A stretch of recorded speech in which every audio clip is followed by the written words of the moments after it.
Sometimes your home is a refuge. Al Adamson was going through a separation process and decided to move back to the city of Indio. And sometimes it's the scene of your worst nightmare. When someone's missing and you see fresh cement, you go, I wonder. When you open your door to strangers, Sure, Al was a trusting guy. it's all too easy for evil to creep in. It's the most horrible thing you could imagine.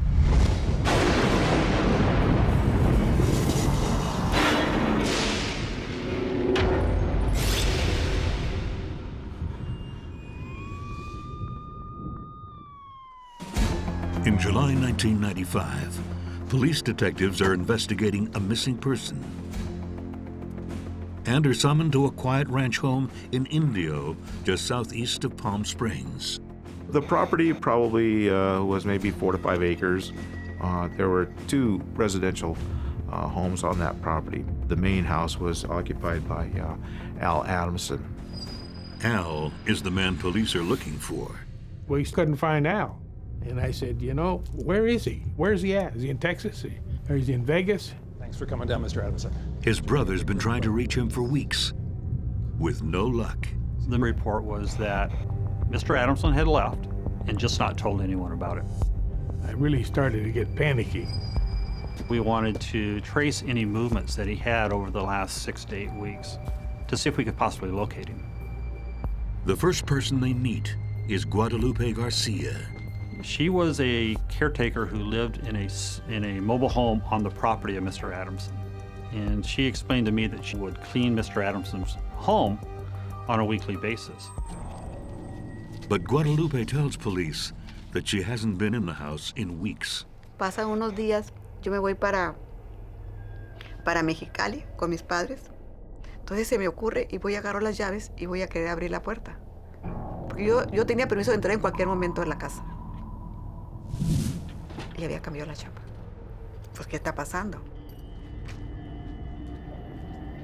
There's a reason her keys don't work anymore.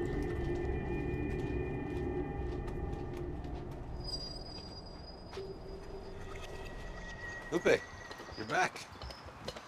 If you know, there's been some huge changes around here. I hired this guy to help me finish some of the work around the ranch, but that's the new owner. Apparently Al sold the ranch or something. Fred Fulford, Al's live-in contractor, explains that Al has sold the property, Seems like an all right guy. but doesn't shed any light on where Al has gone. Al did have plans to sell his Indio home, but not until after it was remodeled. It's definitely a home that needed a lot of TLC. Al Adamson started putting a lot more money into it, trying to improve the structure itself. And once inside, it does appear that Al has packed up most of his belongings.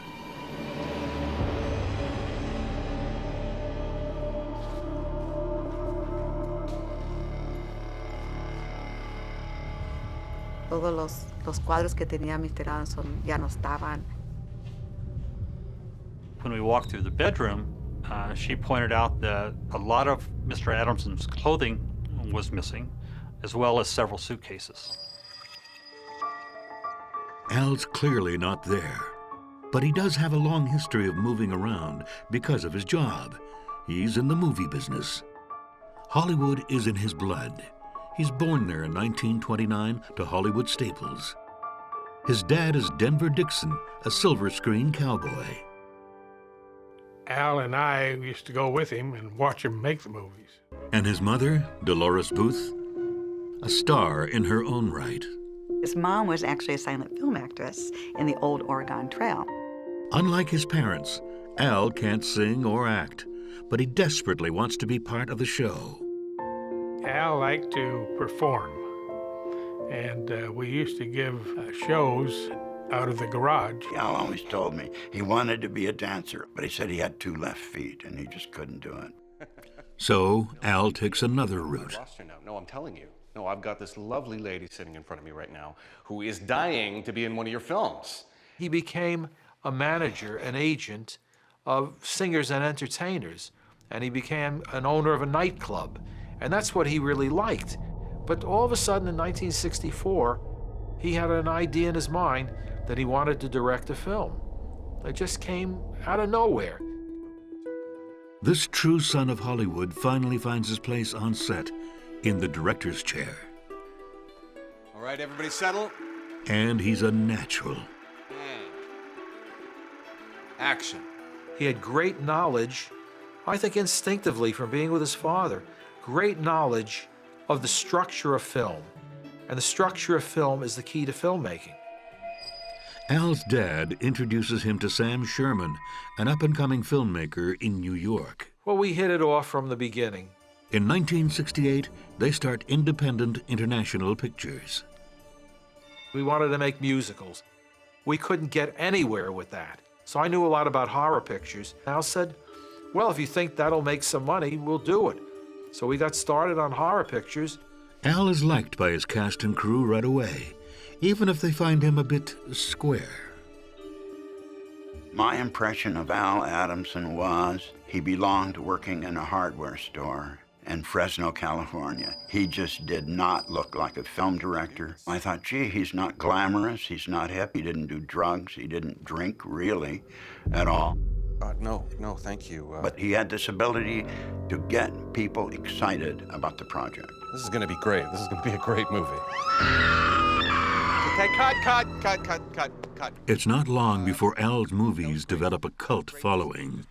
Take your time getting to her. You know. Al made B movies.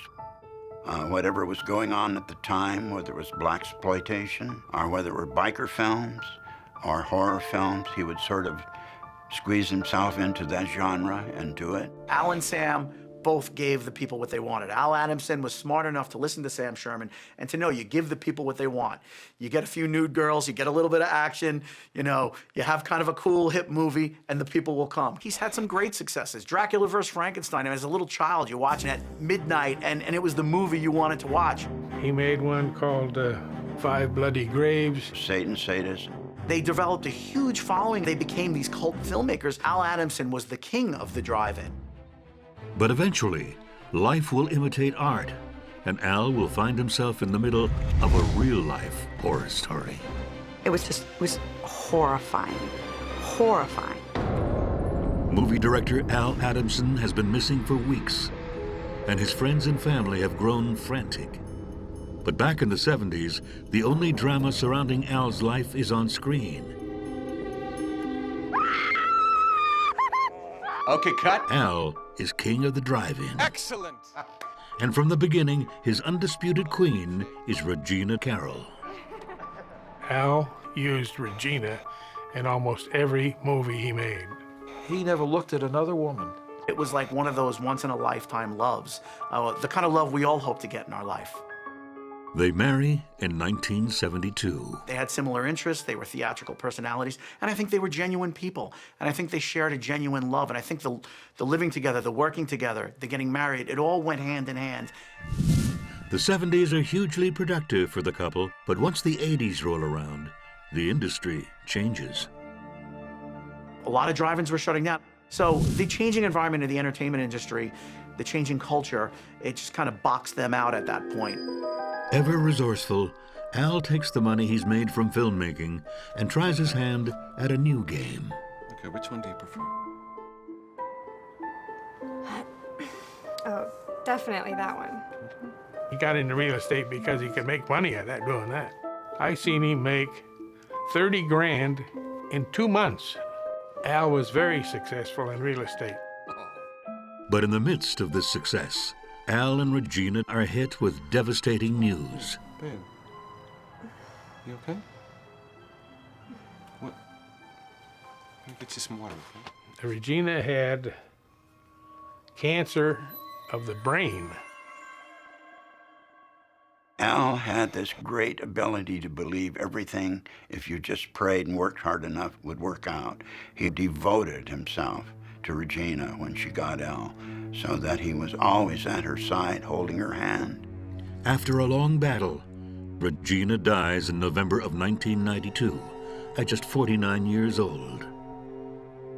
She was very young, much too young. And he was just devastated, lower than any person could be. Overwhelmed by grief, Al needs a new project, something to distract him.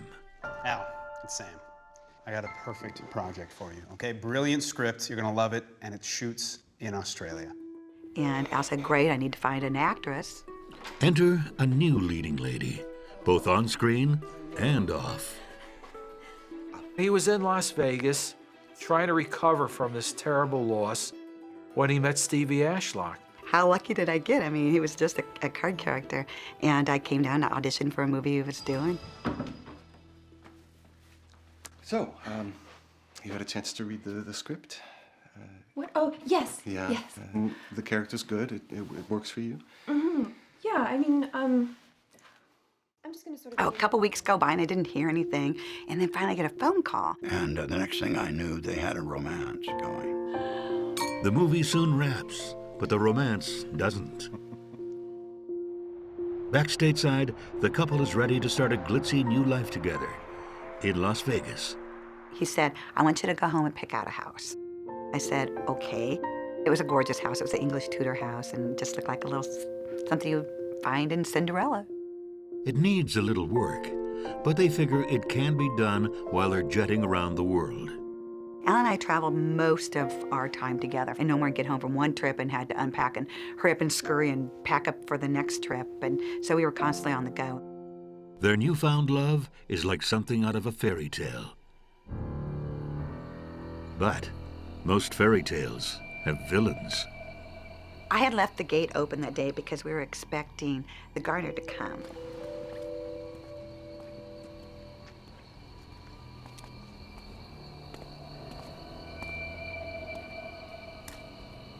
So when the doorbell rang, I figured that it was the gardener.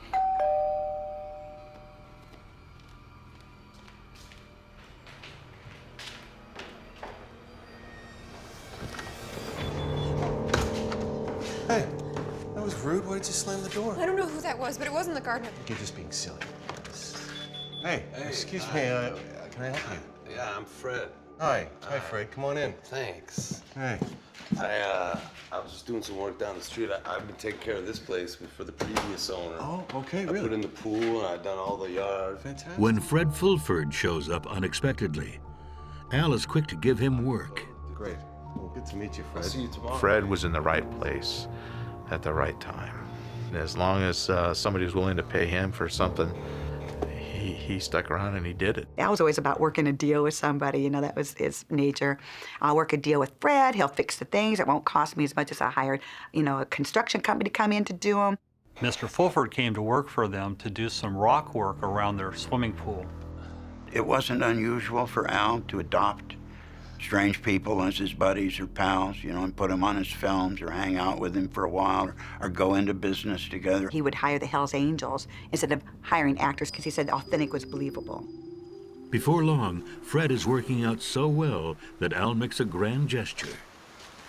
Fred, how you doing? Good, man. How are you? Listen, you've been doing some fantastic work around here, and I just wanted to say thanks for all the wonderful work you've done here. And so, listen, here's the keys to the Cherokee. I want you to take it. It's all yours, man. It's my pleasure. It's just my little way of saying thanks for all the wonderful work. But one car isn't thanks enough. Al even promises Fred another. There was like a little sports car that Fred had his eye on. Every time he'd come to the house, he would comment on it. And Al said, well, if you finish everything on your list, this will be your bonus prize. I'll give you this little sports car. Man, thank you so much. Good year. You're welcome, Fred. Really, it's my pleasure. All right, see you Monday. I won't let you down, buddy. Oh, no problem, Fred. I trust you.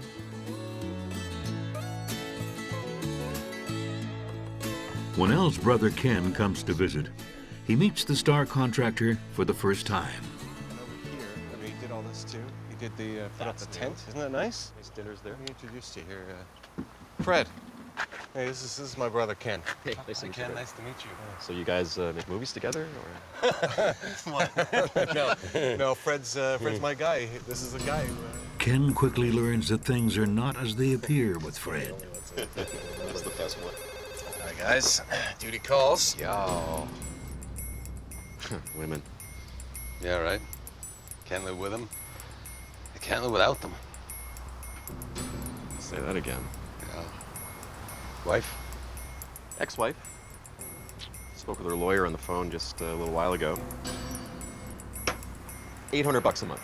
Oh. Yeah.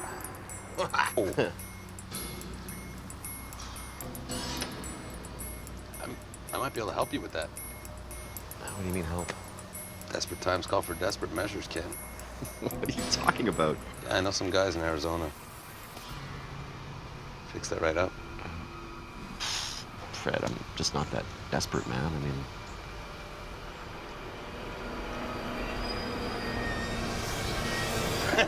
Come on. I'm just messing with you, man. Scared me. Arizona. Seriously, hills have eyes, right? And my brother said, oh, he's just talking off the top of his head. I said, okay, all right. He was handy. He was a good carpenter and whatever you needed. And he'd worked for us for a couple years doing things, you know, odd things here and there.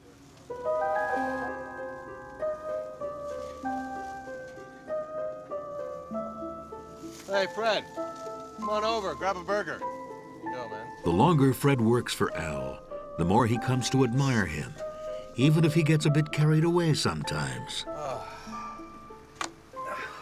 It's a long day's work. Some good eats.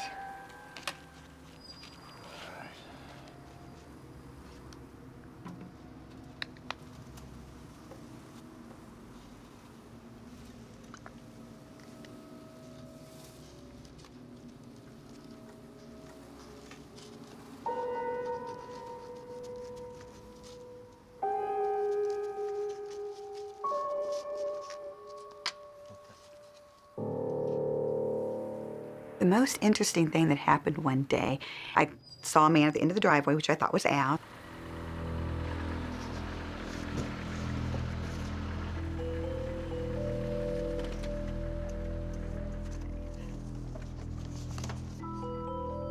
Al, come here, help us unload the car. Hi, Stevie. It was Fred, dressed exactly like in the same manner that Al would dress in. I was shocked. He started wearing his hair like him, and he had taken on the mannerisms. Sweetheart, just... To Stevie, there's just something off about Fred. I don't know what to say to you. I've said it all. And I kept telling Al over and over again, I said, just give him $200, take him to the end of the driveway, and let him go. But Al doesn't see it. Yet. Widower Al Adamson is trying to make a fresh start with new love, Stevie Ashlock. When an unlikely problem comes between them, their contractor, Fred Fulford. Having Fred around the home and working with Al did cause a lot of friction because Fred knew from the get-go that I didn't like him. So he was constantly looking for ways to either badmouth me or cause ill feelings and try to cause friction between Al and I so he could separate Al and get Al alone with him. And I kept saying, please just let him go. Let's go just find somebody else. But Al said no. Soon, there's even more to fight about. It wasn't the same for him, I don't think. He lost a piece of himself when he lost Gina. And I know that he did try to remake her in Stevie Ashlock, but it was not the same. Can't talk about it anymore. We've talked about it and talked about it and talked about it, and it's never gonna change. She's everywhere. Well, what am I gonna do? These are my movies. Steve, these are my movies. What am I gonna do? These are your movies, and I am your life. Of course, or I'm supposed to be. Of course you're my life. I can't, don't touch me. Right. She told me, I don't want to be the new Regina. I don't want to do that. I want to be myself. And Al kept pushing me and pushing me. And that was the story of that relationship. With his romance in tatters, Al retreats to his beloved California.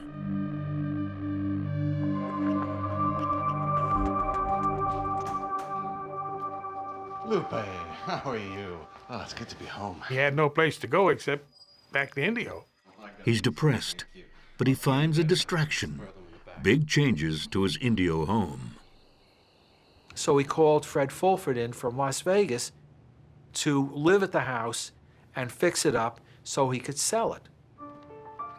Fred was willing to move out here with him and stay at that this ranch house. It wasn't a palace. The arrangement was that Fred would do work in order to have a place to live.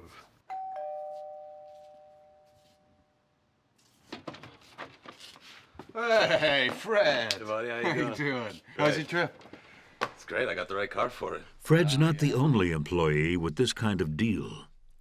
Then there was a mobile home off to the side where Miss Garcia and her husband stayed. Nosotros íbamos a regar las palmas, a chequear que que la toronja, que el árbol de toronja tuviera agua. Y cuando él venía a la casa, tener limpia su casa y darle mantenimiento a lo que era la alberca.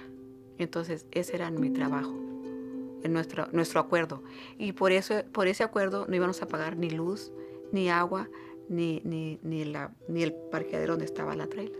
Él no era el patrón, era una familia, era parte de la familia. Y yo me sentía parte de su familia. Between Al, Fred, and the Garcias, it's a makeshift family for Al. And a tonic for his grief. Buddy. Hey, Fred. What's your present? Oh, thanks. No, I'm good. I'm not much of a drinker. More for me. I'll take it. Oh, thank you. Some bubbles. Al was such a loner. Any person that spent a lot of time with him, he would try to form a friendship with that person. I think you ordered this. You knew I was going to kick your butt. Yeah, that's what it was. Just a month after moving in, Fred's practically family. Hey, look who it is. Your brother? Brother mine. Hey, brother. Hey, kid. What are you doing playing basketball in the rain on Thanksgiving? Oh, my God. I completely forgot. It's Thanksgiving. Yeah. How you been? Want to get some dinner? I'd love to. Fred, do you want to come? Sure, man. Come along, buddy. Yeah. Thanksgiving. Come on. All right, thanks. All I'd right. love to. Come on. Starving. We all went to Sizzler right here in Indio, and we had turkey dinner. So he's treating him like a brother. And whenever Al travels for work, he leaves Fred in charge. Okay. Well, all set. How long are you going for? Oh, I don't know. A couple of weeks, maybe. Al would stay there for a little while, and then he would pick up and go somewhere else on a real estate thing. When Al would go away, he'd take care of everything. Well, do you think you could leave me a credit card or something for, I need to buy supplies? Yeah, of course, man, of course. Otherwise- Fred Fulford was not able to get money to pay for the supplies. So Al went ahead and gave him this credit card to buy supplies. Use it, don't abuse it. Come on, Al. You know me. I'm kidding, buddy. Yeah. Have fun out there. Do well. Let me help you out. Oh, thanks, man. All right, Fred. Here you go, buddy. Take care, man. See you Be soon. Careful.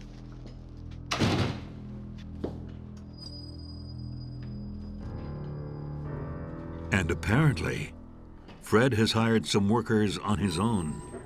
Right. This is what I was telling you about. This whole section here needs to be replastered. On this side, you could just do the patchwork, just like around the lights. You can see it's chipping and cracking. He even starts acting like the boss. Aunque él me miró así como diciendo, esta es la criada, esta es la nani, la criada.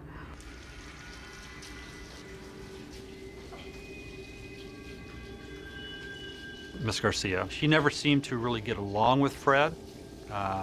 He tried to take over the role of caretaker for the property and to sort of try and just push them out. Fred's getting very comfortable at Al's. Perhaps too comfortable.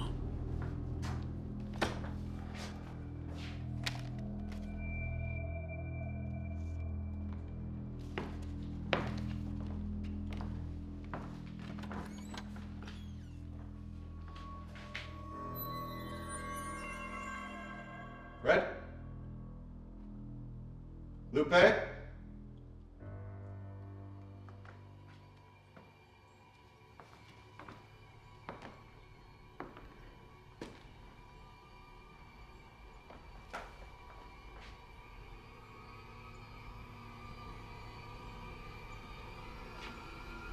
Fred? Lupe?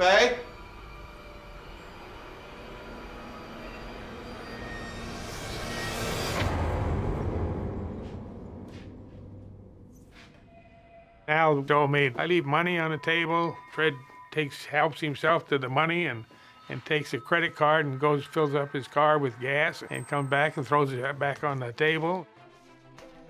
And Al is starting to notice. That was just Fred, my contractor. He's not in my good books at the moment. While movie director Al Adamson is away on business, things at home are getting a little weird with his live-in handyman, Fred Fulford. And soon, Fred starts taking control of everything. Fred had this metal box built, welded together, so that a padlock can be placed on it. How am I supposed to get the letters now?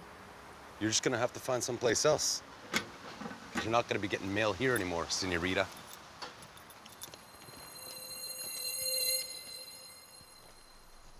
Meanwhile, Al's busy reviving his movie career. Al was working on this project. He had filmed in Australia twice, once in Italy, once in Texas, was working on it any place that we felt it was necessary to work on it. He was just full of enthusiasm. He was the old Al Adamson. Al isn't the only one back in the game. His old colleague, Gary Kent's just finished a screenplay, and he can't wait to tell Al about it. Hello? Hey, Al, I've got a script for you. Oh, yeah? Yeah, it's about a guy who's trying to buy a car, and he doesn't have the money for it, and he hits him on the head with a hammer. Okay, sounds interesting. Well, why don't you send that over? Al, can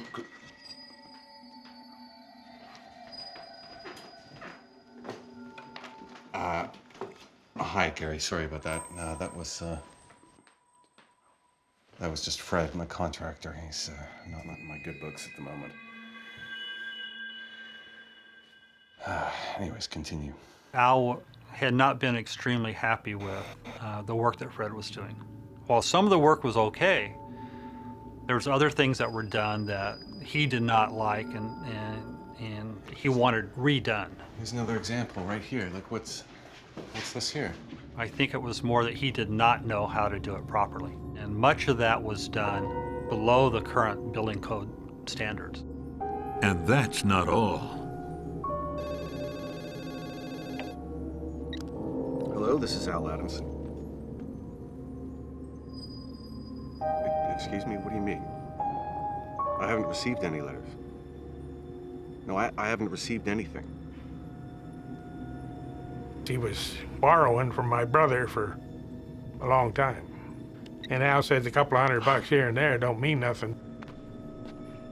But now, Al thinks it might be more than that.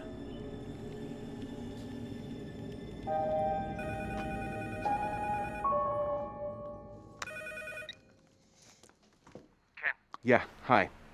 What's wrong? You sound upset. Well, I am. What's going on? Fred's ran up all these bills while we were down in Australia. Fred, I thought you guys were buddies. Yeah. And I said, well, look at Al, don't do nothing.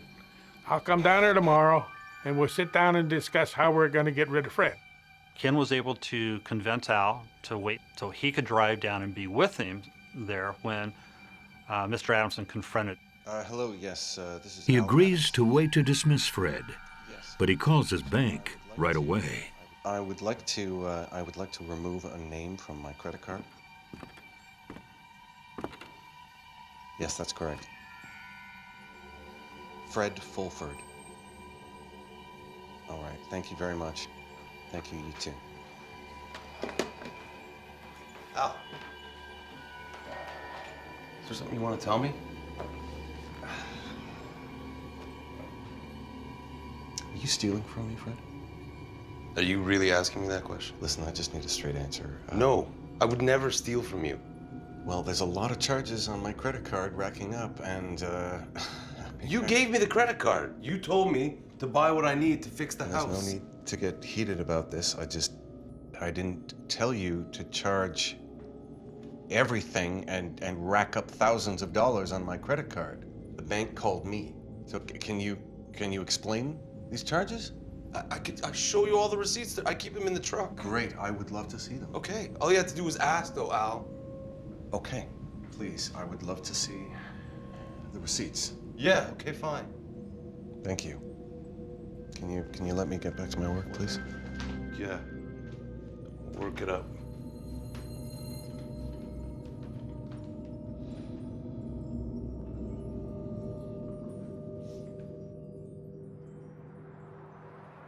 The next day, Ken shows up for his lunch with Al. Hey, Fred. Hey, Ken. Is Al here? No, he's out buying a car. What? Yeah. He's buying a car. He's supposed to meet me for lunch. Oh, man. Yeah, he left first thing this morning. A car. My brother liked cars. He had a lot of cars. Al collected cars. I wouldn't even know how many cars we owned. One time I sent Al down to pick up food from Burger King 3 blocks away. He comes back with a car. He saw it on the side of the road, paid cash for it, and brought home a new car. It was like, okay, here's your hamburgers and a car. So that was a typical thing Al did. Can I wait inside? You don't want to go in there. It smells terrible. I just stripped all the floors. All right.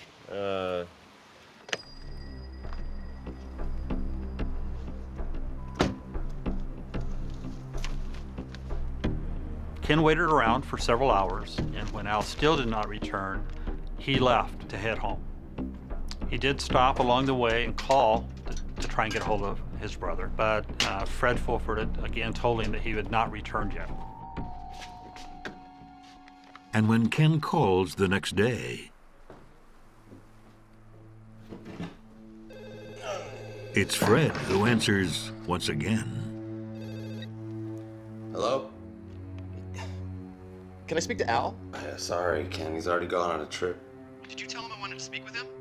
He left before I had a chance to see him. That's impossible. Sorry. I figured he was doing something somewhere else, and he either forgot he had the appointment with me, or he got, tied up doing something else with somebody else. So. Stevie is next in line to call. Fred answered the phone, and I said, well, I need to talk to Al, and he said, oh, he's not here. And I said, well, have him give me a call. And this went on for 3 days. But I'm up against the deadline because I leave on Saturday, and Al's supposed to be back by then, and I don't know where he is, and I don't understand why he's not returning my phone call. And now I'm starting to get angry. And I took off for Mexico with my family without Al, not knowing where he was. And that was highly unusual. Weeks later, when Stevie returns home, there's still no word from Al. So she calls a mutual friend. After we got everything in the house, the first thing I did was I picked up the phone and I called Sam Sherman. Hello? Sam. Stevie, hey. Where's Al? Do you know? What? I thought he was with you in Mexico. It becomes clear no one knows where Al is. I gotta go. Stevie? Finally, a desperate Ken goes to the authorities. Ken had contacted the police department and was very upset about the fact that his brother wouldn't normally just disappear like that. Everything came back up. Nobody had seen him. Like he vanished. As investigators search Al's home for leads, they discover something is missing. Something big. Officer, there was a jacuzzi here, mister. I love to take jacuzzi all the time. He had 2 jacuzzis, one in the pool and one in the house. And he was always proud of that one in the house. Al would never have removed that jacuzzi. Ms. Garcia was able to explain that in the mid part of June, some gentleman had removed the jacuzzi. And in its place, freshly laid tile. He said, when someone's missing and you see fresh cement, you go, I wonder. Detective Anderson then felt that, well, maybe Al Adamson didn't leave the property. They started digging. On August 4th, after hours of digging through 15 inches of concrete, they strike something that's neither concrete nor dirt. And then we found a layer of thin-set mortar. The outline of this layer was almost as if a person was laying on their side in a semi-fetal position. Under the fresh concrete, detectives discover human remains. There was chemicals placed to try to deteriorate the composition of the body. They couldn't do a positive ID until they had the dental records. They find a match. It's Al Adamson. They found my brother, and I cried for 3 days. Es triste. Porque él vino y me dijo, estaba envuelto en la sobrecama que le compraste. It was horrifying, horrifying. There's no emotion. Your life stops. It just stops. After they found the body, they had to try to figure out who could have done something like this. Police first look at the man claiming to be the ranch's new owner. Ya estaba preocupada, pero cuando empecé a preocuparme más fue cuando Fred se fue y dejó al señor ahí. But when the police speak with him, he claims he's simply been hired by Fred to look after things. Listen, whatever it is you're looking into, I got nothing to do with it. Fred Fulford, he hired me to look after the place. It's a big place. I'm doing my best. Y entonces yo dije, oh Dios mío, algo fuerte está pasando aquí. Investigators turn to Al's financial records for any potential leads. They learn there have been both deposits and withdrawals made on Al's account since he's been missing. We were able to identify the person that cashed both of those checks. And it's not someone they recognize, leaving detectives to wonder just who is the stranger with Al's checks. Horror movie director Al Adamson has been found dead, buried in his own home in Indio, California. Investigators turn to bank records to search for clues to his whereabouts. Since the last time Mr. Adamson had been heard from, there had been 2 deposits into his bank account totaling over $7,000. Al had moved money from one of his holding accounts into another and then made a withdrawal. But he's not the one who makes the transaction. Looking at the video from the bank, we were able to identify the person that cashed both of those checks as a Mr. Larry Petrie. Larry Petrie is one of the workers hired to help out with the house renovations. Right. But this whole section here needs to be replastered on this siding. As police search for Larry Petrie, suspicion shifts again. Larry Petrie's been gone for days. We learned that both checks were signed on the back with the name of Al Adamson, but in looking at the security video from the bank, we were able to determine that it was not Mr. Adamson, that it was in fact Fred Fulford that deposited those checks. Police track Fulford to St. Petersburg, Florida, and when they find him, his motive soon becomes clear. No, I don't care. We have. Step out of the booth, please. He denied that he had killed Al. Before, I was in the middle of a phone call. What do you want? The credit cards belonging to Al Adamson was seized at the hotel. Documents with Al Adamson's information on there.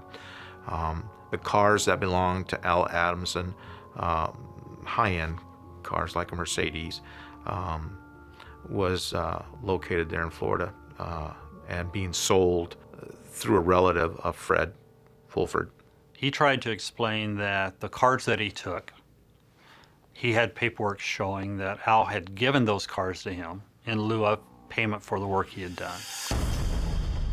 Fred was charged with first-degree homicide for the murdering of Mr. Adamson, for forgery, and then 4 counts of grand theft auto for the taking of 4 cars that belonged to Mr. Adamson.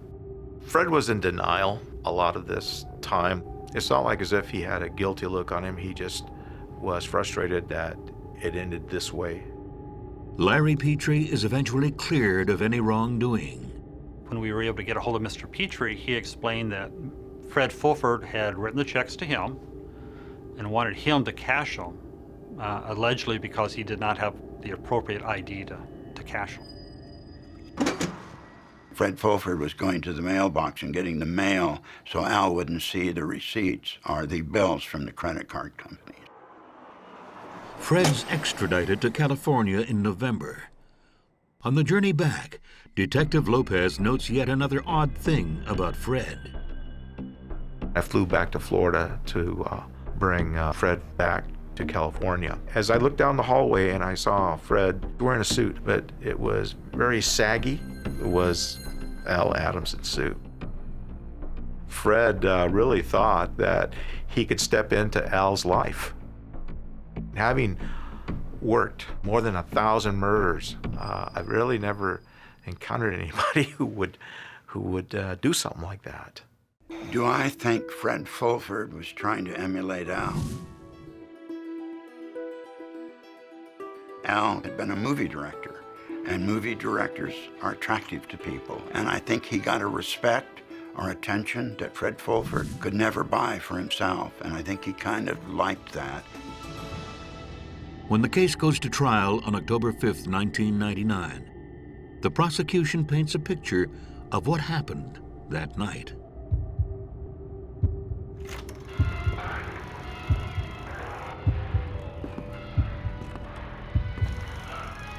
Something we need to talk about? You gave me the credit card. Please, I would love to see the receipts. Yeah, okay, fine. Work it up.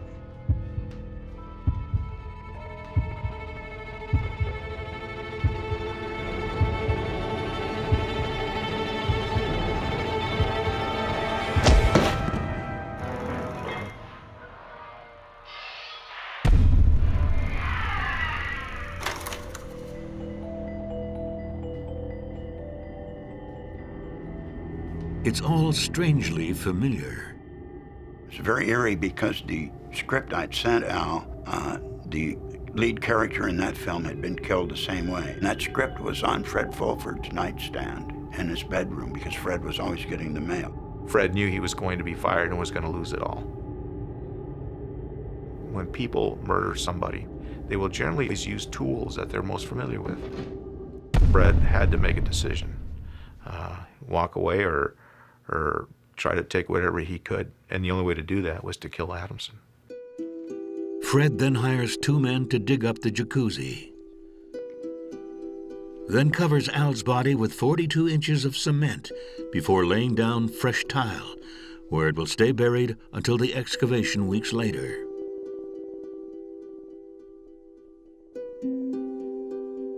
It takes the jury less than 2 hours to find Fred guilty of first-degree murder.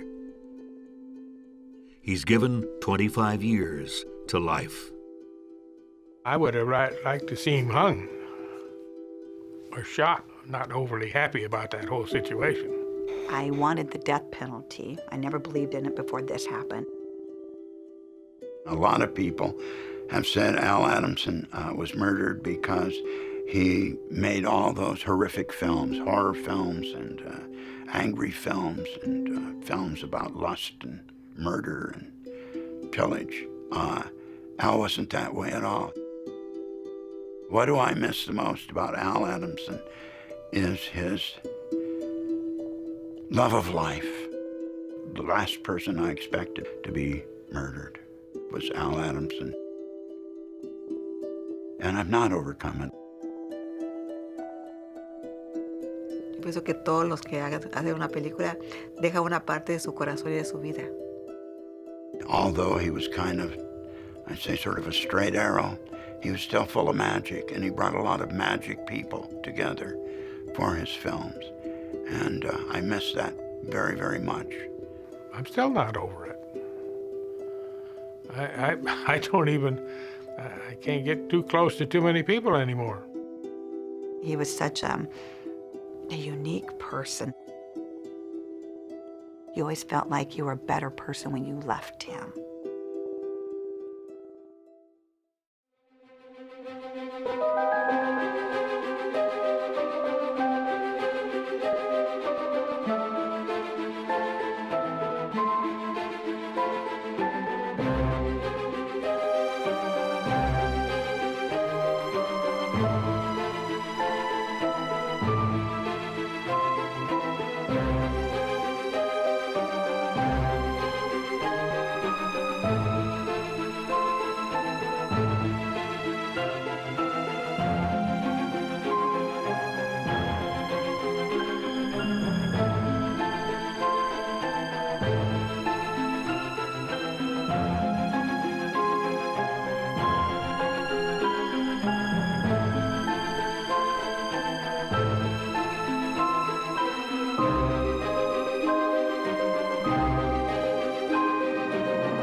A church is a sacred space, a house of God where the faithful find forgiveness and sanctuary. It was beautiful. It had been voted one time as one of the 10 most beautiful churches in Davidson County. But here, something lurks in the shadows. Something that doesn't belong. They thought it was some sort of satanic worship. There were no tears, no remorse. Something evil.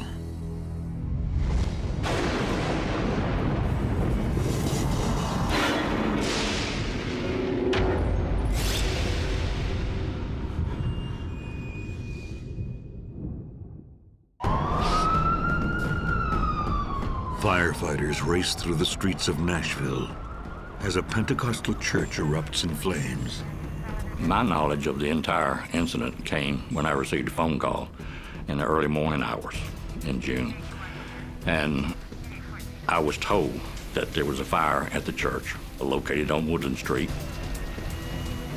But when I walked up to the church, there was a crowd outside, and I had no idea who they were at that time.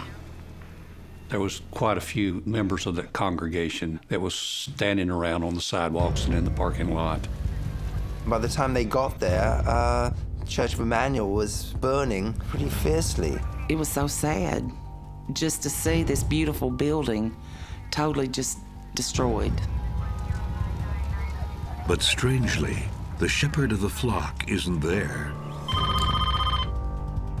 The fire department calls the home of Reverend David Terry to tell him his church is in flames. But he's nowhere to be found. Oh my God, I don't know where David is.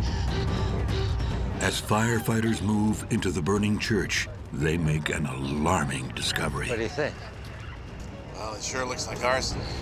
They clearly suspected arson because of the gas cans stacked near the front door. Somebody has deliberately caused this fire. But arson isn't the reason Detective Robert Moore has been called to the scene. There's something in there you gotta see.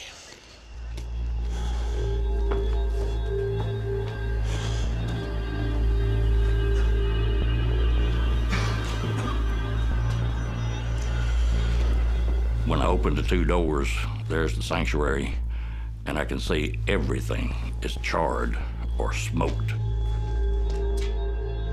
All the chandeliers hanging from the ceiling were charred. Everything was black, and everything was still steaming from the water that had been put in the church. So it was rather eerie.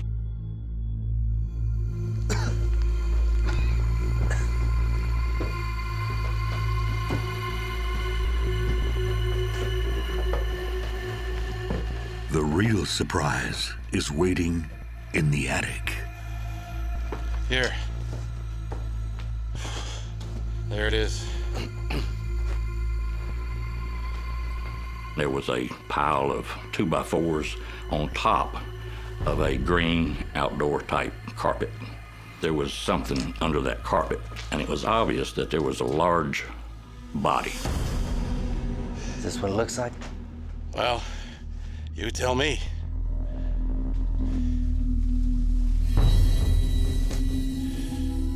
It was like a murder here in the church. I'm here in the sanctuary. This, is strange. This arson case is now a homicide investigation. We methodically just started removing lumber, fingerprint, move, photograph, every stage, and got down to the carpet. I knew right away that something was very strange about it, because you could see where the legs, the torso of a body, and then it abruptly ended. And I knew what I was fixing to look at, just from that. The head was removed. His arm, on both arms, it was just like somebody took a knife and just took away a portion of flesh, maybe 1/4 of an inch deep and maybe 6 inches long, very neatly. Someone has gone to great lengths to desecrate this body. We had no head, No way of making identification. Yet, there are a few pieces of telling evidence that survive the flames. But he has a belt around his waist with a letter T in the buckle. Isn't the pastor's name Terry? Could be him. While the police were conducting their investigation, they showed the belt buckle to the preacher's wife. We found a body in the attic. That's David's belt. Medical examiner's on the way out, so. Word spread quickly that it was the preacher who was the victim. Well, I was devastated. I considered David my friend. But it's not just the pastor's name that is spreading through the crowd. Congregants fear his body was used for some dark ritual. The word went out there's been some kind of black magic devil worship going on. They were terrified. They didn't know what it was, and they thought that, this was the devil's work and their beloved pastor. Rumors did circulate pretty widely because of the nature of a headless body coming out of the top of a church that was burned. Lots of people were making assumptions and maybe drawing conclusions. Although the truth remains hidden in the ashes of the church, suspicions take hold. Who will do that? Kill another innocent person, cut their head off, set the church on fire. You mind if I ask you a few questions, ma'am? You live near here? I do, just across. I've talked to everybody that was outside.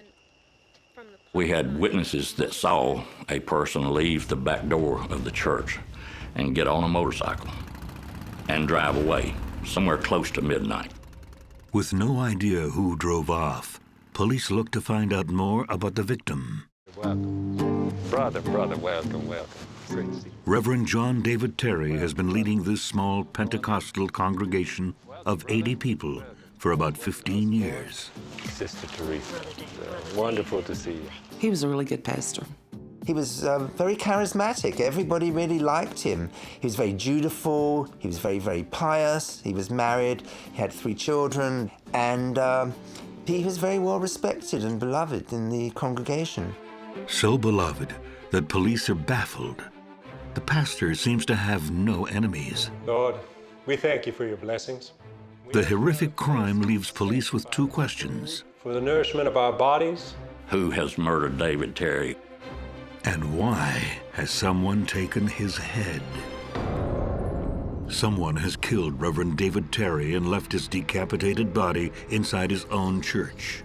The shocked congregation can't imagine who would kill such a holy man. He was very, very close with his congregation, and they loved him. So we pray in Jesus' name. While David is a much-loved reverend, Amen. It wasn't his first calling. He tried many paths before he decided to serve God. He did a few things. He did some real estate. He also was a butcher. He was one of the few ministers we had that had a college degree. But in the end, he decided to follow in the footsteps of his father, Reverend James Terry. His father had originally been pastor and then become bishop.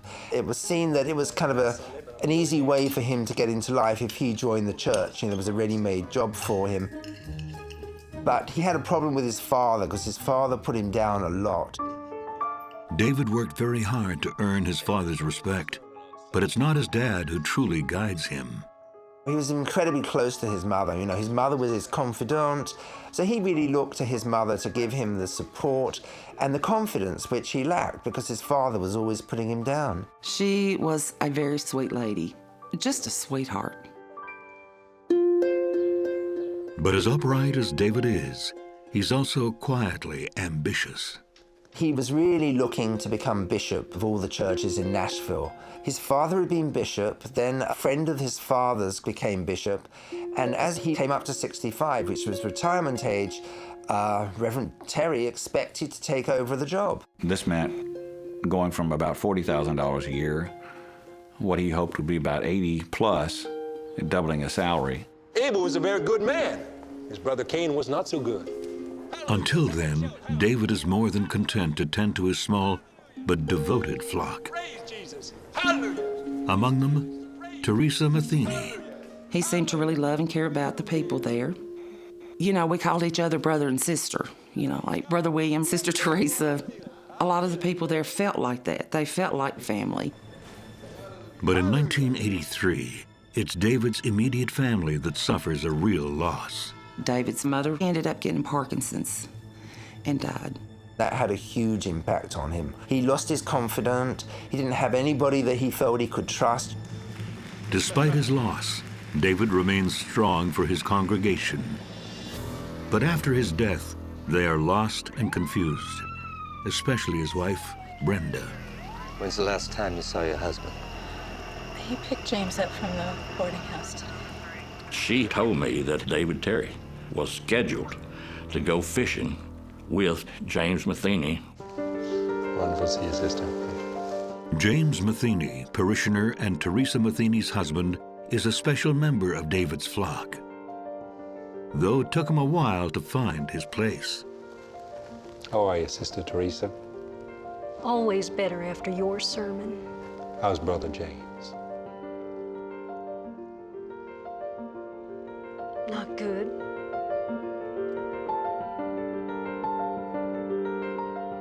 James and Teresa have been married for 7 years. He's the love of her life. When I first saw him, he was so cute. I fell hard. Got married, and then we had the most precious little boy. James is a loving father and husband, but he has one critical flaw. Jim had a problem with alcohol. James Matheny had a lot of problems, as he was a very, very heavy drinker. He didn't graduate high school. He could really not read that well. James has trouble finding work and turns to the bottle to ease the pain. It's just that people do get these issues, these problems that come up in their lives, and they either deal with them or it destroys them. Oh, I'm sorry. I love you. Jim, let him go. Jim, let him go. You're hurting him. Jim! As the years pass, James is losing his battle with his demons. You bring me back, my boy. I realized, hey, I've got to draw the line here. He's got to realize that I do love him, but I'm not going to live like this. And I just walked out one day and left. I just said, I've had enough. When Teresa left him because of his alcoholism, he just literally fell apart. He drank even heavier. He had a mental breakdown and ended up in hospital. Teresa. He was really sick. Teresa. He just really looked bad. I can't get through this without your support. I don't know how. I can't. The pastor. Call the pastor. Ask him to pray for me. Even as David struggles with the loss of his mother, he's always there for his flock. Brother David? Jim needs you. Would you pray for him? You know what, Sister Teresa? I was just sitting here now thinking about him. I will pray for him. Thank you. My thought was, wow, God is really going to work this out for us. You know, God has laid Jim on his heart. Give me your hands. You know, I said, this could really be your answer to prayers, Jim. It really could be. The Reverend wanted, offer to sort of put him back on his feet. David believes in the redemptive power of hard work and quickly finds some for James. He told Jim, he said, I tell you what, I'll give you a job at the church. You can be the handyman. I got stuff that you can do. And he said, and I'll pay you $10 an hour. Jim was so excited because he was actually doing something. He was feeling good about himself. That's what I wanted to see. But David knows that James' rehabilitation requires more than hard work. It requires faith. He made sure to baptize him, into God. I was like, man, this is totally awesome. We're going to pull this together. We're both going to, raise this little boy together. He decided to turn his life around, through prayer, going to church, getting involved. I've been thinking about this. I've been reading this here pamphlet, Reverend David is soon more than James's spiritual guide. He was there all the time. He really loved David. He was talking and he said, I looked up this adult education program and I want to start going. They'll help me with my reading. Then I can get my GED. He was really making plans. You really think I can do that? Oh, I think the Lord will give you the strength to do anything you put your mind to. I was thinking the same thing. Hey, you think maybe I could borrow $20 just till the end of the week? I'll pay you back. I'm proud of you. Here you go. As James charts a new course, the pastor also spends time with him outside of the church. He was his best friend. Y'all set? Yeah, buddy. I'm ready. James Matheny and the Reverend Terry had a planned fishing trip, just the two of them. So I told Jim, I said, listen, if y'all are going to go fishing, just call and let me know, so don't worry. Yet in a scant few hours, the Reverend's life will be reduced to ashes. Well, they didn't go fishing. And I never got a call.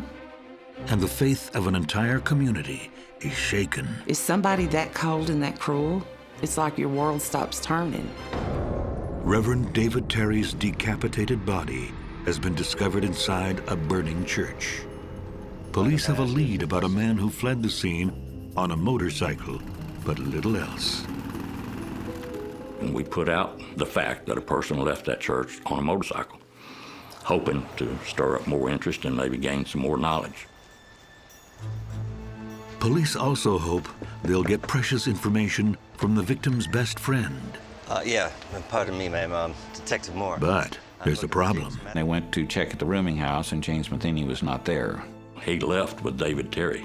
So that was yet another piece of the puzzle that we began to put together. So now, where is James Matheny? Can you please give me a call? James was the last person to see David alive, and he's missing.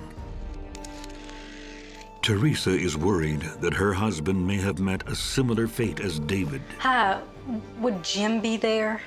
I called over to the place where he'd been, where he had the room. They hadn't seen him. When did you see him last? I was upset because it made me worry about him. Could the man that David sought so hard to save be in danger himself? Or worse, could James Matheny have committed these atrocities? They found the Reverend Terry's car parked about a block and a half away from the rooming house. There was 2 containers, empty, beer bottle, and James Matheny may have been known to take a drink. When they find David's credit cards with James's fingerprints on them, detectives fear the worst and quickly develop a theory about what might have happened. They believe that Jim had done it, that he had killed David, that he got drunk and killed him.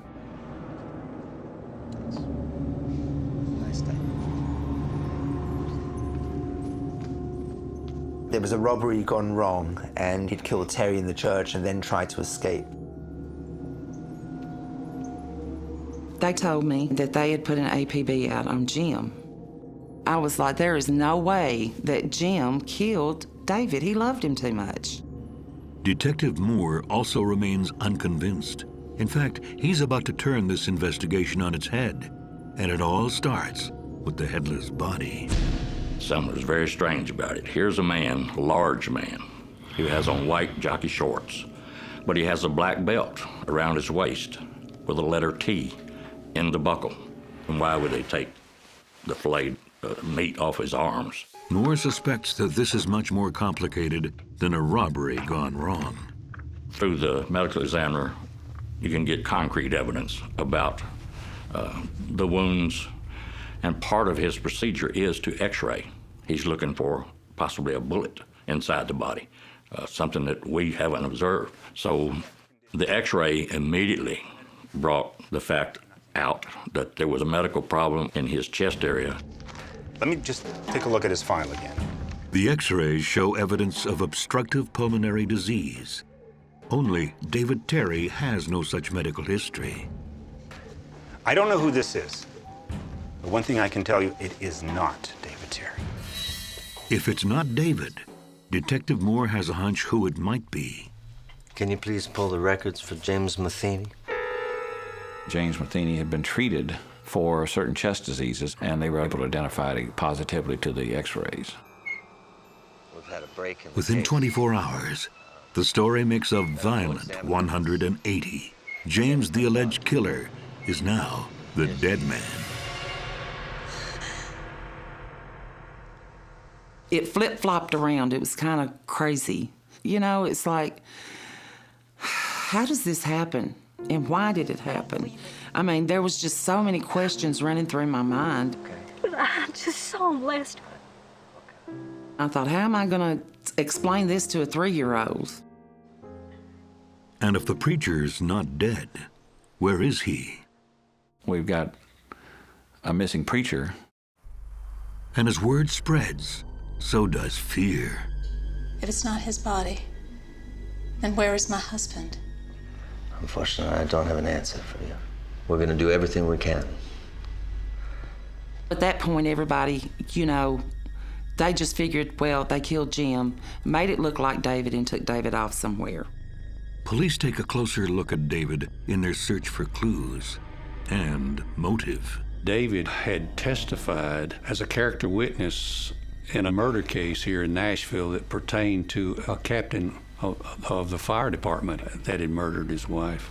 And the wife of this fireman, her family had some powerful influences. Could this be payback for that testimony? The only serious lead police have seems to be the mysterious man on the motorcycle. As the rumors continue to spread, a tip to the police gives them what they really need: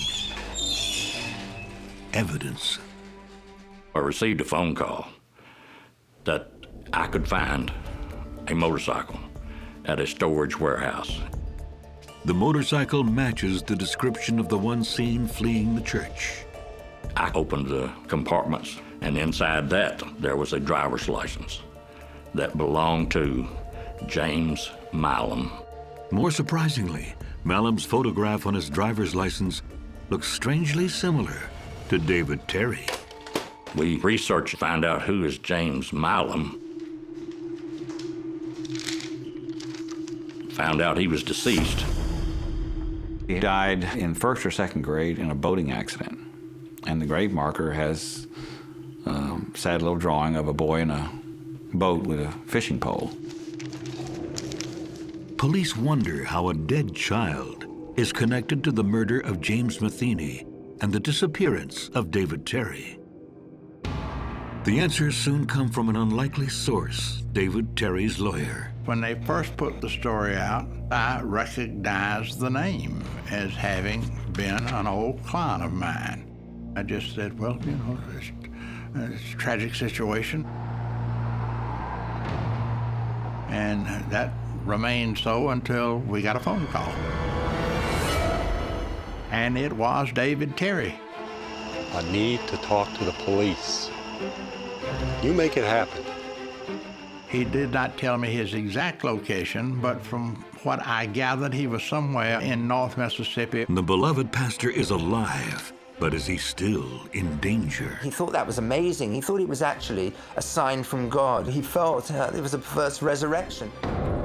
After his close friend James Matheny is brutally murdered, Reverend David vanishes, only to resurface a few days later with a lawyer at his side. That was the first time I laid eyes on David Terry. This man is a far cry from the beloved pastor described by his congregation. We've been looking for you. I was stunned when I saw him, and his head was shaved, no glasses. Given that he was with James the day of the murder and vanished soon after, We'd like to know the police have many questions for the Reverend. what happened that day at the church. But they don't get the answers they're looking for. Plead the fifth. Pleading the fifth means that David won't answer for fear of incriminating himself. David's silence shocks the police and raises Detective Moore's suspicions. And I asked him some pointed questions. Did you burn down that church? Did you kill James Matheny? And I asked question after question, pointed questions, direct, and I wanted to see straight into his eyes. I plead the fifth. It was obvious to me that those questions shook him, but he still referred to the his Fifth Amendment right to not to incriminate himself. So I said, well, do you intend to invoke the Fifth on everything that I ask you? He said, I do. I said, there's no point. This interview's over. And your attorney, I'm sure, has advised you that it should be over. Is that right? And he agreed. So mutually, I got up and said, this is over for me. And I walked away. You gonna plead the fifth to all my questions? I am. Then this interview's over. There's no point. This interview's over. While his silence is suspicious, it's far from hard evidence. At that point, there was no arrest warrant for him.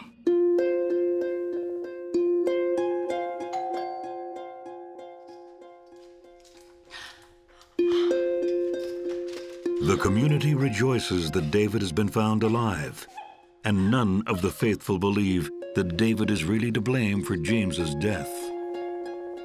There were a lot of rumors going around, as speculation as to where David was and what was going on. One of those was that David had been set up by the mafia. And some insist that if David killed James, there must have been extenuating circumstances. The undercurrent feeling is that it was really James Matheny's fault.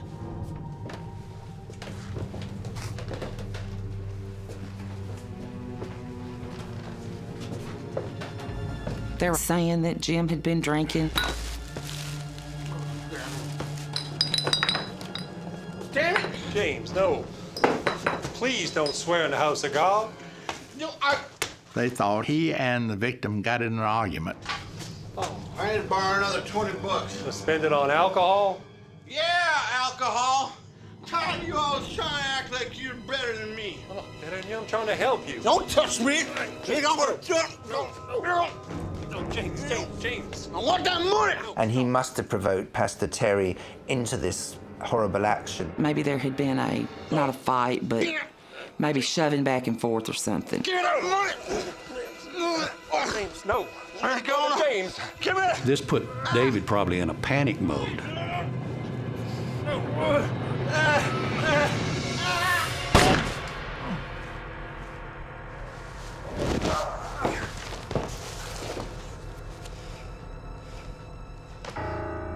Only one person knows what really happened, and he's not talking. But the forensic evidence speaks volumes. The medical examiner explained to me and showed me how clean cut all the tissue was. Look, you see these cuts on the arm? Very, very precise. Like it was a fillet. I found out that he did actually cut meat at one time for a living. Of course, that made perfect sense.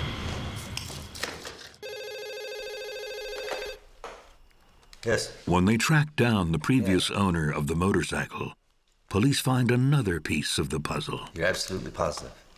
The gentleman in the photograph that I faxed to you is the gentleman that purchased your motorcycle. The man identifies David Terry. Thank you, ma'am. But he's using the name James Millam. But I think, you know, how easy it would be for someone to come up with false ID and change their name. As police consider why David may have created an alias, investigators find new clues in the church's financial statements. There may have been some shenanigans going on with the funds that the church had been collecting. It seems that faith isn't the only thing that motivates the Reverend. Well, he felt there was a certain entitlement. You know, his father being bishop. He had been in the church a long time and felt like it was his time to succeed. David was expecting to become the next general overseer. But the current bishop decides to stay on, and the promotion never comes. To the dismay of John David Terry, this meant going from about $40,000 a year, what he hoped would be about 80 plus, doubling his salary, and it wasn't going to happen. He thought he'd done everything right for 15 years. You know, he kept the church, he played his part, and he really felt kind of a betrayal that he wasn't getting the bishop post. Outside, he's still the picture of a loving shepherd, but inside, he was a man trapped in a body, living a life that he was really tired of living. He didn't have his mother building up his character as she'd done all his life, so he fell into a deep depression, really, and this is when things started going wrong. Since the church won't give David his due, he looks for other ways. He sold the church parsonage. He got like $50,000 for it. And he started kind of embezzling, and that's when he decided, you know, well, if they weren't going to give it to him, he was going to take it. But now something else mixes with his bitterness, the fear of getting caught. He lived in a world that he resented and just had had enough, wanted to get away. One day, you know, he just happened to be in a bookstore and picked up a magazine. He was thumbing through it, and he found some adverts for a book that told you how to change your identity, how to kind of become another person. And a light bulb went off in his head. Terry decided he wanted to have a clean slate, to start a new life and be completely somebody different. And that's where he learned to go find a dead person. And the only dead person he knew or remembered was James Milam, which would have been his age, which he was in school together with him. He researches and discovers the grave site. He does that because he has to have the date of birth, exact date of birth, to get a birth certificate. He'd been born 3 days before Terry, and he felt it was the finger of God that's pointing to him. It was a first resurrection. And so, the transformation begins. He gets the birth certificate, and with the birth certificate, he applies for a Social Security card in the name of the deceased. So once he gets that, now he can go get a driver's license. Reverend Terry might not ride a motorbike, but James Milam does. Reverend Terry's got a pocket full of cash now, so he buys the motorcycle. I guess he had a glamorous view of him, his new life, where he'd be riding a motorcycle and tearing around. David is ready to start that new life, but the old one remains a problem. He wanted to make sure his wife and his kids were well taken care of, and he didn't want to leave any open ends where they might come looking for him. But then a desperate phone call delivers a perfect solution. Hello? Brother David? Jim needs you. Teresa doesn't know it yet, but they have just sealed James's fate. You know what, Sister Teresa? I was just sitting here now thinking about him. They both decided it was a sign of God, but for very different reasons. We think we know people, but we really don't. And David is now ready to do anything to escape his old life. It was like leading a lamb to the slaughter. Nashville police believe Reverend David Terry killed James Matheny and set his church on fire to cover it up. They still don't know why he mutilated James's body, but they have enough to arrest him. You have the right to an attorney. If you can't afford one will be appointed to you. Do you understand your rights as I've read them to you? Miss Terry looked as stunned if I had smacked her. You're in a home where there's 2 children, a wife, that are not aware of what this man in their life that they've known all these years is now suspected of committing such a heinous murder. I just felt like give Miss Terry a hug and say, I'm sorry. Of course, I didn't and I couldn't. And I thought about her many times after this whole process completed. I asked people, where is she? How is she doing? It was like there were more than one victim in this case. This family was destroyed. Yet somehow, the community still stands, by their reverend. They still didn't believe it. David Terry was the most loved individual probably in the history of this organization. They would say things like, if Jim hadn't have been there, this would have never happened. They had cast blame or ostracized James Matheny's wife. After that, for a while, I had a real guilt. Well, if I had never married Jim, if I'd just left him alone, he'd still be alive. You know, David might have not done what he did. Finally, I just said, you know, I'm going to have to go and face him. And I did, and I went to the jail.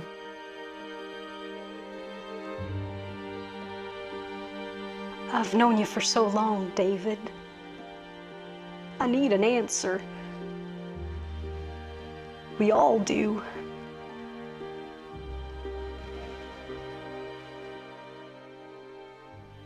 Find out in court, like everyone else.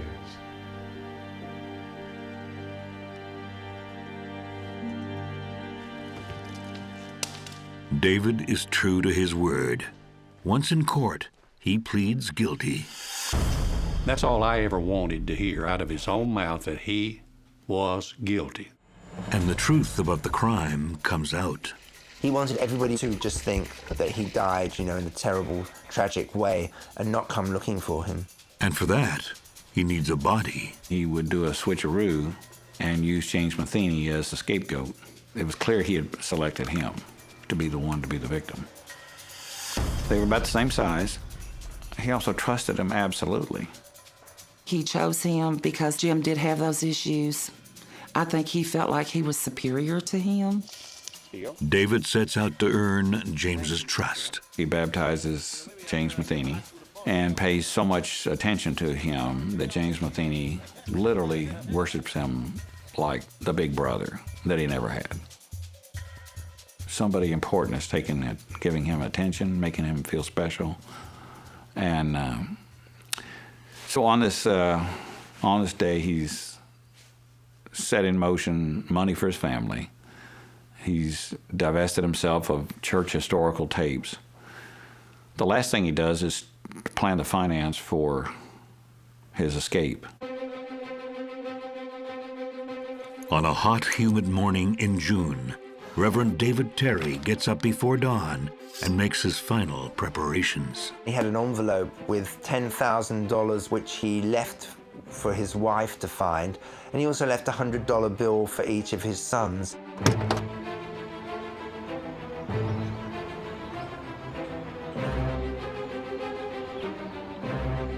At 8:30 a.m., David drives away from his home. He'd set up the plan inviting James Matheny on a 2-day fishing trip. Y'all set? Yeah, buddy, I'm ready. And Matheny was really, really excited about this. Hey, stop by the church first.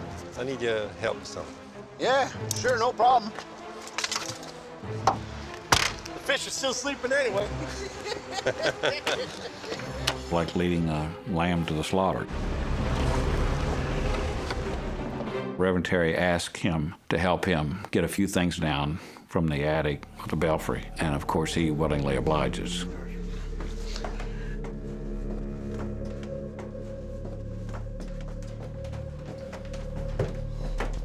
I can just imagine him skipping up those stairs to go up there, and Terry coming behind him.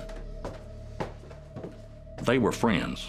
I think he would have done anything that the Reverend Terry told him to do. It's those boxes. They're heavy. All right, I can get that. He actually left the .38 revolver in that room a few weeks earlier in preparation. Yeah, they really are heavy. That's when John David Terry shoots James Matheny in the back of the head.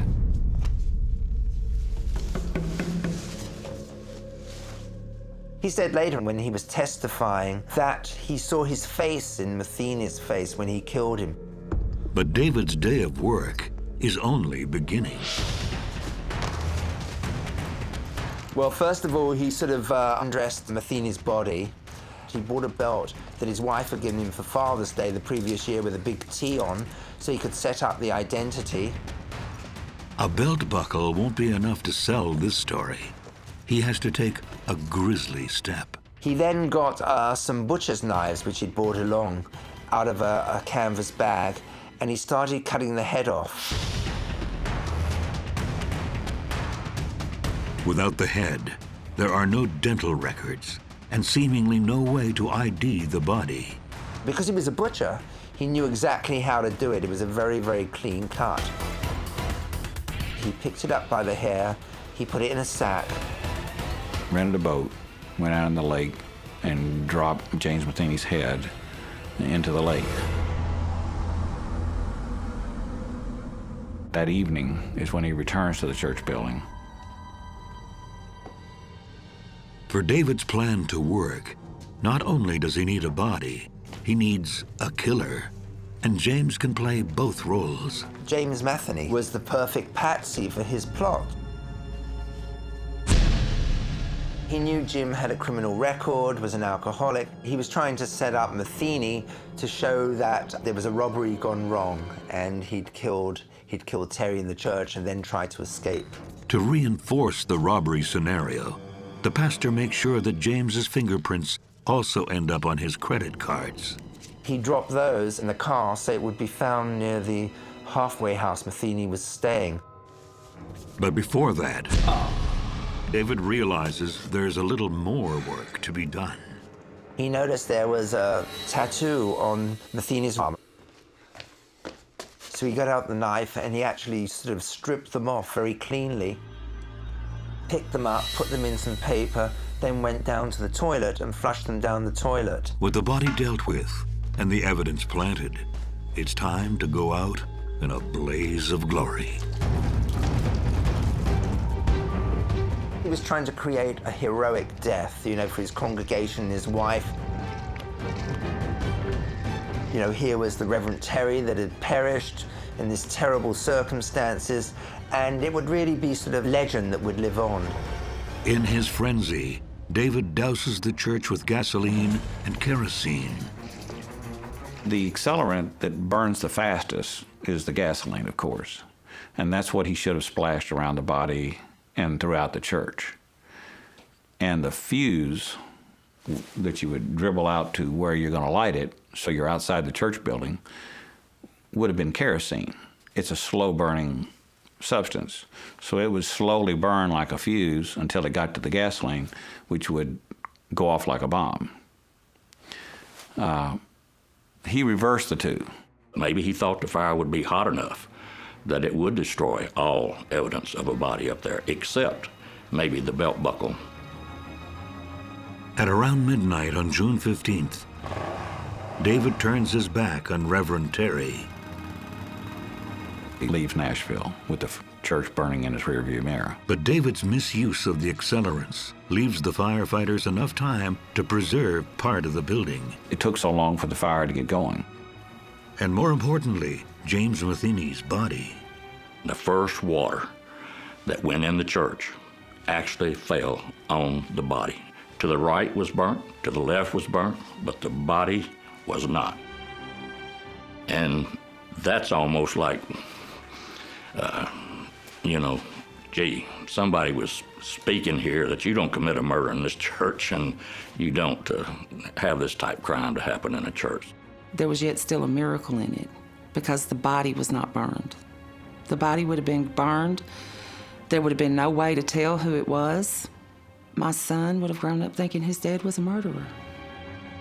On August 6th, 1997, David Terry is convicted of murder and sentenced to death. We were in the courtroom and he had turned around and looked at me and apologized for what, he had done. And I looked at him, I said, well, I'll forgive you, but you still got to pay the price for what you've done. In 2003, after many appeals, David looks for another kind of resolution. He takes his own life. For James's family, there's no satisfaction in his death, but there is some sense of relief. It was closure, but not the closure that everybody wanted. Basically, it was the end for me. I felt relieved.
For a young couple, a move to a new apartment holds the promise of a bright future. They were just happy. What do you want me to do? But in a matter of months, hope will give way to despair. She trusted a lot of people, and that was a lot of the reasons that she was taken advantage of. And a desperate search will lead to unspeakable horror. We called all the hospitals. We called all the homeless shelters, halfway houses. There's a shocking and brutal price to be paid when strangers come calling. The deceased may have known their attacker.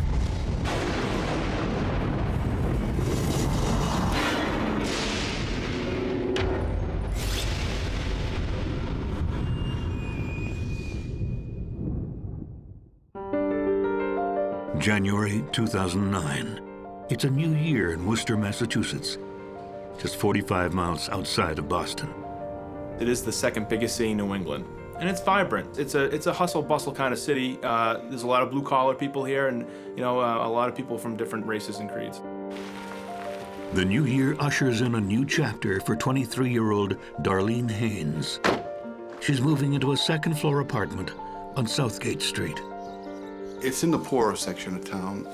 It's called Main South, and the income isn't high. They're just hardworking people trying to get by.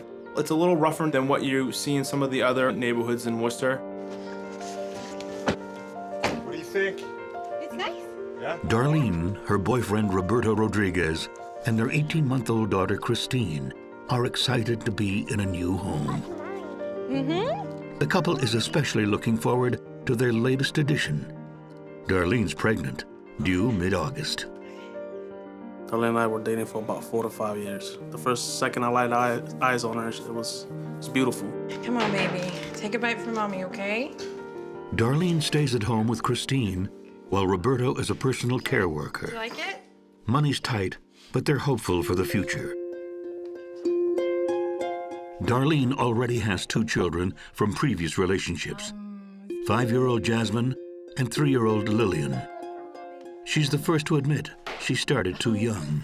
Jasmine and Lily have been in the care of her grandmother for probably the better part of their lives. Darlene worked very hard at trying to be a mother for her children. You're so good, sweetie. Hey, let me do that.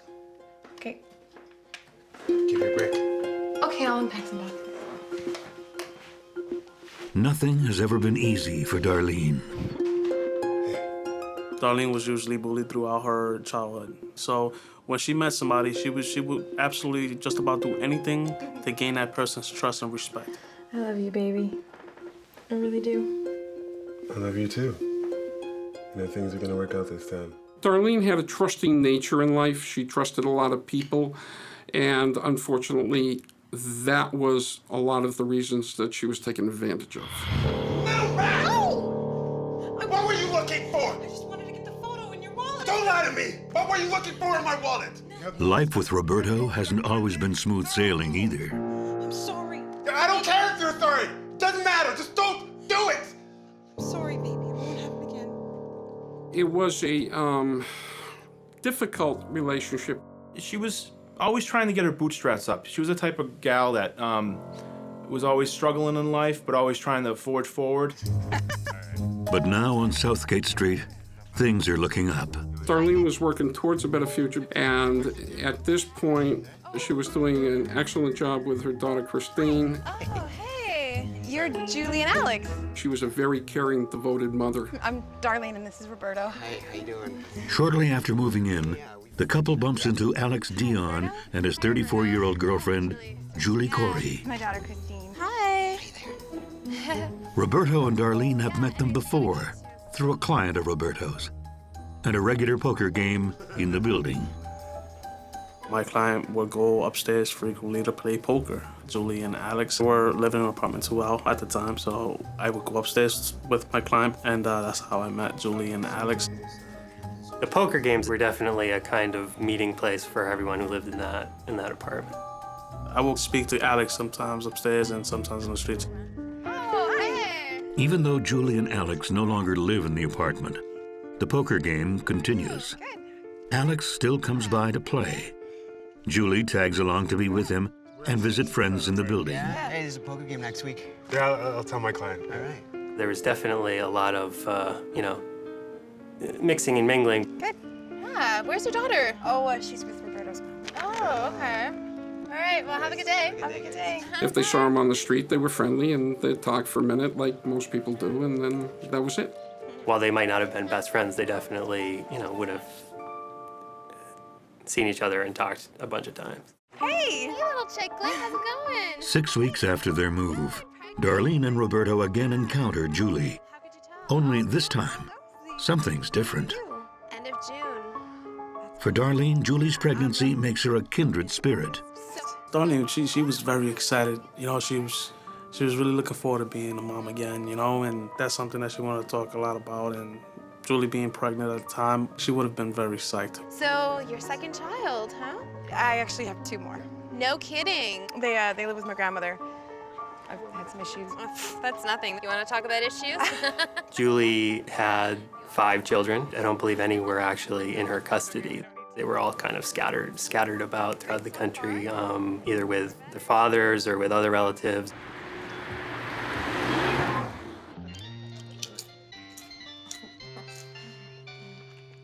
Alex and Julie had a troubled relationship. You need to do something about these bills. They fought almost constantly. What about you? You're just lying there. You gotta do something. I'm pregnant. Okay. Julie was getting benefits that the state gives to pregnant women and to the mothers of newborns. You're eating this crap, you're watching this garbage. I mean, come on, like. Julie didn't have a job, she didn't work. Well, I don't feel well. As long as she was pregnant, the public assistance was coming in at $423 a month.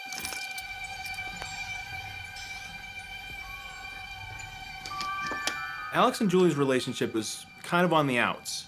There was a lot of discussion of whether or not this baby was the linchpin holding their relationship together.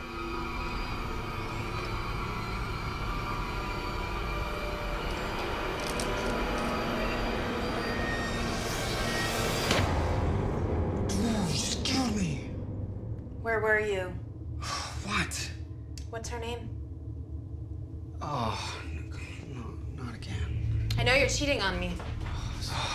I'm sorry, Julie, but I really don't need this tonight. Alex, don't walk away from me. I know you're lying. Shut up! She was always accusing him of sleeping with other people, saying that he was cheating on her. And it just seemed to get worse and worse. Julie was getting more and more jealous, and her accusations were more and more kind of outlandish. So cool. Both women are struggling, but they share the same goal, to get things right this time. Julie and Darlene would have had a lot to say to each other about their circumstances. They definitely were in similar situations, for sure. I actually have 2 more. It seems they're destined to be friends. Darlene wanted to be happy. She wanted to be accepted. Darlene Haynes, to me, appeared to be someone who wouldn't say no to having a friend. She did have a tough go with things, and I think she liked to be needed and to be wanted, and just to have a good friend that might take care of her. Unfortunately, I think that made her a little bit gullible as well. Oh, okay. Bye, guys. Serendipity has brought these 2 women together, but a darker force will soon tear them apart. I can still remember the utter shock on the police officer's face. Your soul is forever shaken a little bit from covering something like this. Expectant mother Darlene Haynes has made a new friend, another pregnant woman, Julie Corey.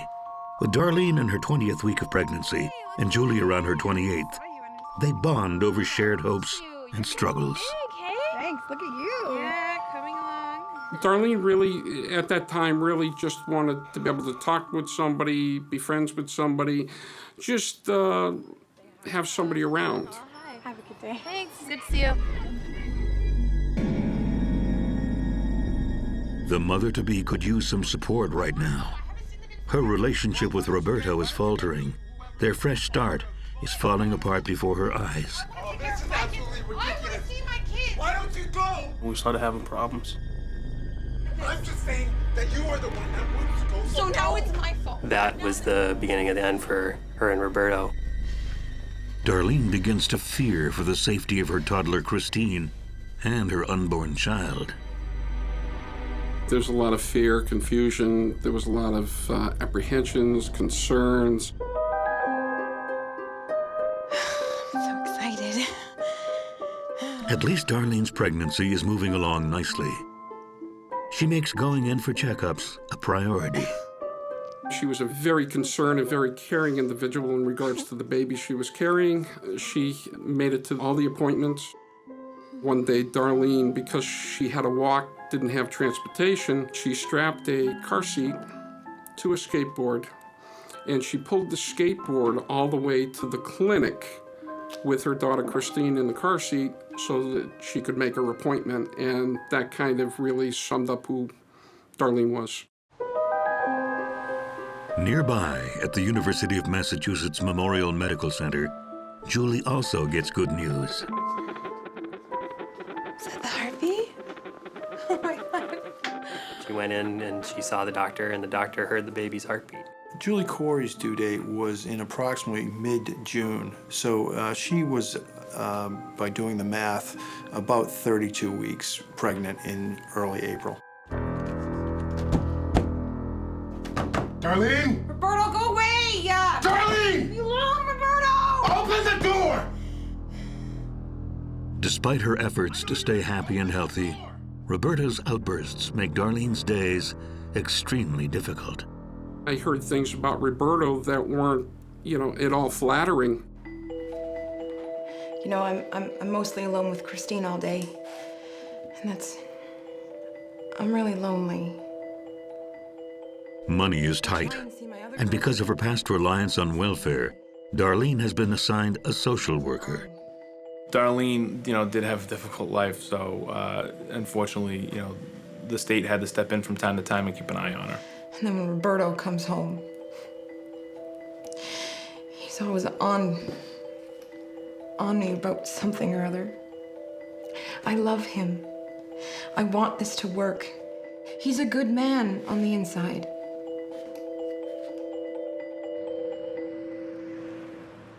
Then, as May brings Darlene's pregnancy into its 6th month, a potential solution to the tension arrives in the form of a new roommate, Hey.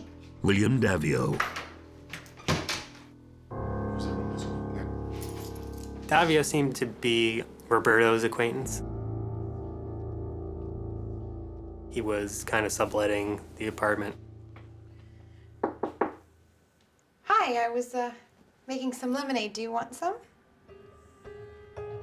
In truth, Roberto barely knows Davio, and he isn't exactly an upstanding citizen. Not by a long shot. He was a heroin user. He was an addict. He was in and out of programs. Darlene isn't thrilled to have such a troubled man in their home, but they need his contribution to the rent. Why are you being so mean to me? Why are you talking to me like this? For Davio, Roberto and Darlene's fights are his cue to head out for the night. He doesn't want any part of their problems.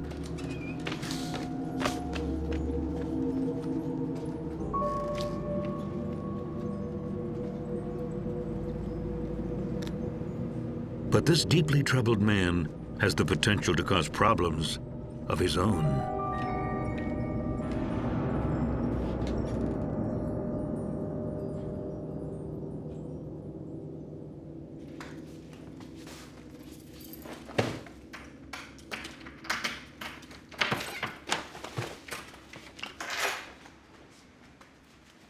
Julie! Oh, hey. Hey, what are you doing here? Oh, I was just visiting a friend. Oh, how's the baby? Well, knock on wood, it's doing good. And you? Oh, I'm telling you, nothing's gonna stop this baby from being healthy and happy. Meanwhile, Darlene and Julie find continued joy in discussing the progress of their pregnancies. A beautiful, healthy baby. Yeah, I am. Yeah. Well, anyways, I gotta go. Okay. But yeah. Nice to see you. Nice to see you. Have a good day. You too. But when Darlene sees Julie again in late May, Julie! her 8-month pregnant friend is not her usual cheerful self. What's wrong? Alex is a jerk. What happened? He bought a heart monitor, but he couldn't hear the baby. So I told him the monitor must be broken. So what? Something's wrong with me? Something's wrong with the baby? Well, at least he isn't violent with you. What are you saying? Is Roberto? Yeah. We've been fighting a lot lately, and When Julie talked to Darlene on that afternoon, she had a lot of pressure at that point in time. It's terrible. You're pregnant. I know. I don't know what to do. Well, girl, I think you need to make some tough decisions. Like, right now. The minute Julie showed Darlene that she was coming around and accepting her, Darlene would have said, okay, you now have my full attention, you know, like I will do anything for you. He's a bad match for you. And he's a threat to your baby. You need to get him out of your life before it gets worse, and believe me, they will get worse. Julie got to her head. Julie has something to do with this. Okay. With Julie's encouragement, Darlene is ready to make some changes. But she can't imagine just how much things will change for the worse. He had a history of violence. This case was amongst the most gruesome cases I've ever seen.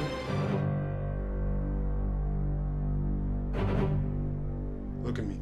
Mother-to-be Darlene Haynes' relationship is deteriorating. She is constantly fighting with her boyfriend, Roberto. Look at me. Look me in the eyes. She shared her troubles with pregnant friend Julie Corey, who's advised her to end the relationship. And you take my kid away from me? Darlene just, I think in her own way, just open to everything that Julie was offering at that point in time. Why are you talking to me like this? As Darlene enters her 7th month, things get worse, and Julie's advice looks better all the time. The constant fighting proves too much for William Davio. At least that's what he tells Roberto and Darlene when he moves out. Now no one's left to bear witness to where Roberto's fury may lead. I'm not a sucker! And no one is around to stop it.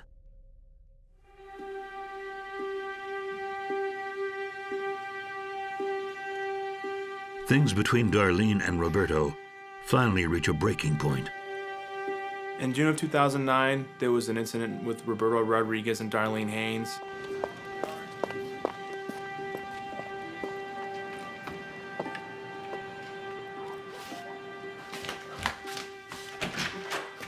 Come in. Thank God you're here. I don't know what to do. Look, he hurt me. He cut me. Are you hurt anywhere else? No. How did this happen?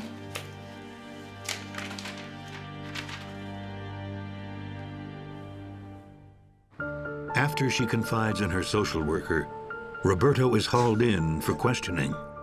She's making this up. I didn't do anything. Darlene has said that I had threw her or pushed her through a glass table and ripped a phone off the jack. Roberto Rodriguez claimed that there was no domestic violence that took place, that in fact Darlene Haynes had fallen on the table herself, and as a result of that, had fabricated the complaint against him. Roberto was served with a restraining order. Roberto said that there was this social worker from the Department of Children and Families who had sort of forced her into it, who had threatened to take her kid away if she hadn't put the restraining order on Roberto. Darlene said that the social worker wanted me out of the house, and if I didn't leave, then they were gonna take Christine away. With a previous assault charge on his record, Roberto's side of the story falls on deaf ears. The restraining order sticks. Roberto left the apartment as soon as the restraining order was in place, and he never came back. Now Darlene is truly on her own. July comes, bringing with it the 8th month of her pregnancy, and no end to her loneliness. At that point in time, she had Christine by herself. She was being evicted out of the apartment. She had to be out at the end of July, beginning of August, for non-paying of rent, because without Roberto there, she didn't have means to pay the rent.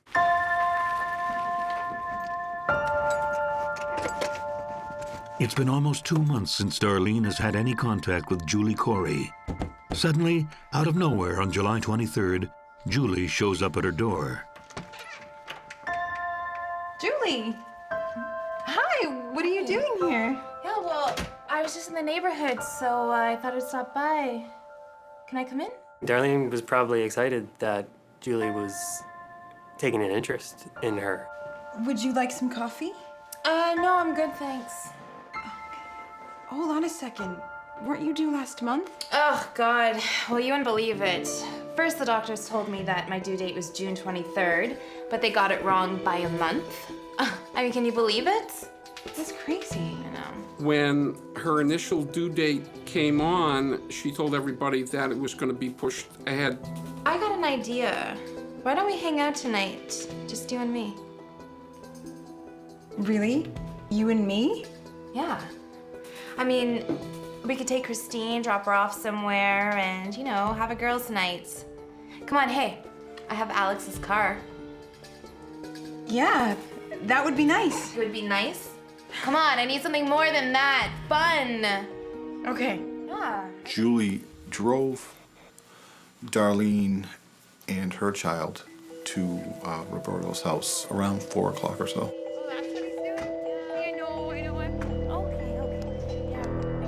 But Julie still has some things to do before their night can get underway.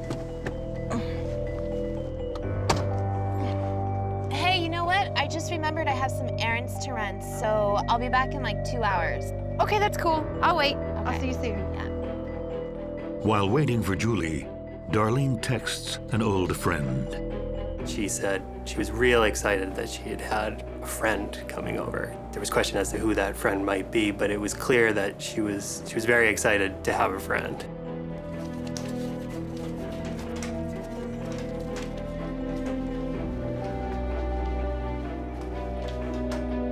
Thanks for the keys of your car. See you tomorrow, babe. Julie returns to Darlene's around 8 p.m. Now with the evening all to themselves, it's time to stock up on junk food and treats. They never really struck up a tight friendship, and then all of a sudden, Julie's offering to drive Darlene to the store, to hang out with her, come over that night. They had gone to a local store in the vehicle. Video from the store shows Julie Corey driving the vehicle, and Darlene Haynes was the passenger. That's ridiculous. How can he still be alive? He just fell off a building, and now he's running.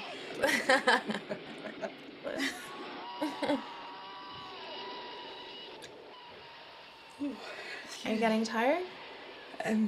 Yeah. All right, well. I think we need our rest. Goodness knows when it's gonna be coming. Okay. Okay. I can do this.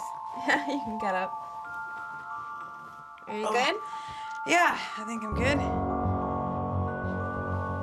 How about I come help you? Okay.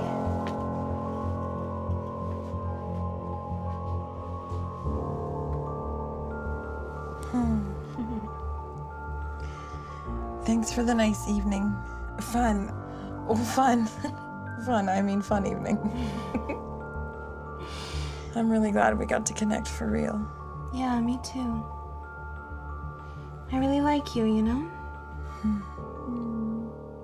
But there won't be sleep for anyone this evening.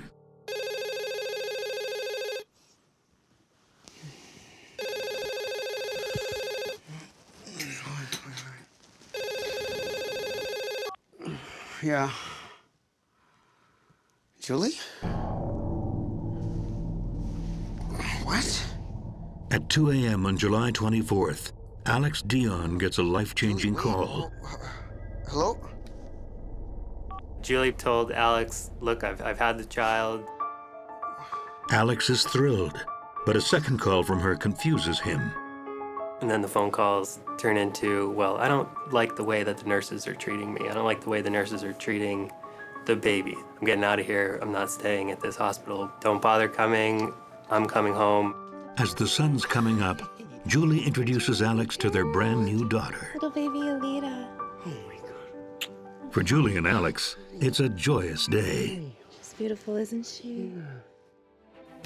But soon, a horrific discovery will forever tarnish the blessed event.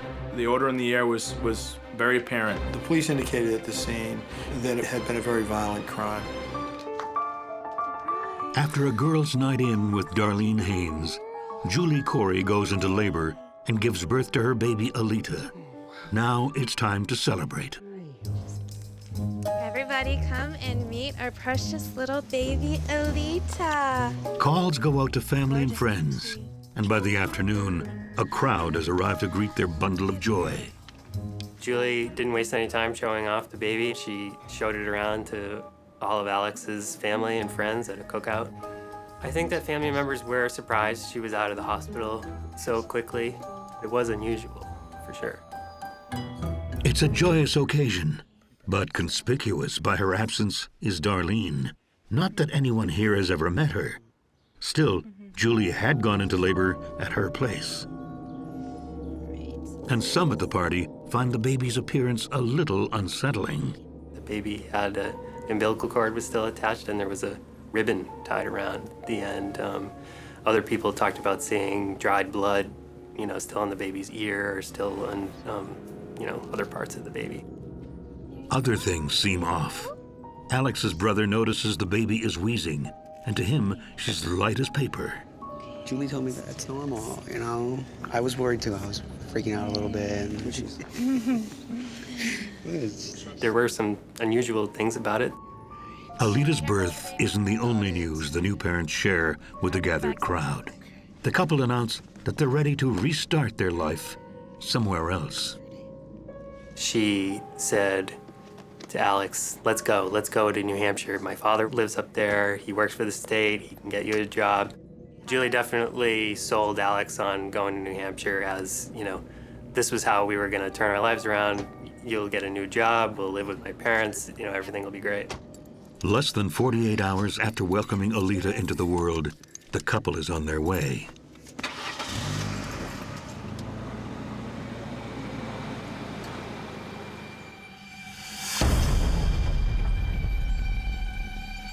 The future may look bright in New Hampshire, but back in Worcester, the present takes an ugly turn.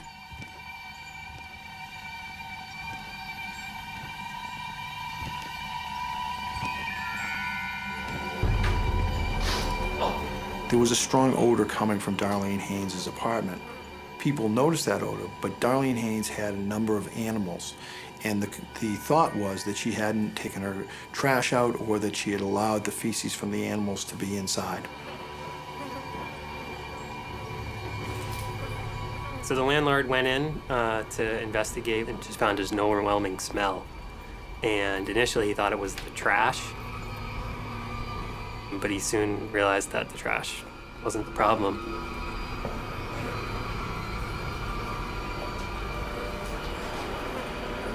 The landlord enters the bedroom and discovers Darlene's bloody corpse.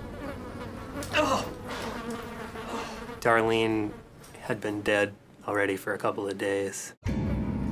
She was wrapped in a comforter, which was soaked in blood. We responded to the scene on the afternoon of July 27, 2009.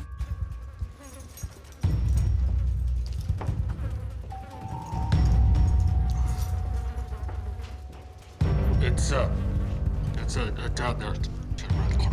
As far as most murder scenes go, it was relatively clean. There was an enormous loss of blood, which was evident. She had been strangled. She had been beaten about the head. There was blood on the mattress. And in fact, the mattress had been flipped over. It did not appear that there had been a struggle or anything like that. What it told us was that the deceased may have known their attacker. I just had a very hard time wrapping my head around how that could have happened.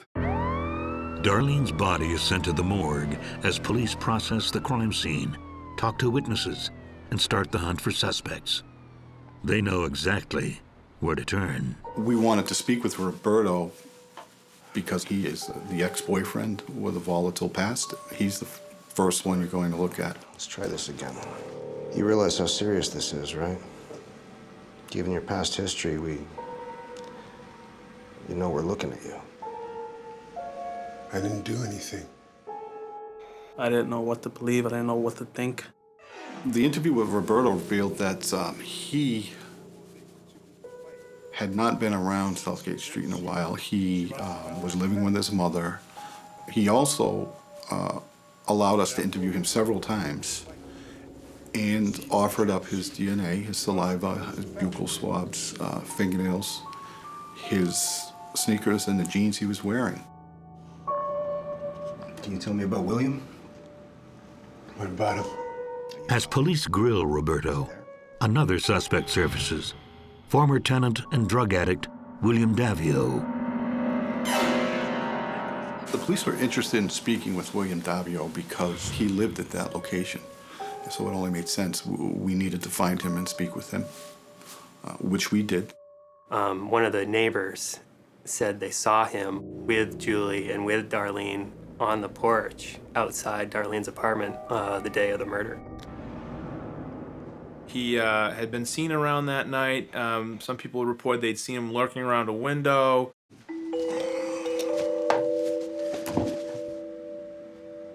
We have someone that says they saw someone that looks like you the night of the murder. I never went back to the apartment. Davio had an alibi. I don't think police really thought it was really solid. Authorities are confident one of these two men is their killer. The question is, which one?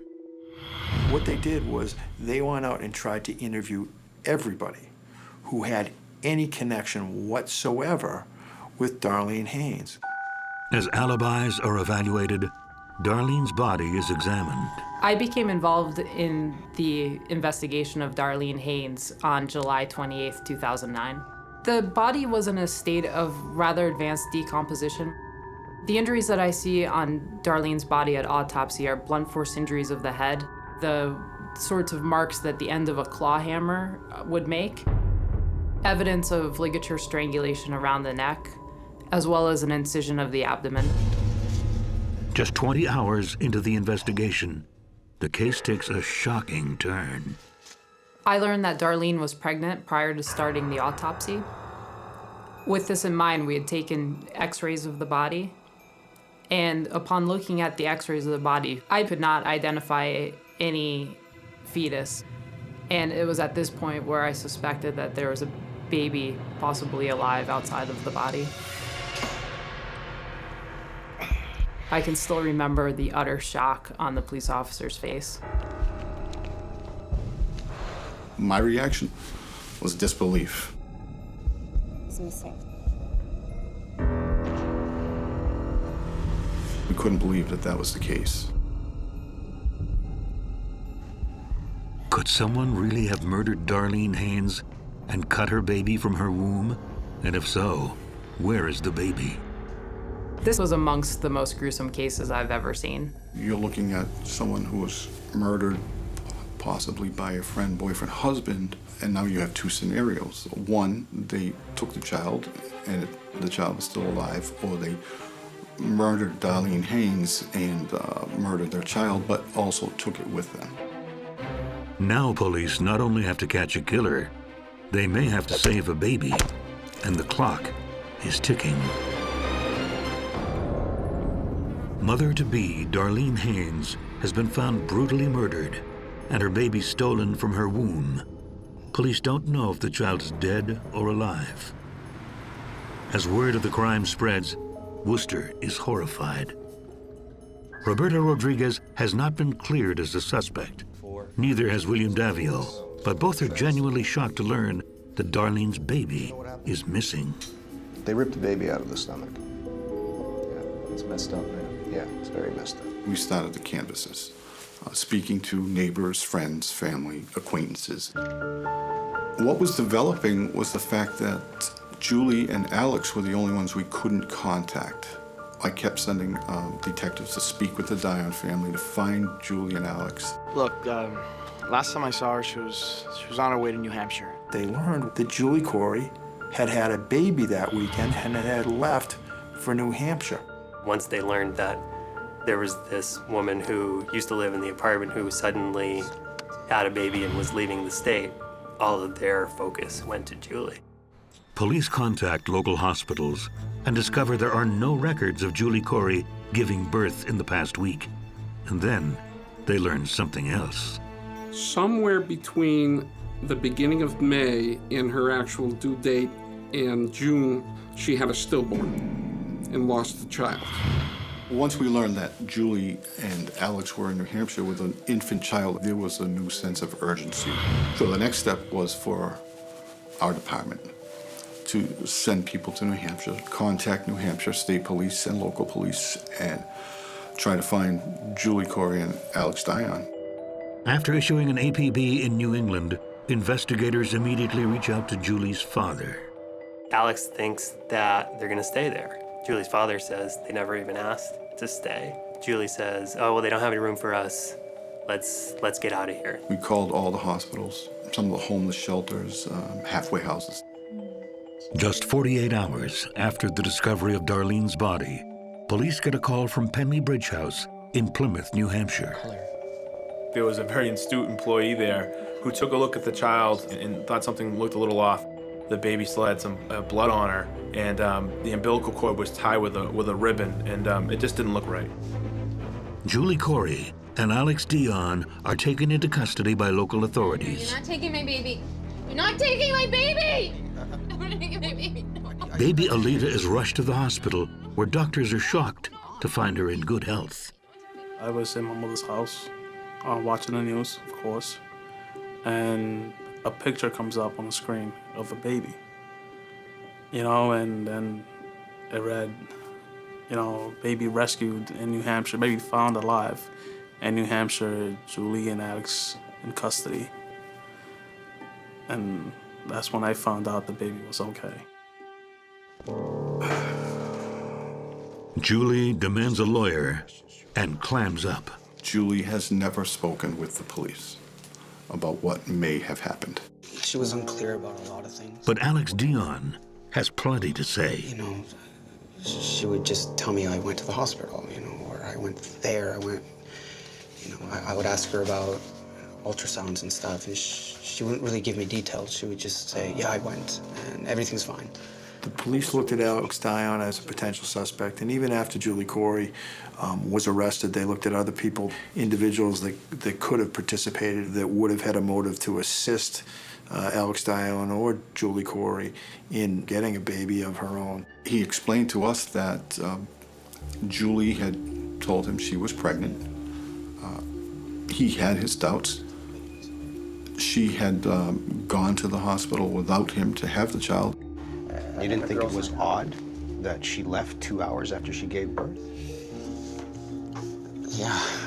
I don't know how this thing works. I don't have any kids. I thought, you have the kid, and if everything's fine, you can just go home. Julie Corey had told Alex Dion that she was going to a friend of hers in Marlborough. Later on, she told Alex Dion that she was actually going to Framingham, another town in the area of Worcester, to have the baby. She was very happy. She sounded, you're a father, I'm coming home. I didn't even have the chance to question anything. Later on, you could establish that she hadn't gone to a friend's house in Marlborough, that she hadn't gone to a hospital, that she, in fact, hadn't had a baby. Alex was portrayed as very gullible. Some of the things that Julie asked Alex to believe seemed pretty unbelievable. But Julie's lies went far beyond words. Julie still maintained that she was pregnant, and I believe that was easy enough for her to do because she continued to be a rather large woman, so that way there you could still believe that she was pregnant. There were documents that showed that she was getting public assistance because she was pregnant, and that those benefits were ending because she no longer was going to be pregnant. Police recovered the video from the convenience store that shows Julie and Darlene together the night of July 23rd. There's also evidence in Darlene's apartment. Also, where the deceased was found were 2 beverage bottles, which we recovered and swabbed and fingerprinted. The fingerprint of Julie Corey was found on one of those bottles. Most of the evidence is circumstantial, but one thing is irrefutable. It was determined that the child was Darlene's by a DNA test. 99.1%.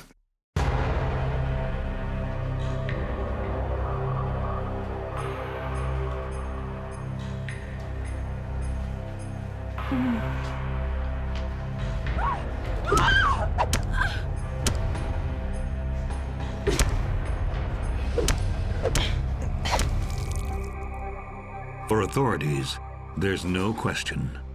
On the night of July 23, 2009, Julie Corey struck Darlene Haynes on the head with a heavy object, strangled her with an electrical cord,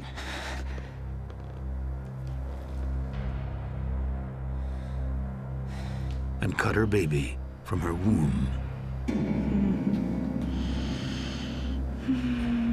There was a group of girls who lived across the hallway who had all gone out that night for one of their birthdays. They came back 2 or 3 in the morning, said they heard banging coming from Darlene's apartment. And one of the girls later on heard the water running for a really long time. That was Julie cleaning up after the murder.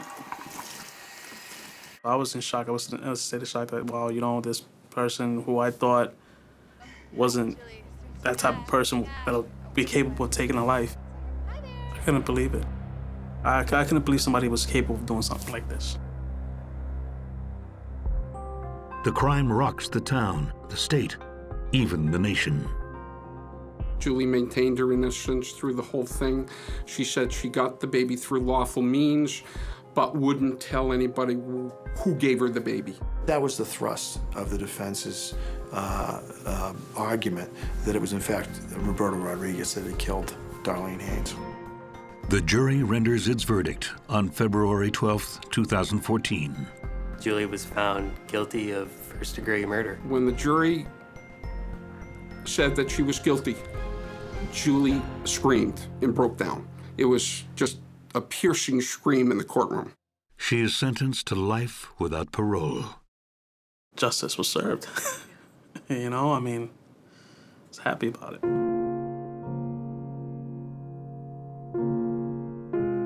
The motive for Julie to murder Darlene went right to the fact that she wanted the baby. She'd had 5 children of her own.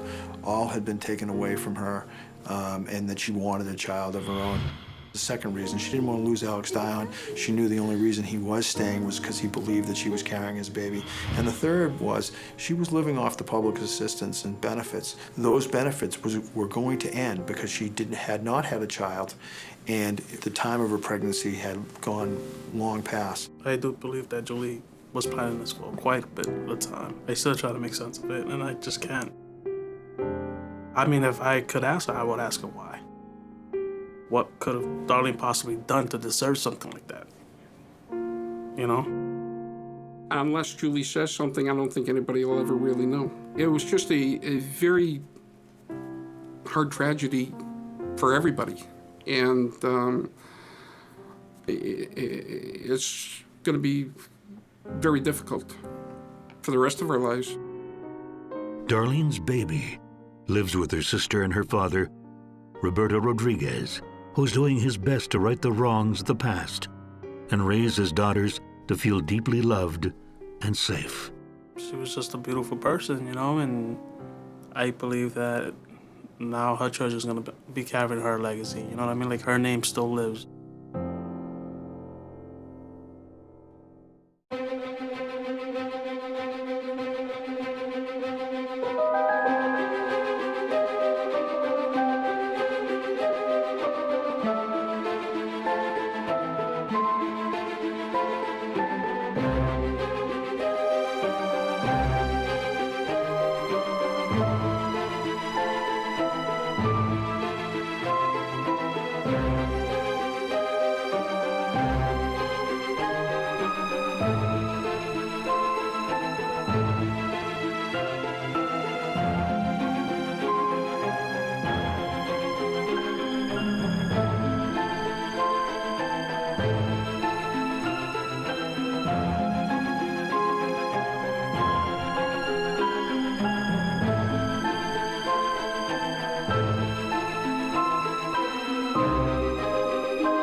There's a brand new house in the gated community of Lutz, Florida. We kept pinching ourselves when we moved in there. It was like, is this our house?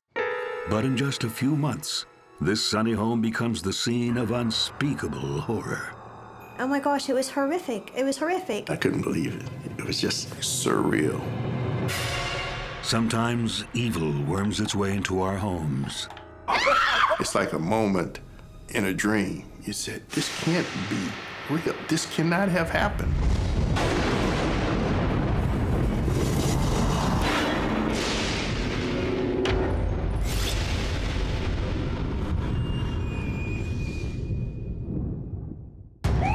On November 1st, 2006, police answer a desperate 911 call.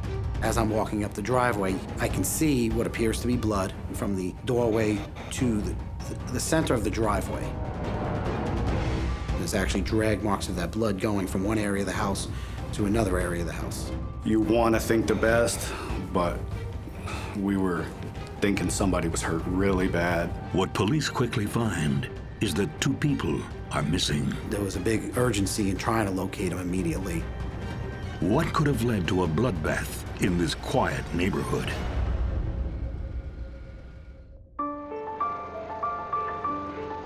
In 1997, 38-year-old Galen Eugene Thurno, Gene to his friends, moves to Columbus, Nebraska. He was from the Kansas City area. His father worked there. He had one sister who he adores, and another older brother and a younger brother. We were a conservative family, had a great childhood, all of us. After a stint in the Air Force, Gene takes on a job as an air traffic controller. He could handle a lot of the stress, things like that, and that's something that he decided to go for. Thanks a lot, buddy. At the Columbus Flight Service Station, Gene fits right in. Gene was a very nice individual. He was one of these guys that if you were going to go out and lay sod, we'll say, hey, you need some help, I'll be over. And in this kind of tight-knit group, fitting in is important. You become a member of a very small, minute team. You have camaraderie. You will know those people for the rest of your life. Another new member of the crew is 39-year-old Bob Peterson. Hey, what are you doing in our neck of the woods? They both came about the same time. Bob was already an air traffic control specialist. He had transferred to Columbus, Nebraska because his father owned a farm, and he used to go home and help his father do the farming. Do you want some? Go ahead. Thanks. Bob doesn't fit in with the gang nearly as well as Gene. Bob was a quiet individual, not that he wouldn't speak to you. Bob, I would have to describe as kind of a loner. He was just a quiet, nice guy. Bob was a guy who liked to work by himself. And the mid-watch, which works from midnight to 8 generally, was his favorite watch. Most people hate the loneliness of the night watch, but it suits Bob just fine.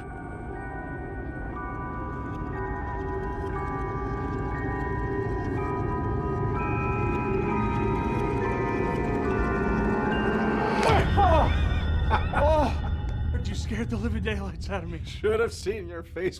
Oh, I got you there, didn't I? Hey,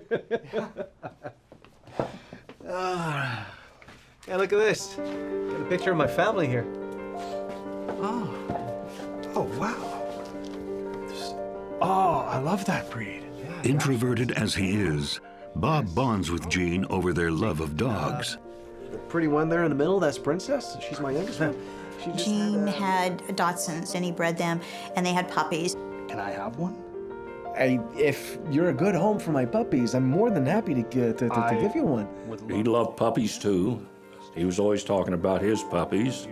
Gene loved his dogs.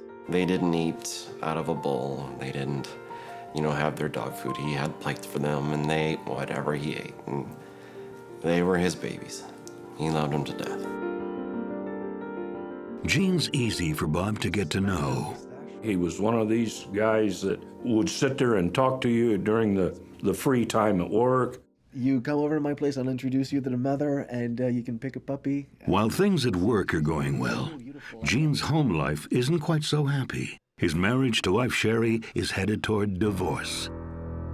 He was married about 20 years. Gene gave her all the love that he could. Sherry, you can't be doing this. I think She just wasn't able to give back. She was a nice person, but also a selfish person. Gene, it's over. The final straw, her ex-husband had come back and promised her the world and that he would take care of her, and so she went away. He had some close friends that were essential for him getting through all this. Because obviously divorce was not what he wanted, but it was a difficult decision for him to come to. Sherry. His divorce comes as no shock to his co-workers. There are few secrets in this tight-knit world. It did not surprise me that they split up and went separate ways. Women, huh? Everybody. I had to concentrate on convincing him that he needed a new life. that's really good news. January 2002, Gene asks for a transfer to St. Petersburg, Florida. Part of the draw to get to St. Pete was just to be around family. It was like a breakaway, a new start. What's going on? Hey, I'm being transferred to Florida. Sunshine, I can't believe it. Gene's transfer will leave a hole in this close community. That's great. Congratulations. Thanks. Gene seemed like one of Bob's only friends. It doesn't take Gene long to find a new home. And soon, he starts looking for something else. A new love. It was very helpful to find somebody. He just wanted somebody that would love him as much as he could love them. Things are also looking up at his new job at the Flight Service Center in St. Petersburg. He transferred to us as an air traffic control specialist, and he worked out just perfectly at our job. As always, Gene gets along with everyone. Just a wonderful gentleman. Oh, this is your desk. Great guy to work with. Just a real good person. JJ, this is Gene, our new transplant from Nebraska. We already met. We have. But it's not quite love at first sight for 43-year-old Juanita, or JJ to friends, a fellow air traffic controller. Gene came January after 9/11, and after that event, there was heightened security. Someone else was coming in, one coworker, and then Gene was right behind him, like to piggyback, and it's like, whoa. Who are you? I'm Gene Thurnow. I just started today. Where's your badge? Yeah, sorry. Right here. Okay, fine. Thank you. That was the first time I met him, when his first day at work. I challenged him, as I called it, so. JJ's on edge for a reason. She's having a hard time with her husband. We'd been married 20 years, 3 children. He was just a very controlling person. JJ, would you happen to have a stapler? Oh, of course. Here it is. Oh, sorry. The pair become fast friends, but with just a hint of something else. We were talking about where we came from and everything. He had just gotten divorced. I was close to going through one, and so we kind of, shared that. I would watch her sit next to him, and she would kind of talk to him, and he'd say something, and she'd giggle, and then that would be that I could see that connection. But even with love knocking at the door, Gene is soon haunted by his past in Nebraska. Anytime you're going to move out of state for someone, that has definitely gone into full obsession mode. Gene Thurnow is starting a new life in Florida, far away from a disastrous marriage in Nebraska. But his past is about to catch up with him. It starts with a strange letter from his old co-worker, Bob Peterson. Bob had sent him pictures of the apartment that he was in when it was empty. And it's not just these photos. His ex-wife Sherry won't leave him alone.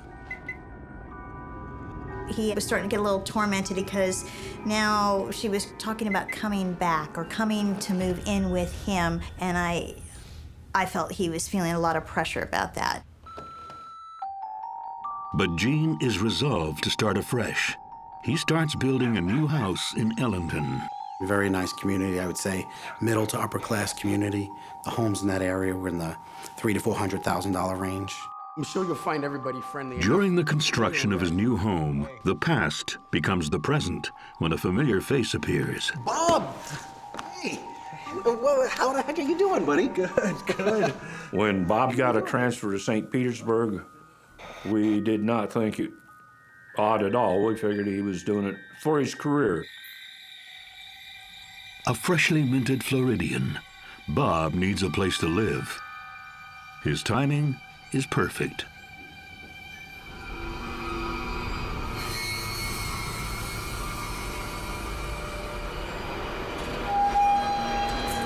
That's better. No running with scissors, right? Gene had just built his new house, so he was vacating a rental property. I love it, you know, home sweet home, right? And the dogs. So Bob did move into the rental home that Gene had had. I went to check out the way they built it. Bob settles into Gene's old place and his own new life. Yeah, no, it's great. But little else has changed. I never saw him interact and take part in the social kind of activities. He was just very quiet. You kind of didn't know he was there. I mean, he got trained, and when he sat down, he pretty much kept to himself. Yeah, I know. We have to go back to work, I guess. I'll just leave it there if you guys want to take a look at it. They've got, like, really good models in there. JJ is one of Bob's first new work friends. When you're done with the newspaper, could I read it? JJ is going to make you feel comfortable no matter who you are. Yeah, absolutely. I'll drop it off just right after I'm done. Thanks. Yeah, no problem. From that day on, when I would come into work, he would have the newspaper at my desk. He'd already read it, but he would have perfectly folded it back in the same creases that it was, and it'd be sitting there waiting for me. And JJ has more on her mind than helping Bob fit in. Her marriage is over. Divorce is a terrible thing. Okay, but I usually always say sometimes divorce can be a good thing too, so in this case it was. Actually, I'm kind of relieved now. She turns to Gene. She had a bad, divorce, similar to what Gene had gone through. And that was something I believe that helped them relate together even more. What about Sherry? I heard about Gene gets some bad news of his own about his ex, Sherry. Her health was failing, and she had passed away. She's in God's hand now. It's a shock, but Gene finds solace in the new life and the new home he's building. I couldn't help noticing that, do you do stained glass? He throws himself into dequerating his new home. I'm looking for someone to do a stained glass door. He goes, "Can you make me stained glass doors?" I'm like, "Whoa, yeah." Why not? Yeah. That's how we started, spending more time together. After JJ's divorce is finalized, 2 years after Gene moved to St. Pete, he steps up and asks her on a proper date. It wasn't too long, and he was already saying he thinks he may have found the one. Since coming to Florida, Gene has returned to his faith and is a devout Christian, something JJ finds compelling. Faith played a large role in our family. Gene originally is who got her back into church and went to church with her and made it such a part of their life. Sorry, guys. I'm late. Faith also connects Gene and JJ to their co-worker, Bob. We would work Sundays, and we would go to church just down the road, and Bob would frequently go with us. Bob even begins to emerge from his shell. We would have Secret Santa at work, where we try to limit it to like $10, $15 a gift. But one time, Bob got a name of a coworker. I got that for you. He went out and got her like a $100 gift card at the grocery store. I hope you like that store. Bob would be the first one to go around. "Hey, I got my truck. I'll go get the Christmas tree." He would always be like volunteering in that capacity and very generous in those things. Bob is also helpful in other ways. He does everything he can to encourage Gene and JJ's relationship. I was thinking that maybe we could switch shifts. I can take your shift tonight, and you could work mine tomorrow. What for? You can work all day tomorrow beside Gene. Gene and I didn't work the same hours, so he would say, hey, do you want me to work that 10 o'clock shift or that 3 o'clock shift for you so you could work with Gene? Thanks, buddy. Happy holidays. Such a wonder to have him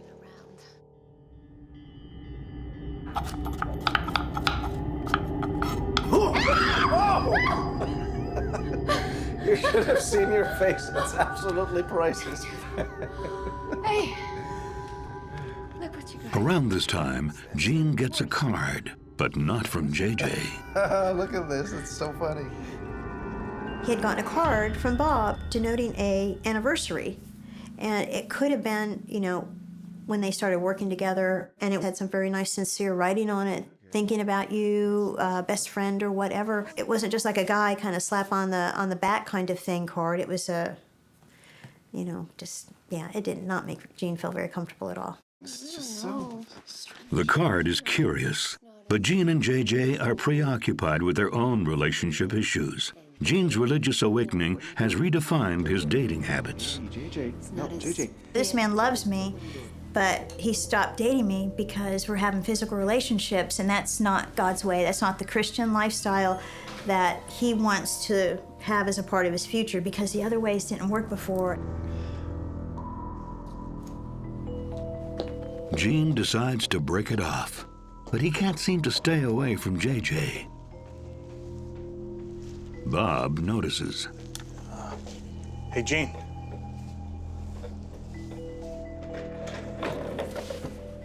What's going on there? I thought you and JJ broke up. Oh, we're not dating anymore, but you know, we're still talking. We're friends and all. Why were you over at her house this morning? How do you know that? Just took a detour on the way in today, and I saw your car in her driveway. It's all right. Okay, he's just a little odd. He's just bored and driving around the neighborhoods and, you know. The breakup doesn't last long, and in April 2005, Gene takes a bold step. Do you mind keeping an eye on her for a second? I just need to go get something. Yeah, just love her good. After work, I followed him to his house. I was kind of waiting for him to start picking out a movie. JJ, if you don't mind standing up just for a second, I want to check something. And then he goes in the bedroom and he comes back out. What? Just... And handed me a box. There's a note folded up really small and shoved into where the ring is supposed to be. I was just like overwhelmed. I'm like, really? Are you... I mean, I was floored. I was crying. Gene proposed. And I said yes. They were very happy for us because they cared about us and they wanted to see something good happen, and we'd gone through a lot. Thank you, sweetheart. But not everyone is happy about the upcoming nuptials. I heard from JJ that Bob was less enthused about their wedding, that he was not as happy for them. The forecast, plenty of sunshine through it today with seasonal temperatures. We should reach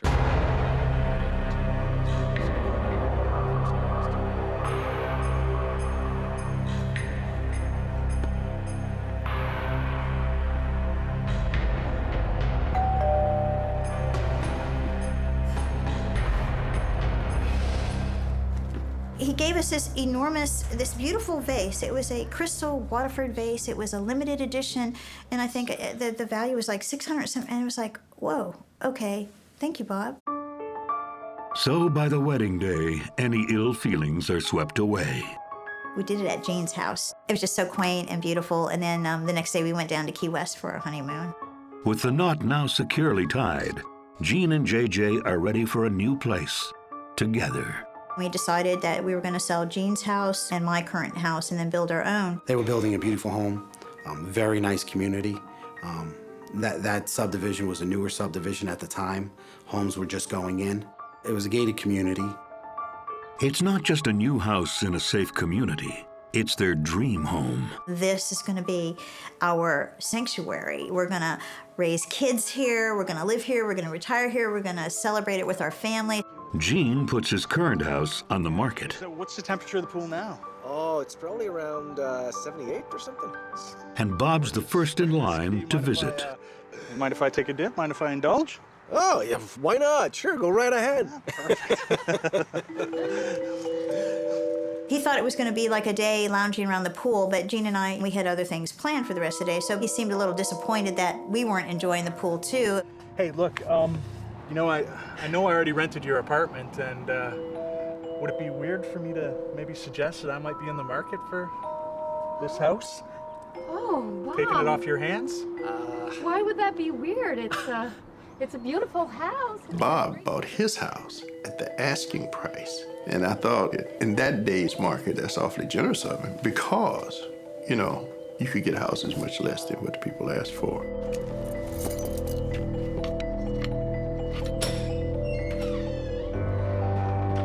In fact, Bob loves it so much that he requests that the home come with all its furnishings. And so Gene sells everything to Bob. It was a model house. It was perfection. You wouldn't want to have changed a thing.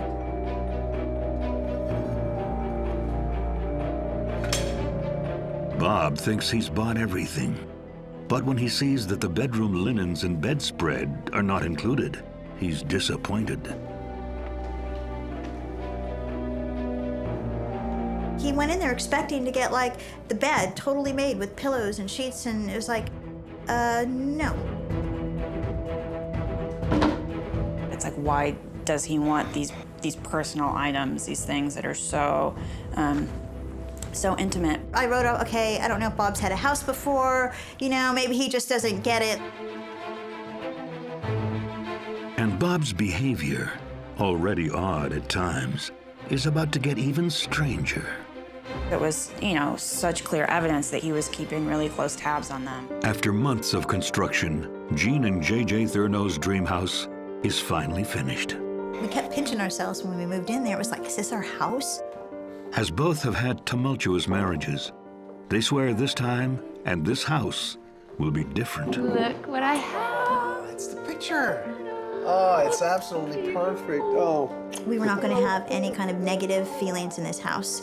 There was not going to be any arguing or yelling. We were looking forward to inviting lots of people and friends over to share that with him. Bob's also been busy. He comes to work one day in the last week of October to show off his new baby, a shiny new car. I almost went with the stick, but I stuck with the automatic, the guy. So he is showing Gene the car, and at that time, it had the GPS in it. Bob was showing him how he had typed in all of the coworkers' addresses, and he had physically gone around to see, like, where everybody lived. You have to see Margaret's place. It's humongous. It's like a mansion, like a palace. You've been there? Well, I've not inside, no. I've driven by it a bunch of times. He's single, he's odd, he's lonely, all right, you know. Look at this. Yeah. 22. Yeah. Then at that time, too, he also showed Gene a gun he had in his glove box. Yeah. I'll just take that. Thanks. Back off. Yeah, this is my baby, my two babies. Never know when you're gonna need protection, right? Tell me about it. Bob came from a farm. Gene, you know, he'd been hunting and stuff, so I didn't think anything to be excited about it. These guys were used to being around guns. But Bob isn't content to show off his new toys. He wants an invitation to see Gene and JJ's new home, and he's not shy about it. Hi, Bob. How are you? Good, yeah. Oh. Still $1 million short of being a millionaire. No, I'm good. Look, I was just calling because I didn't hear back from you and Gene about coming over to see the new place. Oh, one sec.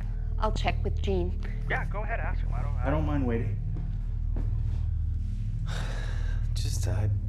Yeah, all right. Yeah, I guess that'll be okay. Well, how about November the 1st? You know, I think that's a good day for everyone. We all get off at the same time. I can just head over right after work. Okay, great. Okay, then. All right, you guys have a good night. He says he has a present he's just dying to give them. He kept saying, oh, I got this awesome housewarming gift idea for you guys. You're not going to believe it. On November 1st, the three head for the new house. So, Bob, you're gonna follow us? I know where it is. GPS. What they don't know is that Bob knows the route by heart, even without his GPS. You see the pool right there, so. When they finally arrive, Gene proudly gives Bob the grand tour. You want some pizza? Yeah. Yeah, if you don't. Thank you. You're welcome. That's great. Hey! The three chat for a bit, but JJ is restless and keen to get on with their night. Gene and I had plans. We had a list of things to do. We were just expecting Bob's visit to be kind of short. Would you like something else? Yeah, sure. Why don't we have some tequila? What about iced tea? I offered him several beverages, thinking he was done, and it was always something different. He just kind of kept lingering. Bob finally gets up. I'll be right back. Okay. But only to grab something from his car. He wanted to show us the gift that he had anxiously and carefully prepared. That's for you guys. The ultimate housewarming gift.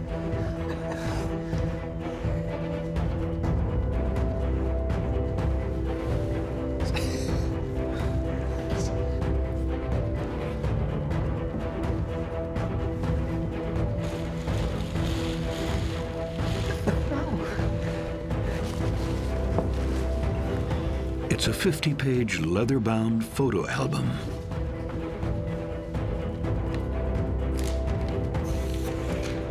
It's stocked with photos of JJ and Gene's house through its various construction stages. You get every detail, every picture of their house from groundbreaking on up, of their house being built. Oh my gosh, this is a picture of the lot before we built. Yeah, before you just broke ground, so. Obviously, he had been there quite a bit and knew exactly where they were and what was going on and how the house was laid out. Wow, what do you say to that? You know, he was so excited about it, and it's like, okay. It was just a pet project, a passion project, so I wanted to see it through right. Oh, well, thank you, Bob. I'm trying to be polite, and I get to the back of the book, and it's after the house is completed. That one right there that was just a couple of days ago. Bob continued to take pictures of our home even after we moved in because you could see our furniture there. It was, such clear evidence that he was driving by all the time and that he was keeping really close tabs on them. The couple doesn't have much of a chance to react. Within minutes, there's an unexpected knock at the door. It's my daughter. JJ and her daughter have to run an errand. Hey, darling, I gotta go. I'll be back in an hour. Thanks for the gift, Bob. I love you. I love you too. When JJ leaves the house, Bob follows her out. I just thought maybe he thought his car was blocking us, and I was like, no, we're fine. But he went straight to his car, and then Cassie and I left, so I don't know what he was going for. He was getting something out of his car. What JJ doesn't know is Bob has something else for Gene, something he's been obsessing over for years. I started thinking about how this could not be a very good ending. After JJ Thurno leaves her dream home to run errands with her daughter, Bob Peterson goes to his car to get something. And this time, it's not a present. He had actually typed out a letter. It's actually a kind of confession. Thanks.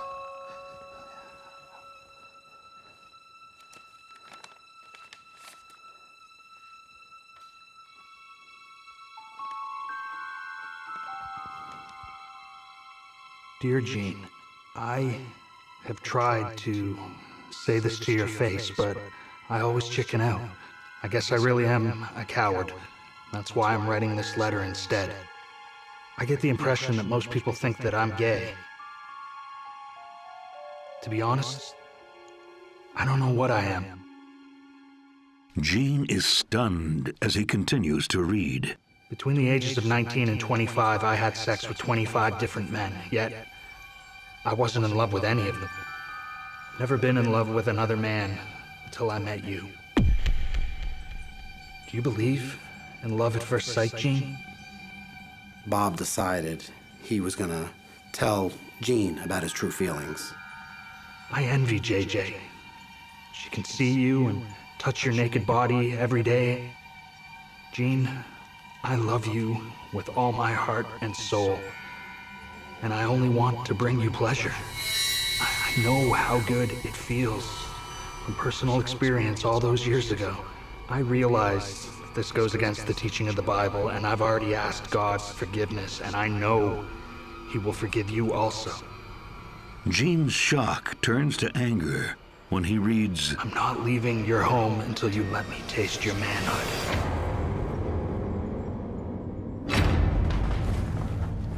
Bob, is this a joke? No, I wanted to tell you this for a long time. Bob, this is not funny. You're gonna have to leave now. I'm not going anywhere, Gene. No. Bob, I want you to grab your jacket and get out of my house. No. Now. No, Gene, look, I know that you're scared, but you don't have to be, okay? You don't have to be afraid. JJ doesn't have to know. We can be together. No! Gene was gentle and kind, but he also wasn't a wimp. He wasn't going to let somebody impose on him like that.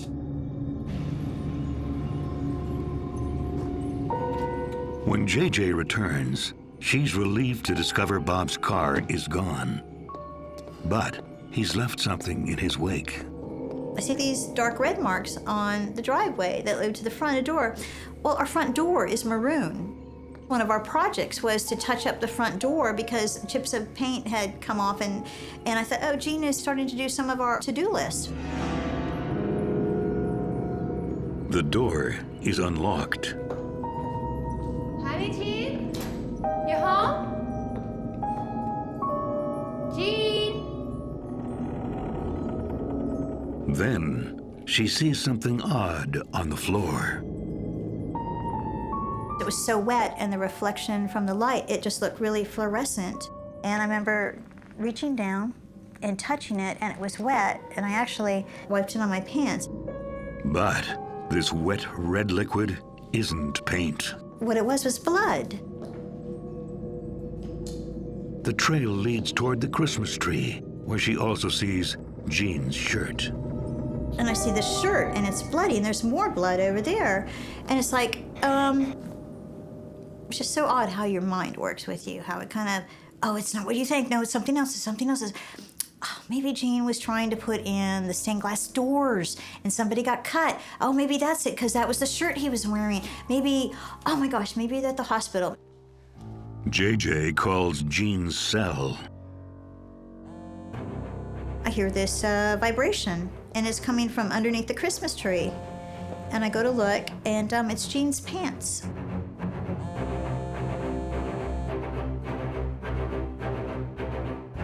I see his shoes and his socks, and I see his underwear.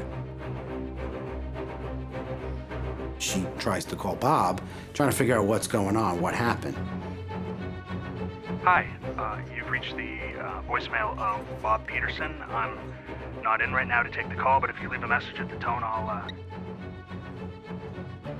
Panicked, she calls 911. Oh, sorry. Here and there's blood on the floor, and yes. It's then that she spies the letter addressed to Gene. The note was half folded, put into an envelope. So I'm reading that letter when I have the dispatch on the phone, and it's like, he wanted to rape my husband. Oh my gosh, it was horrific. It was horrific. Then she makes an even more shocking discovery. And then I'm like, oh my God. I started thinking about how this could not be a very good ending.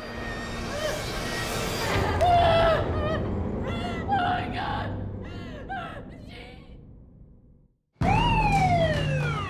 The police arrive in a matter of minutes.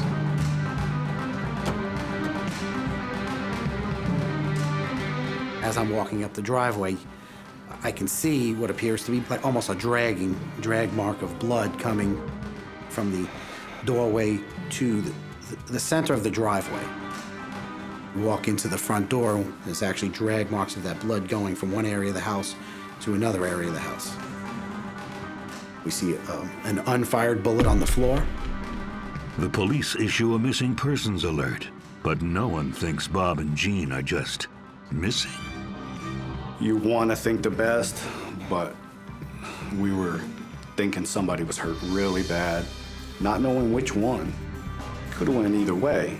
There was a big urgency in trying to locate him immediately. The home is considered a crime scene, and investigators work throughout the night.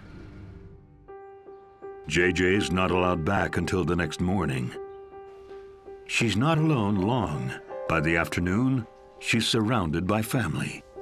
I was at work when I first got the call from JJ. I left work immediately, and I called my sister and had her call my brother and my parents from there. And then we all headed up to their house. I just remember family members started showing up. Meanwhile, one of the first places the police check is Bob's house, Jean's old house. It didn't appear anybody was there. Actually, the home looked like it had barely been lived in. The search stalls until suddenly they catch an unexpected break. I had spoken to Bob's brother. He had mentioned that at one point Bob had lived in Safety Harbor area. He had said that he didn't know he'd even had the new house yet down in Ellington. The address isn't familiar to JJ or anyone from their work. Bob by Jean's home. Why would he have another home?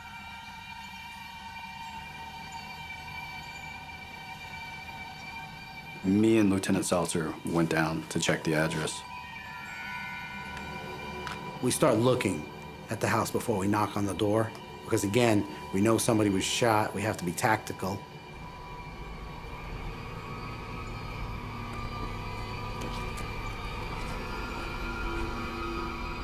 There's the Pontiac that belonged to Bob in the garage.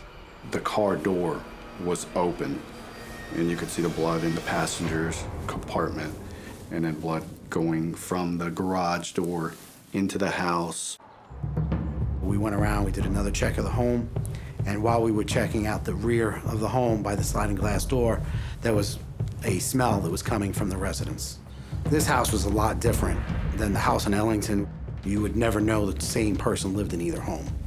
This house was just dirty, not well decorated. The kitchen was dirty, there was very little furniture in the home, and there was a mattress in front of a TV. We had found a lot of gay pornography, male-on-male pornography, a lot of sex toys.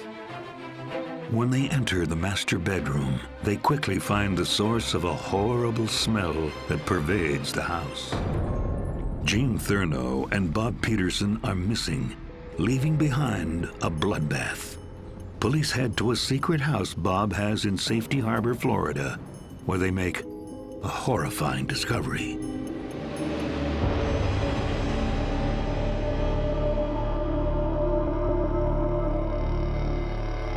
Bob was lying in bed. He had a gunshot wound to the head. And Bob isn't alone. We find, unfortunately, Jean on the floor, naked and deceased.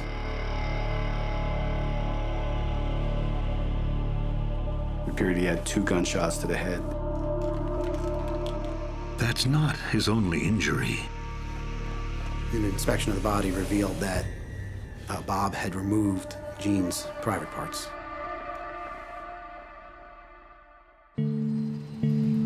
The news JJ has been both desperate for and dreading for 2 excruciating days finally comes. November 3rd comes up, it's in the morning, and Detective Seltzer comes in. Mrs. Thurno, I'm sorry. We found them both. They're both dead.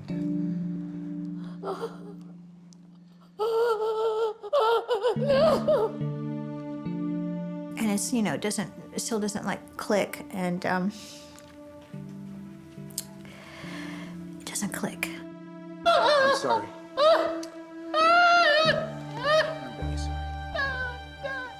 But why did Bob kill Gene, the man he claimed to love? The police have a theory. Enough!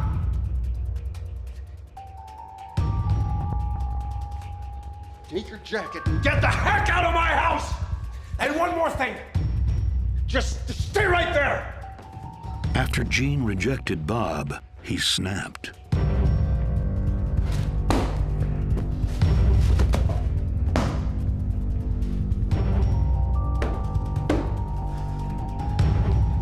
Whoa, whoa, whoa. This is no joke, Gene.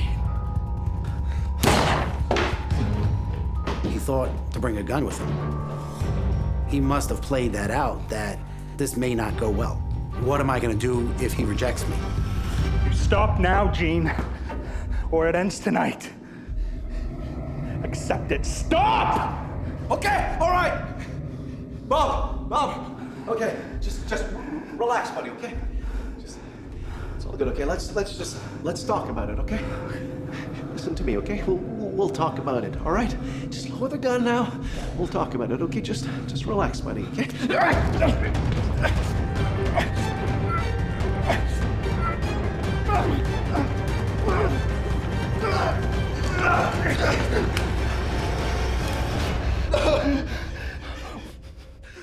Why did you do that?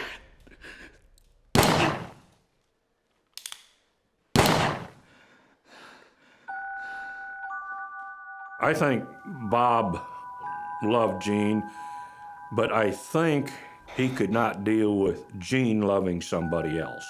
His way of thinking was, you're going to be mine or nobody's. I think he died fairly quickly. He was shot twice, extensive injuries.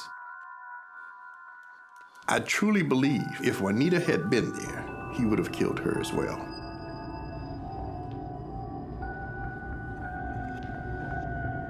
And why he removed Gene's genitals remains unclear. We found the razor blade that had been used to remove them.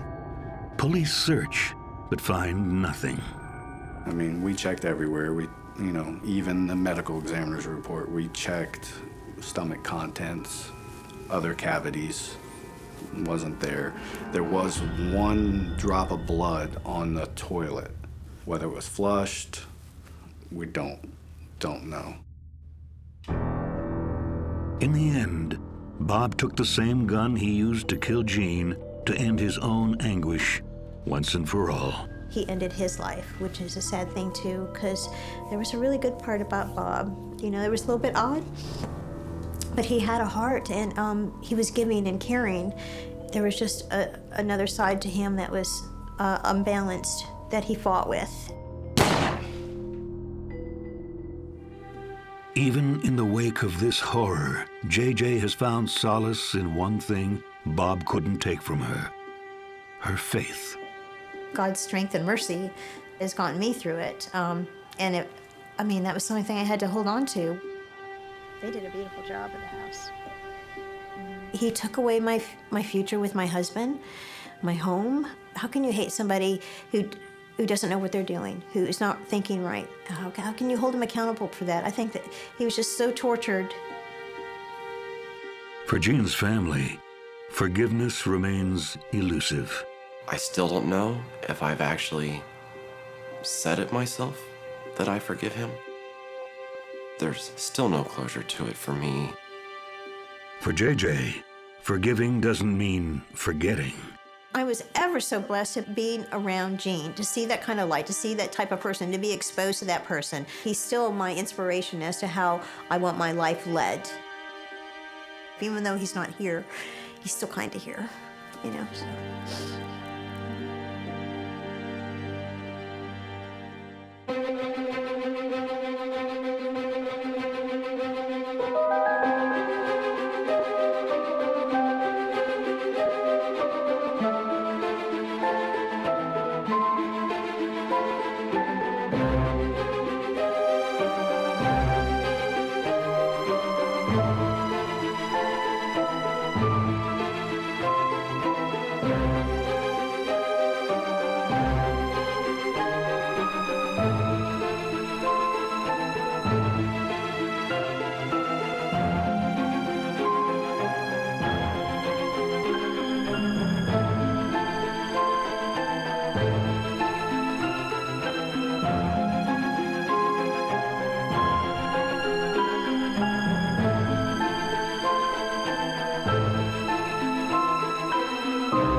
They say love makes a house a home. Buddy was so happy to go.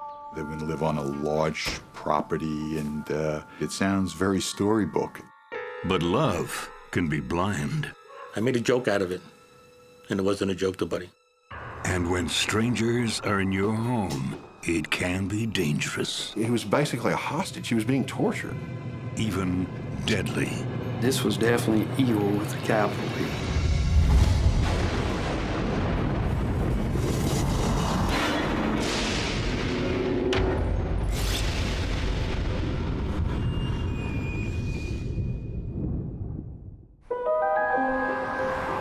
On an early morning run on the outskirts of Houston, a man notices someone sleeping by the side of the road. But when he loops back and the figure hasn't stirred, he calls 911. Initially, a jogger had called in to police dispatch that something was wrong with a person, and he'd seen a man laying in a ditch. Thought that maybe they were drunk or passed out or sleeping.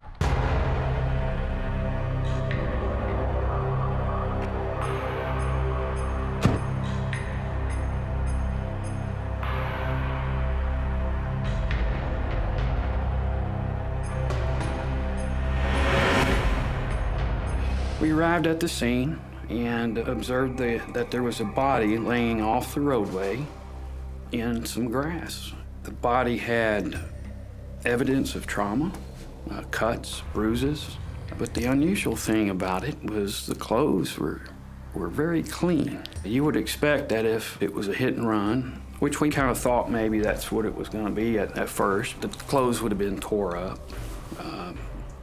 Would have been dirty, but that wasn't the case.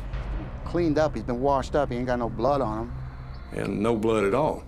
It just like somebody had been beaten severely. We knew that something was wrong with the scene immediately. No gun wounds, I don't see no stab wounds. One shoe was laying on the ground next to the victim, and the other shoe was on his foot, but it was on the wrong foot. So you could tell somebody hastily dressed him. Glasses over here. And threw him out there on the scene. It was a clear indicator that whoever done this had access to clothes that fit the victim, because his clothes appeared to properly fit him.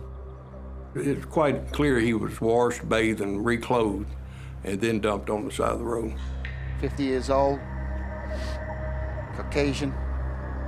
While evidence tells police that this was no hit and run, it tells them nothing about who the dead man is. And when investigators have a body with no name, they first look to the names that have no bodies. We checked our case files, our reports, to see maybe if somebody reported someone missing. Find anything? Nothing yet.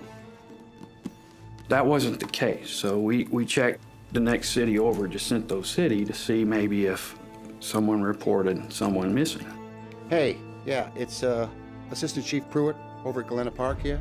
Listen, I was wondering if you could help us out here.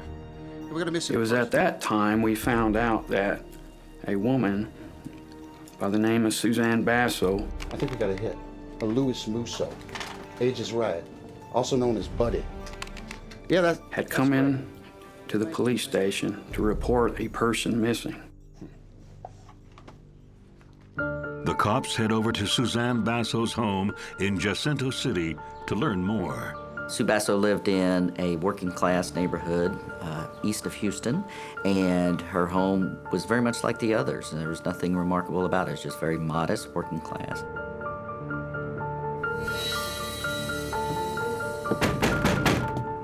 I went up and knocked on the door. Suzanne answered the door. Hi, can I help you? Ma'am, are you the person that reported Buddy Musso missing? Yes, I am. Have you found him? Well, I'm not sure. I'm not sure, ma'am. She doesn't know where he is. She thinks he might be off with one of his little girlfriends. I think actually he left me for some Mexican woman. Suzanne isn't the only one home. I said, who is that looking out the window? And she said, my son, James O'Malley. Could you please ask him to step out here? I don't think it's a good idea. He's a little mentally slow and he doesn't really know what's That's going on. fine, But I can explain anything you I still need him to come out here right now anyway, please. Go ahead. You know, for obvious reasons, security and safety reasons. So he stepped to the door. This man needs to ask you some questions. Yeah, well, this morning we had a report about a person lying by the side of the road with no ID, and he matched the details that you gave to the police. So I need y'all to come downtown right now and ID the body. The body? Yes, ma'am. Is it him? Oh my God! We're not sure, ma'am. I need you to come with me, all right with that? You can do that? James? Yes. So I loaded them both up in the car, and we went to the scene. Pruitt decides Suzanne is in no shape to ID the body. James. I questioned him. I said, well, would James be able to know who he is? And I figured he would be able to observe the scene a little better because we needed to know who the victim was. So she remained in the car. We walked up to the scene. We didn't enter the scene itself, but he could see from the distance. And he's staring in that area completely and didn't take his eyes off that area. And when we got up there, I turned and looked at him. Is that Buddy, James? Yeah. How's Buddy? Is that Buddy? Is it Buddy? Suzanne is hysterical and saying, is that Buddy? Is it Buddy? Is it Buddy? Look, ma'am, James just confirmed that it was Mr. Musso. I got them in the car and I asked him if they'd accompany us to the police station to give us a play-by-play as to Buddy's whereabouts and take a statement from them. Now that police know the man in the ditch is Buddy Musso, they're left with one very pressing question. Who wanted him dead? When Buddy left, he probably was the happiest that he's ever been. We couldn't believe it. We couldn't believe that. How can anybody do this to Buddy? The battered corpse of Buddy Musso has been found on the side of the road just outside of Houston. Police have little evidence and no witnesses. They do know one thing. He's a long way from his home back in New Jersey. Just a ferry ride from Midtown Manhattan, Cliffside Park is a small, safe borough of only 30,000 people. Crime rate? Very little. You could put your apple pie on the windowsill. It'll still be there in the morning. And at the Cliffside Seniors Housing Complex, things are even safer still. And one person everyone knows here is Louis Musso. We always knew him as Buddy Musso. He was passionate, you know, he was passionate. I want to sing you a song that I wrote. And it was almost in a childlike way. That's what endeared him to so many people. Even though Buddy is no senior, a mild cognitive disability brought him here as a resident. Tennessee girl that I love. Buddy was a sweetheart of a guy. Simple. He wasn't the brightest kid on the block, but lovable. She's the girl that I dream of every day. Buddy just had a good heart and a good soul. He was a really respected, well-liked man. He was gentle and kind. He was happy. He loved family. He liked dressing up as a cowboy. He was a guy that liked country music. I'm gonna meet her someday. And we're gonna fall in love. Buddy played the guitar, banjo, and the drums. He was he really loved music and loved singing. He was married and he had a son, Anthony, and his wife died when Anthony was 2. And he was just devastated by his wife's death. He was really a family guy, and he just wanted family. Buddy's son had grown up, and they grew distant, leaving Buddy truly alone. Buddy was actually looking for a girlfriend.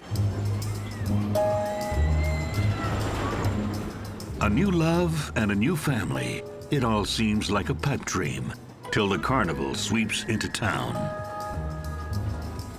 There's really nothing as pretty as a carnival, is there? Oh, I love them. I come whenever the church has them. I'm actually just visiting, and when I drove by, I saw the lights, so I just had to come. I love them too. Hey, do you want some popcorn? Yeah. Have 2 popcorn, please. No, I can pay for it myself. No, I can pay for it. It was at the Epiphany Church in Cliffside, and every year they have a carnival. Rides for the kids and little areas where you can win a doll. And Buddy always used to go to those. He'd go the start and stay there till the finish. So what do you think of my chances? Well, I'm pretty sure these games are rigged, but you never know. Well, maybe you'll be my lucky charm. Maybe. He met this particular person, and she showed him a little bit of attention and, I guess, affection also. So One more. as far as Buddy was concerned, that was the key to a relationship that could have blossomed into something that he was looking for. I guess you were my lucky charm. I'm Suzanne. I'm Buddy. Every night, and he'd be in the lobby, and I might be checking the doors before I go to bed or something, and what are you doing, bud? I was up at the carnival, and he said to me one night, he said, I got a girlfriend. I teased him all the time. He says, you got lucky? The carnival? He said, oh, don't say that, he says. He says, I think I'm in love. I said, that's good, buddy, that you're in love. I said, everybody deserves to be loved. Though the fair soon pulls up stakes and vanishes, and while Suzanne's vacation ends, the romance doesn't. Okay, bye. Bye. Ow! He's on the payphone in the lobby, 10 o'clock. And just who were you talking to at 10 o'clock at night? My girlfriend. Oh, I said, Chief, she's got a friend, I'll go with you. He said, it's not like that, he says, I'm in love. I just talked to her on the phone, and we're gonna talk again. He insists that he's smitten with a woman named Suzanne, a 44-year-old mother of 2 who lives in Buddy's favorite place on earth. She lives in Texas. Buddy was probably very lonely and felt very much alone in the area he was in. Nights I usually go see some country music, you know. Suzanne herself was seduced by the romance of Texas. She's originally a northern girl, north of the border even. From Halifax, Nova Scotia. Like Buddy, Suzanne had been married before, and that union had been splashed all over the pages of the Houston Chronicle. Their wedding announcement trumpeted their love and many impressive details of their lives. She was an oil heiress, a gymnast, a ballerina, a dancer. She was educated in these fancy schools in Ireland and had been in a convent at one time. Carmine Basso was, by all accounts, was a gentleman, decent man. He had a Medal of Honor in the Vietnam War. Carmine ran a private investigation agency and security firm. But not long after the pair found love, tragedy struck. Carmine died in Houston. He was found in his office, and it was an esophageal issue, like a severe acid reflux that continued. It was ruled natural causes. Although Suzanne is back in Texas, the long-distance relationship continues through the fall and into the spring. The relationship obviously stepped up. She would call up there. He became very excited. There's this woman in my lady love, as he called her. Buddy actually felt that for the first time in a long time, he had met his soulmate. At Suzanne's frequent urging, Buddy considers pulling up stakes to move into her home in Jacinto City. From what we heard, that she was going to shower him with gifts. They were going to live on a large property, and it sounds great. It sounds very storybook. Hey, buddy, how you doing? Hey, Unc. Hey, I just got a picture from my girlfriend, Suzanne Basso in Texas. Oh, I said Texas. He said, I mean it, Unc. He says, I love her. I'm going. I said, all right. We were all kind of saying, yeah, oh, yeah, okay, buddy, that's all right. You can, yeah, that sounds like a great idea. Things are really looking up, buddy. They're really looking up. He got on a bus that morning and went to Texas. I never saw him again. The body of 57-year-old Buddy Musso has been found by the side of the road in Texas. A terrible fate for someone who followed his heart there just 2 months before. It's about time, cowboy. Much obliged, ma'am. Much obliged. Buddy Musso got on a bus in New Jersey and came here. You see this guy dressed up in this little Western shirt, and he got his boots on, his hat on. You're gonna love it here. It's warm and dry and no depressing winters. New love, new state, new home. And most importantly, no old people. Come here, come here, come here. And you know what? What? When you hang around old people, you get old. And you are not old. I love hearing that. I know you do. Have a seat. Mwah. I'm gonna go get some iced tea. Okay. Buddy's life when he first came down here was fine. I believe that he was happy. He enjoyed living with Suzanne. Morning, sunshine. Morning, sweetheart. Guess what? I got you a job. A job? Yes. She was a security guard. She worked for her own company. He was a night watchman. Oh. Those things happened to him that he didn't have going for him before. Ta-da! No. Yes. Now I got a job, I got a uniform. The fact that you gave him a badge and a stick and a flashlight had to be overwhelming to him. Like, wow, look at me, you know? Suzanne is even taking over all the messy details that Buddy's always found unmanageable. I think we should deal with your finances. Since we both know that you're not good at that stuff, I can take care of it for you. Okay. Okay? Yeah. Okay, and I've got life insurance. Oh, I don't like life insurance. It's a jinx. Well, don't worry, because all you have to do is sign your name here and initial here. Okay. Hello? Yes, just give me 1 second. It's for you. For me? Ow! While he's delighted to be at Suzanne's side, Buddy's new home isn't exactly what he was expecting of his blue blood girlfriend. You had a working class home, very modest, very cluttered, like a hoarder almost. There were plastic boxes, there were computer equipment, television sets, all sorts of stuff everywhere. A lot of it had kind of an Irish theme, you know, there was a lot of green, there were shamrocks on the walls. In one side room, they had converted into an office, so they had a computer, and it was cramped and full. But then you had some high-end elements. There were copies of Colonial Williamsburg magazine, the Foundation magazine, the New Yorker. There was Tchaikovsky compact discs, you know, classical music. But the house isn't just filled with stuff. Suzanne's son, James, takes up a lot of space, too. He wore black rimmed glasses, short hair, military-style haircut, wearing the fatigues. A G.I. Joe wannabe would be the best way to describe it. And James is a little odd. He looks like an extra off Full Metal Jacket. He was just this little misfit guy. He's never been in the Army, he's never served his country, but he's playing pretend. But Buddy gets along with everyone. Everybody loved him. He was just a very lovable guy. All right, guys, food's ready. James isn't the only one Buddy has to win over. His new home in Jacinto City is always packed with friends. Suzanne had collected just an odd collection of people. There were different ages. She did have an ability on some people to draw them in a very personal way. She would often bring people down on their lucks into their home. Buddy, this is everyone. My old friend Bernice, her son Craig, her daughter Hope, and Hope's fiance Terrence. I'm not exactly sure how Bernice and that group got together. I do know that they had become friends and were friends for a couple years.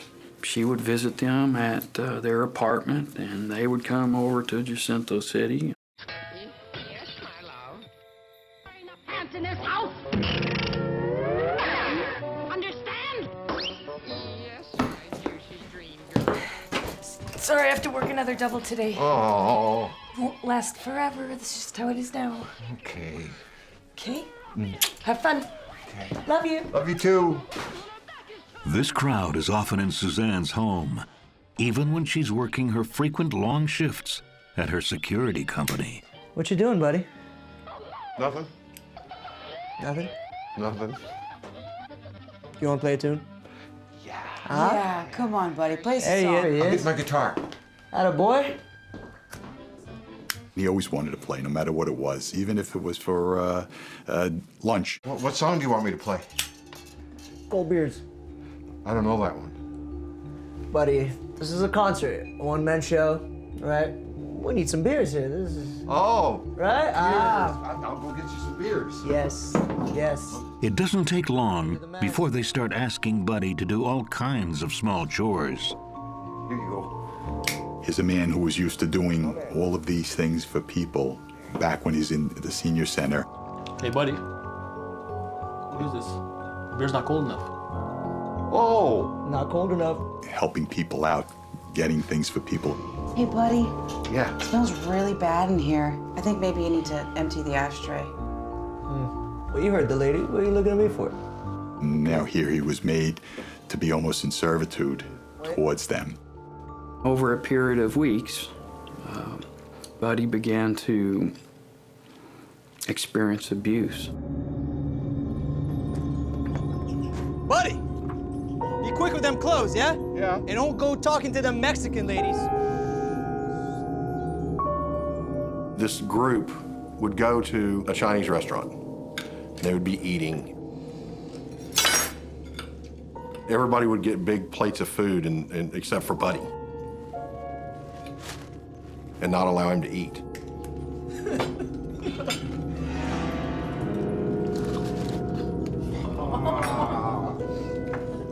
And they would throw food at him. I think he still felt that it might change. I'm sure Buddy felt that everything would be okay.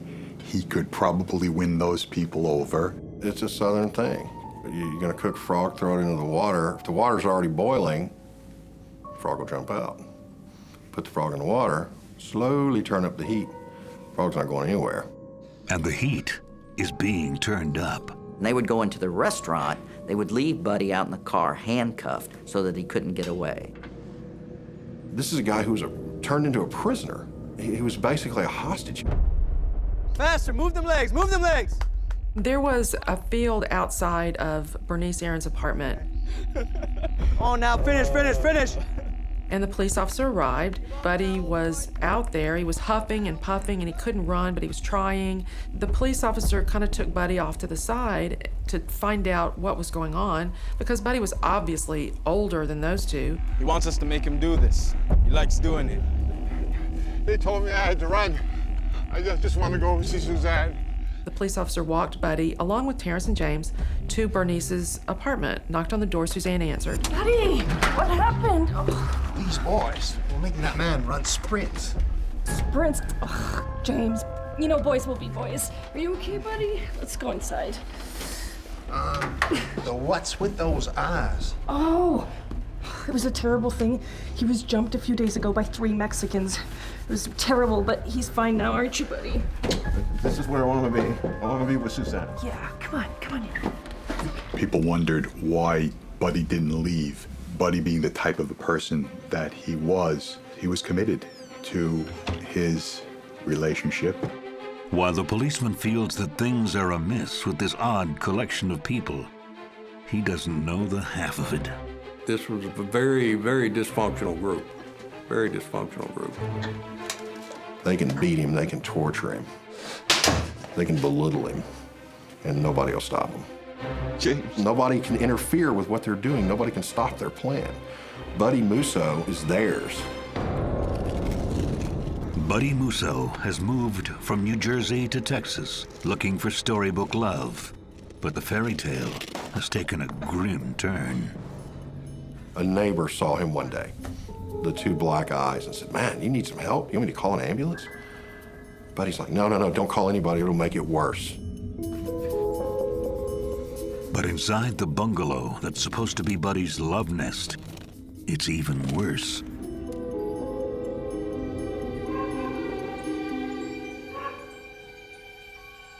They had a little mat that children use when they're in kindergarten, when it's nap time. That's what they had for Buddy. And they made Buddy kneel on it. If he tried to lie down, he'd get punished. If he tried to stand up, he would get punished. If he wanted to go to the bathroom and they wouldn't let him and he wet his pants, he would get punished.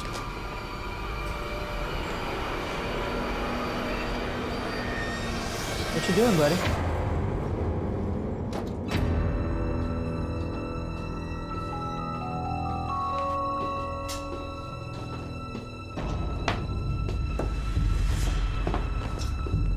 A whole army of misfits watching this guy.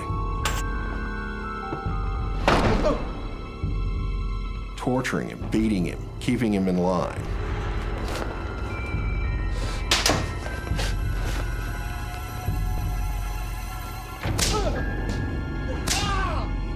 And even when they were beating him and torturing him, he complied.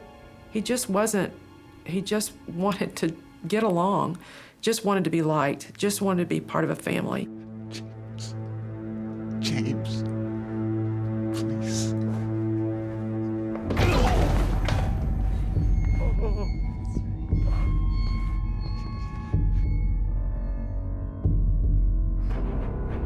The abuse reaches a deadly peak one sweltering weekend at Bernice's apartment. Suzanne was working. Suzanne didn't trust just her son to watch Buddy, so that's why she brought him over to Bernice's house, because there were more people there. Different place, same treatment. Buddy! Get up, buddy, get up. We hungry. Wanna make some food? Yeah, go ahead. They look like a group of people that had maybe been picked on in their lives, because they're just kind of sad-looking people that didn't appear, if you just looked at them, like they were successful in life. These people were all people that heaped their life's problems on Buddy, and the things that they had experienced in life, they gave to him. It's horrific what started to happen to this guy.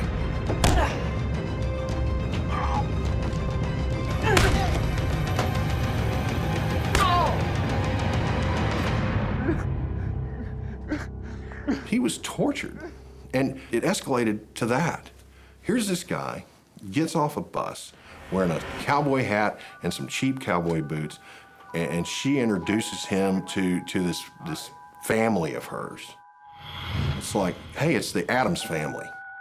And in August 1998, 2 months after moving to Houston, Buddy vanishes. Hi, I'm calling to report a missing person. So when a body is found at the side of the road 2 days after the call, police pay a visit to the Basso home.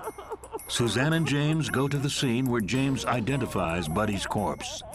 Both are taken to the police station where they're interviewed separately. At this point, they weren't suspects.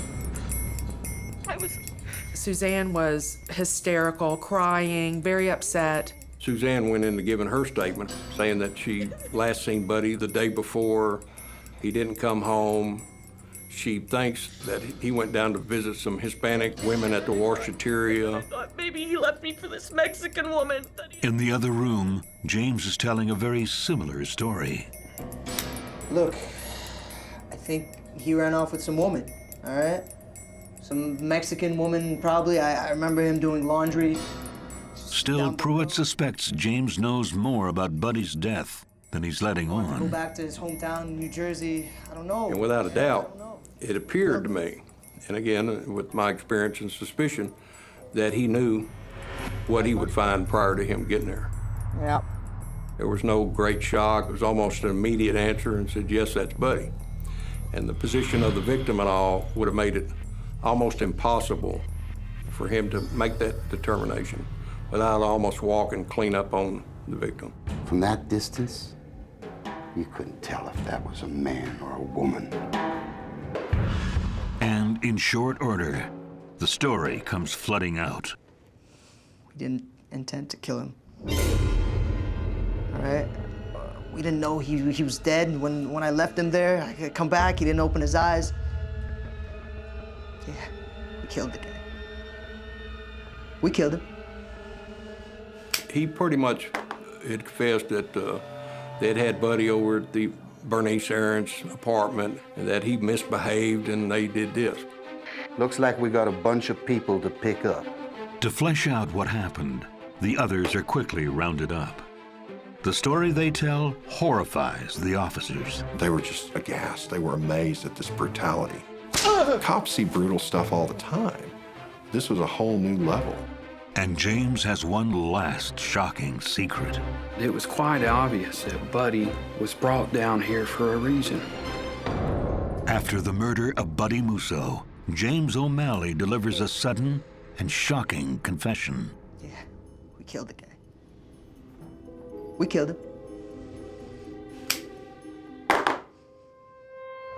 We brought Bernice, Craig, Terrence, and Hope to the police station for questioning. Everybody started pointing fingers at each other. Then the dance began with all the suspects. You know, the dance that police have to go through to get statements. You're wasting time! Armed with James's statement, Pruitt goes back to Suzanne for her story. Oh my God, Buddy, I'm so sorry, Buddy. Stop lying, Suzanne! Your son just confessed. Well, this startled her quite a bit. Suzanne pointed mainly at her son. I didn't do anything. I just wanted to protect James. He's my son.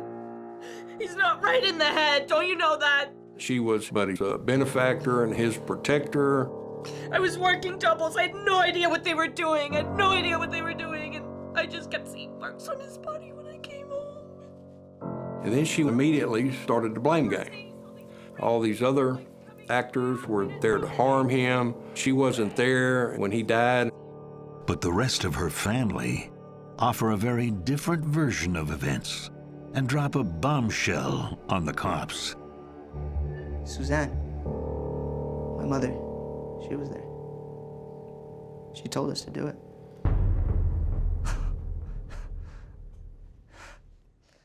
Her son pointed a finger at Suzanne. Craig, Terrence, and Bernice pointed fingers at Suzanne. They were scared of Suzanne Basso. I had nothing to do with this. I want to go home. It was obvious that Suzanne was the ringleader. She was the one that told him to do all the bad things to Buddy. Give me your belt. She was the one that initiated the beatings. Suzanne had total control over that group. I think somebody wants to get punished, James. She was probably smarter than the rest of them. I can't say that they respected her, but I believe they feared her. And I don't know how she was able to have such dominion over them, but she did. After all the statements were taken, I started to put the picture together of what Buddy might have gone through. And it was quite obvious that Buddy was brought down here for a reason. I have 2 popcorn, please? No, I can pay for it myself. No, I want to. She saw Buddy as an income source, so I think she schemed to have Buddy come down and live off of Buddy's Social Security money and pretend to be his girlfriend. In short order, her role as loving fiancé fades. The people in New Jersey would try and call him, and at first, Suzanne would put him on the phone and he would talk. It was very much controlled by Suzanne. And after a while, she would say, well, Buddy's not here, or Buddy's outside, or Buddy's doing something else. Okay, well, let me see what I can do. 1 second. I want it! Suzanne Basso did a really good job at keeping the outside world out.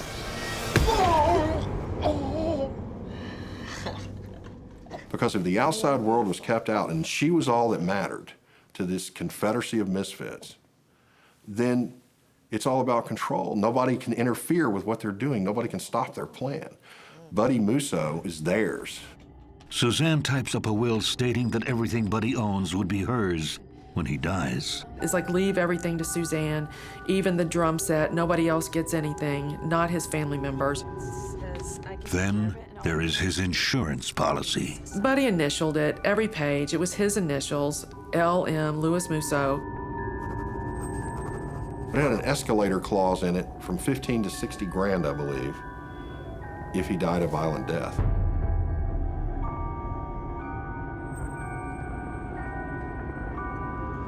Buddy wanted to leave. I think he wanted to try to leave. They found a note in his pants written, you know, get me out of here, basically. I just think he didn't have the means.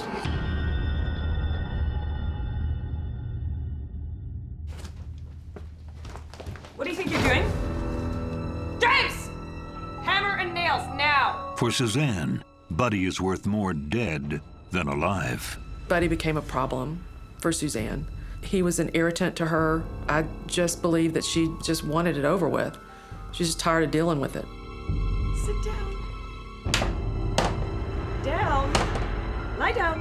Down! When police interview all the suspects, they learn how Suzanne solves her problems. In the last few days of his life, the torture was dialed up to a terrifying extreme. It happened in the last week of August 1998 in Bernice's apartment.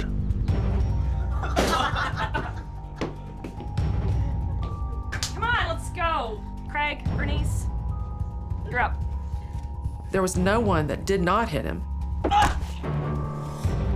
He was hit with all manner of things. Come on, harder. He had such a descriptive type of a face where you knew every emotion that was going through Buddy's mind. Come on! I just couldn't picture the look on his face those last couple of days. It must have been a look of puzzlement as to what happened. Why is she doing this to me? The person who loved me, how could she do this to me? Really bad. I think I need an ambulance. Oh, you need an ambulance? Well, I'm not done with you yet. She hit him with the vacuum cleaner part. James! Come on! Suzanne's son kicked him with the steel-toed boots. Get up!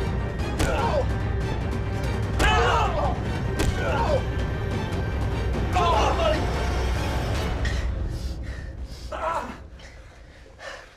Why did you stop?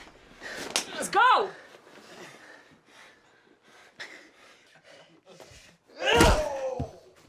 It's kind of like the alpha dog. If you got a pack of dogs out there and the alpha dog attacks something, what usually happens afterward? The other dogs jump in and they attack the other dog. For whatever reason, who knows? Because they're afraid of the alpha dog?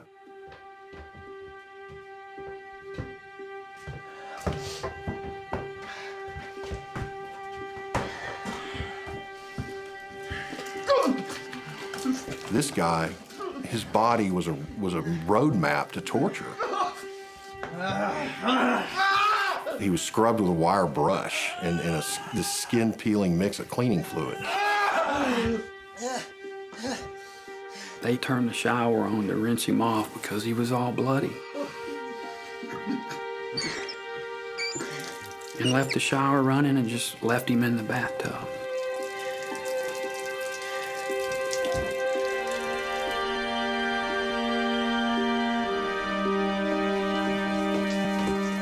Buddy, look.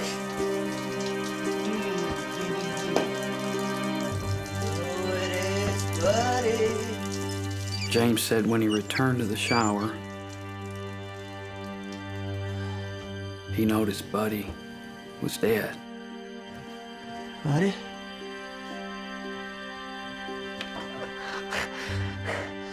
He got with everyone that was in the apartment, and they all agreed not to tell anybody what had happened.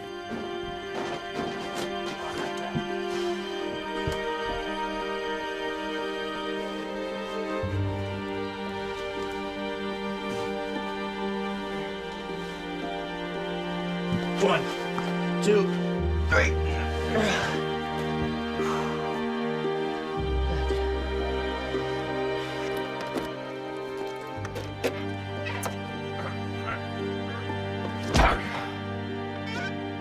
After Buddy's left in the dust and his killers are arrested, the savage murder sparks a media storm.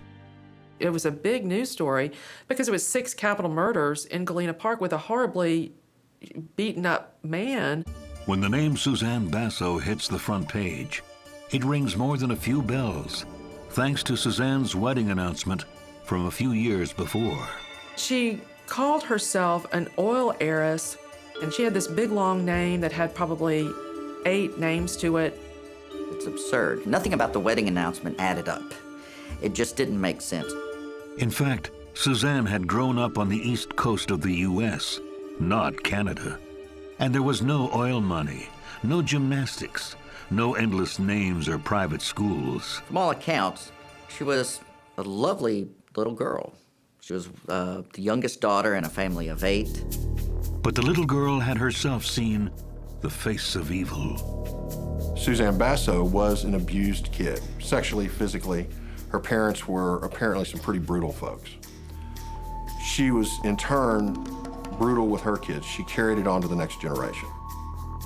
Her son, James O'Malley, there were indications that she had had a sexual relationship with him. His mother totally controlled him. And we found a list of some things that James wrote out, and one of them was work on my temper. So I think he recognized that he had problems, but when you're raised in a house like that with a mother like that, you really don't have that much of a choice. As details of Suzanne's past come flooding in, the death of Carmine Basso looks more than a little suspicious. If you look at some of the things that happened with Buddy Musso, there were times when people were denied food. There are stories about James O'Malley being starved for periods as punishment. So, you know that, and then you read that Carmine Basso suffered from malnourishment, which could have led to some of the esophageal issues. It really does make you wonder what went on in his life. While many suspect Suzanne may have tortured Carmine as well, Buddy's death remains the focus of police investigations, and all 6 players are charged with capital murder. James O'Malley got life in prison. Bernice got 80 years. Her son Craig got 60 years. Terrence got life. And Hope Aarons got 20 years. Suzanne was the only person we wanted to prosecute and seek the death penalty because she was the ringleader. In October of 1999, she's convicted of capital murder and sentenced to death. She's executed on February 5th, 2014. You know, in this business,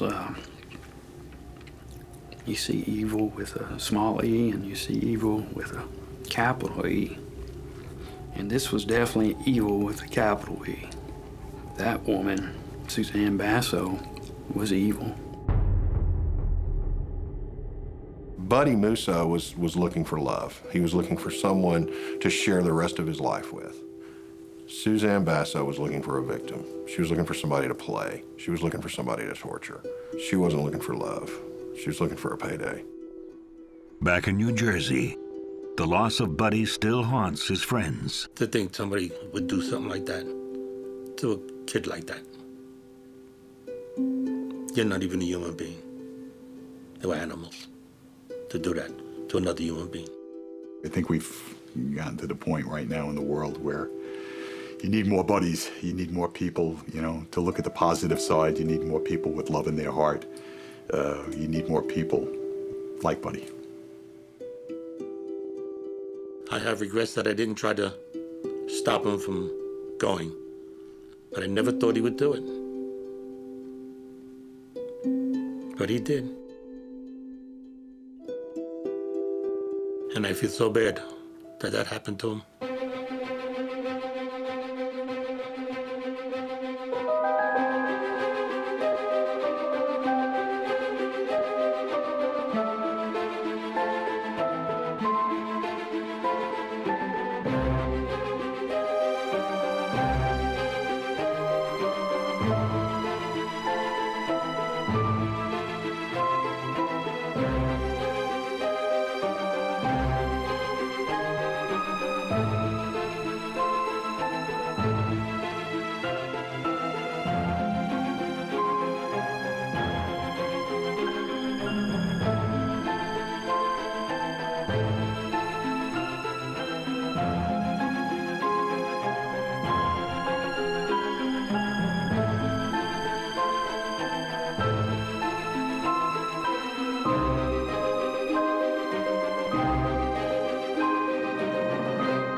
This small, happy Florida home is filled with love and laughter. Oh my goodness, thank you so much. It was just a loving neighborhood.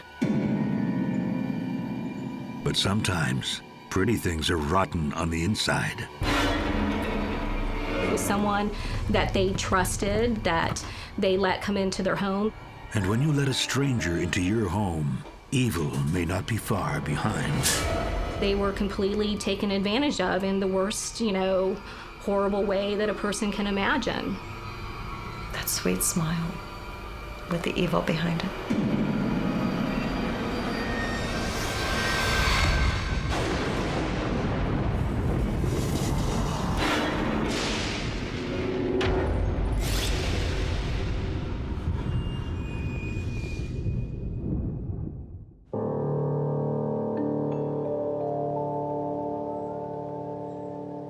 It's a day like any other in Tampa, Florida, when Don Mallory rises at dawn and slips outside for a cigarette.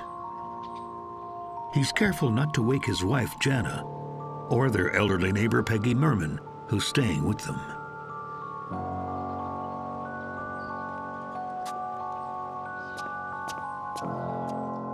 As a matter of routine, Don checks in on Peggy. Peggy. Jana. You gals up? Jana, you in here?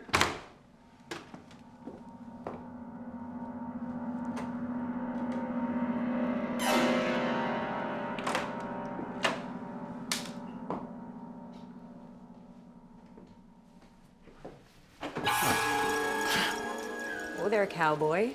Why are you so jumpy? Peggy up yet? I don't know. Peggy? Peggy? Peggy? Jana! Jana, call 911! What's wrong? Just call 911! When he woke up in the morning and had gone to check on her, he noticed that she was cold and stiff. Donald called 911, and medical crew was sent.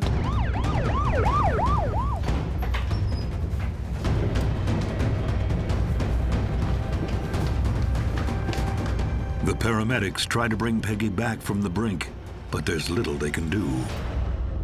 There was an initial pronouncement of death by the fire rescue.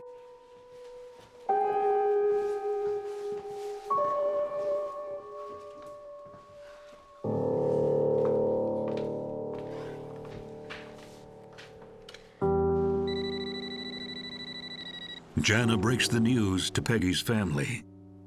I got it. Hello. Janice, it's Jana. Hi. What's going on? Honey,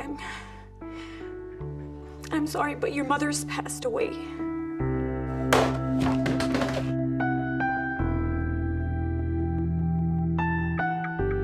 I was stunned. At first I was in shock. I didn't believe what I had just heard. And I fell to my knees. I felt like somebody had hit me in the stomach with a sledgehammer. She's dead. She's dead. If it's an unattended death, which is basically out of the hospital or out of hospice, we get involved. That's why we're there. It's kind of I hate to use routine call, but it's routine for us. Officer Perkins arrives there. His role is to see whether or not there are any signs of foul play, whether or not there's any sort of suspicious activity. I was shaking her and there was nothing. She was fine yesterday. I can't believe she's gone. I'd like to check the room if that's okay. Yeah. Of course. He did not note anything that was out of the ordinary. No signs of a struggle, no signs of injury to Peggy.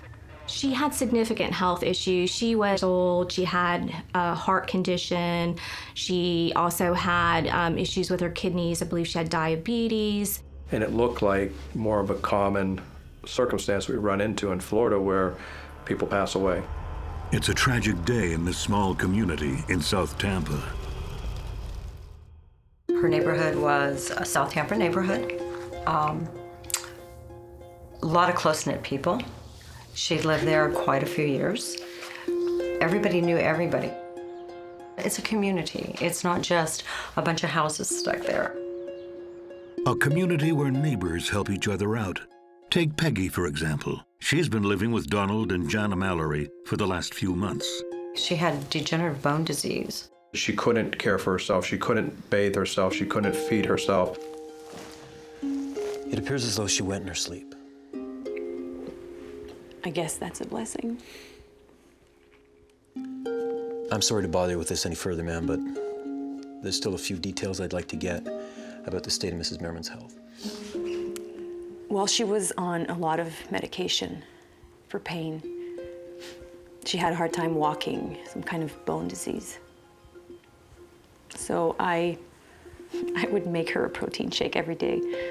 When people think that there's a natural cause of death, then the cops talk it over with the county medical examiner's office, and they can choose to further examine the case or turn the body over to a funeral home, in which case the medical examiner never gets involved. Police never do a crime scene investigation. No, it looks like she just passed. Probably don't need to send the examiner out. As men from a local funeral home arrive to claim Peggy's body, Janice and Jana speak again. Hello? Hi, it's Janice. I just wanted to know if you could go in and get her rings, especially the Marquise one. My husband, who's a fire chief for, like 30-something years, and they always tell the firemen, leave the jewelry, with the family, because it's much better. Mrs. Merman, her mom, always wore wedding rings. That was something valuable and precious to her mother. I'm sorry, Janice, I can't. I can't see her like that. Oh, Jana, I understand that, but look, that Marquise ring. It was her wedding ring. Hold on, I'll see if Dawn can go in.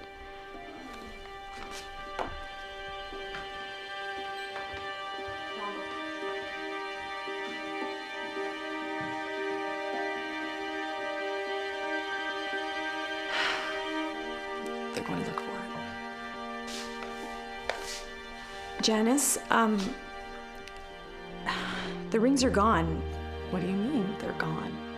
I had told her over the telephone, find them. And I told my husband, and he said, well, come on, we'll go down, Janice prepares to make one last sad trip to her mother's house, an hour away. It's a place her mother loved and where she spent the last 17 years of her life.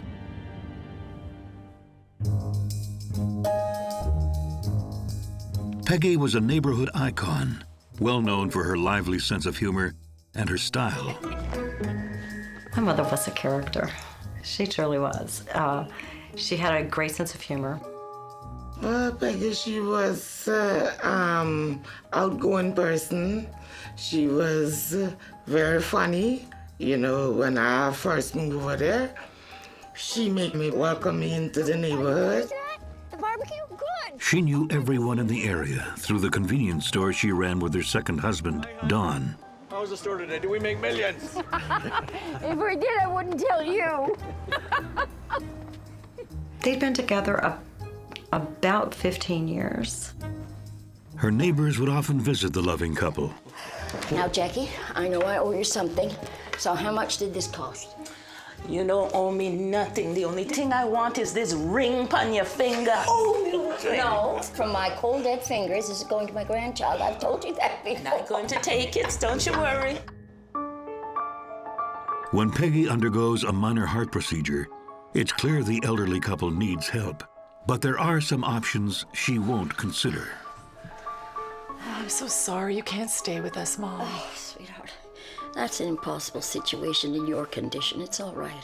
The reason that she didn't live with me is I have Parkinson's, and I have a weight restriction to what I can actually lift and what I'm supposed to do, and I suffer migraines. That made it impossible for her to be with us because she did require the manual care that I could not give her. That's lovely. That's lovely. I love my pillow. She did not want to be in a nursing home. She wanted to be home. She wanted to be in her own home. The aging couple faces some grave challenges. It became a lot of work on my stepfather to take care of my mother as her illness progressed. And he wasn't in the greatest of health either. I'll get out. It's okay. And things are about to get much, much worse. She was not very affectionate towards Mrs. Merman. Why didn't I see that? Why? How did I miss that? Facing escalating health problems, Florida couple Don and Peggy Merman are forced to admit they need help to survive. As the elderly couple struggles, Shelley Parker, a local woman, offers to lend a hand and moves into the small home in the autumn of 2005. She was just a friend that, one, she needed a place to be, and they needed somebody to help. So it was a give and take, win-win situation. Well, at the beginning, it was house cleaning, running chores, driving them around.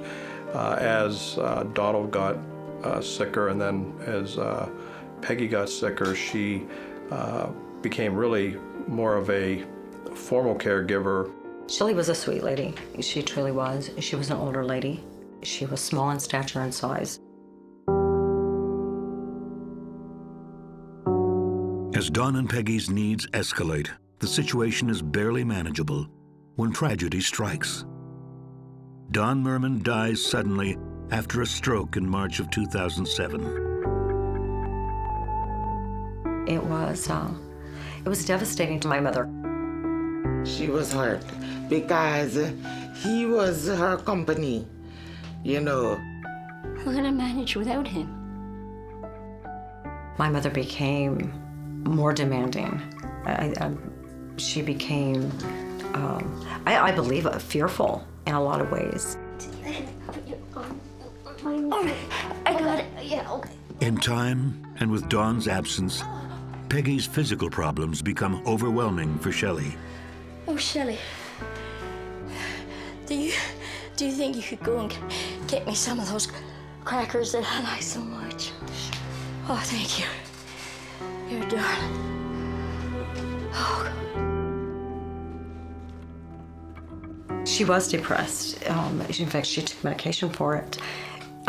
She did suffer anxiety, and that put more stress on her, more stress on the household. Luckily, the community pitches in when they can, and Peggy has no shortage of visitors. Well, look, a young'un. Miss Jackie lived across the street, and a lot of her girlfriends were friends with Mother. They would actually come get her, even when she lost her mobility. Have you run out of coffee? What about you? Shelley!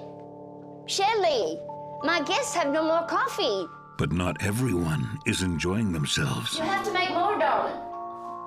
I'm coming already, okay? I believe that my mother had gotten so used to being waited on by both Dawn and Shelley that she became accustomed to it. And when it was only Shelley, then it became overwhelming. And so they would argue. I would like my pills now.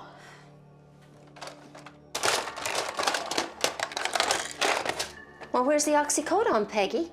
How on earth would I know? You wouldn't be saving them for later now, would you? What are you implying? Oh, just get out. I'm tired. Just get out now. I don't want you here no more.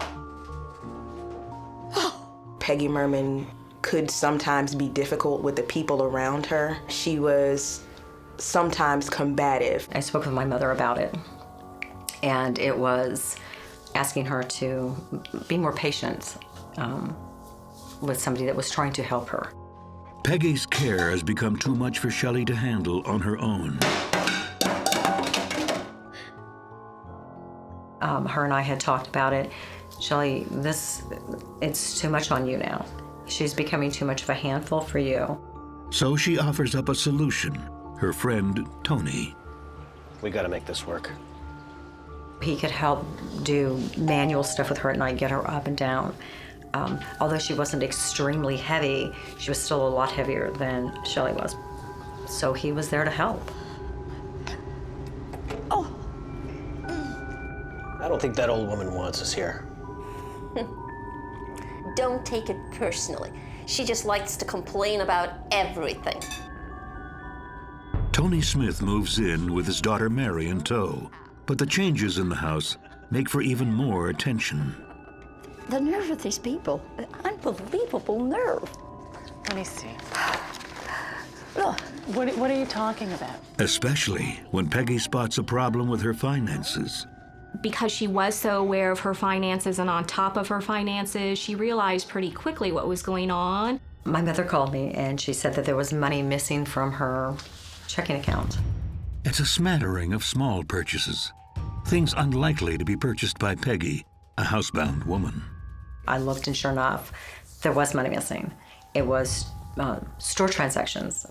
It wasn't a cash, it was store transactions and places that she had not been. You know, it's that Tony and Shelley. I mean, it's obvious that I haven't been eating out downtown. Not like I'm zipping around these days. Look. Mom, I believe you. And we thought that it was Shelley or her gentleman helping her towards the end. And maybe his daughter had taken and used the card. We didn't know. Look, she can't do the job anyway. Let's just fire her. What's going on, ladies? I think we all know this isn't going so well, and we think it's time now that you just leave. Peggy decides not to press charges. Mrs. Merman was very independent. I don't think she would have allowed or basically aired out what was going on in her personal finances. Even without criminal charges, there is bad blood on both sides. She had been terminated from her employment. She left under a cloud of suspicion. And a grudge can be a terrible burden. She had no love lost for Mrs. Merman or for Mrs. Merman's daughter, Janice Roberts. People can kill people out of revenge. Despite being fleeced by her personal caregiver and the death of her husband, Peggy Merman is suddenly reinvigorated. She has something new to look forward to. There was a family reunion that Mrs. Merman wanted to go to, and it was out of state. Peggy has been working hard to be in top form to go to her native South Carolina and celebrate with her large family. Oh, good. Oh, it's people she never gets to see. I mean, our family is scattered to the four winds. She loved her family. She was a social butterfly with her family. Oh, my, yes. And this butterfly is determined to spread her wings.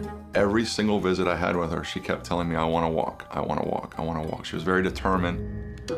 As the date approaches, there's a hitch. Janice can't take her. I could not go to a family reunion. I was in the middle of altering medications. Very hard on me. I mean, they make you sleep 18 hours a day. You feel like a walking zombie. But just when hope is lost, the answer to her problems materializes right before her eyes. I think that's very beneficial for you. Oh my goodness, there's Donald and Jana. Lifelong bachelor Donald Mallory is one of Peggy's dearest neighbors. He did enjoy life, and he always had pretty women that he saw, but never got really serious that I know of. Until he unexpectedly ties the knot with Jana, a 40-year-old from Georgia. He was a uppity man that you will think that he going to look for a woman that, classy. Is that Don's new friend? Jana may not be polished, but she's kind and very friendly. When I first met Jana, I liked Jana. I met her at Mom's house. I think it would do Mom a world of good to get to the reunion, but I just don't know how she could manage it. You know what? I think me and Donald could help you out, right, babe? Absolutely.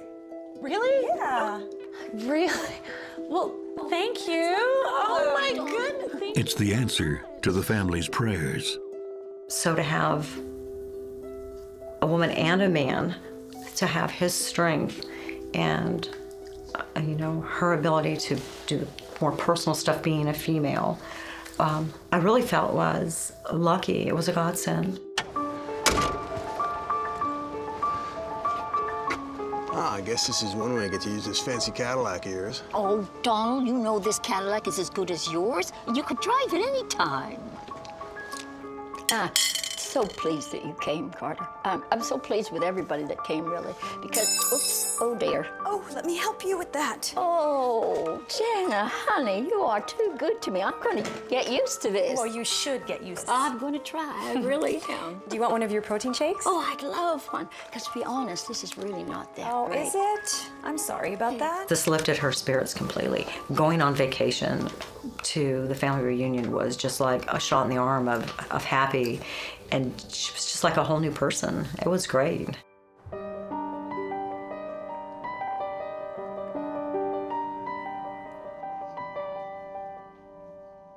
After the reunion, Peggy is thrilled when Dawn and Jana's help continues.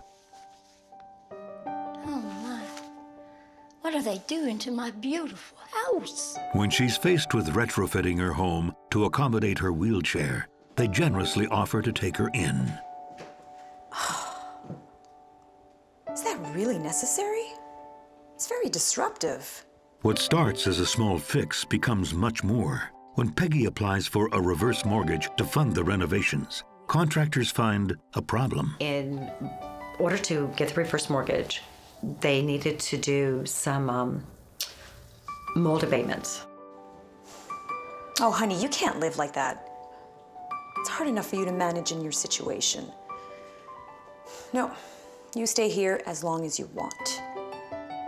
Oh, Jana, that is so very generous of you. Thank you. The renovation work should only take a few days. It'll just be for the couple weeks, and it was great, wonderful, no problem.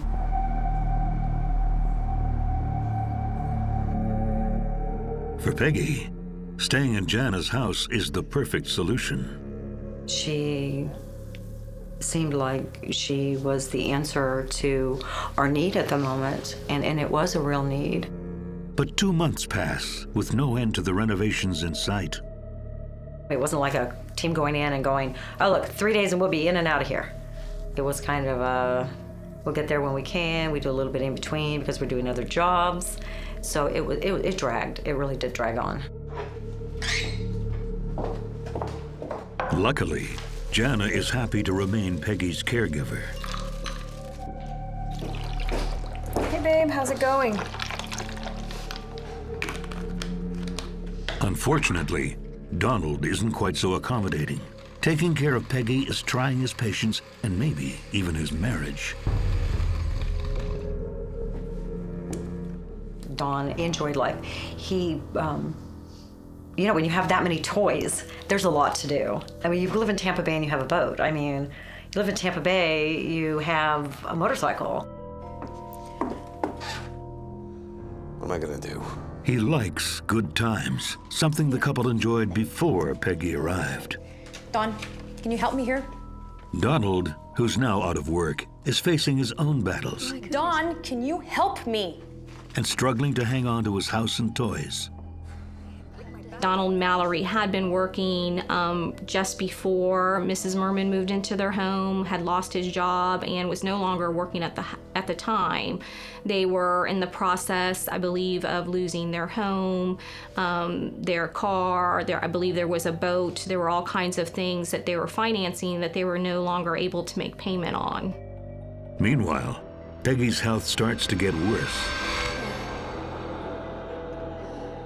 Her daughter Janice hasn't seen her in weeks. When she went to Don and Jana's house, I didn't get to go because there was, again, not my home, not her home. In February, she called me and wished me happy birthday. Janice? Hi, honey. Hi, honey. How are you?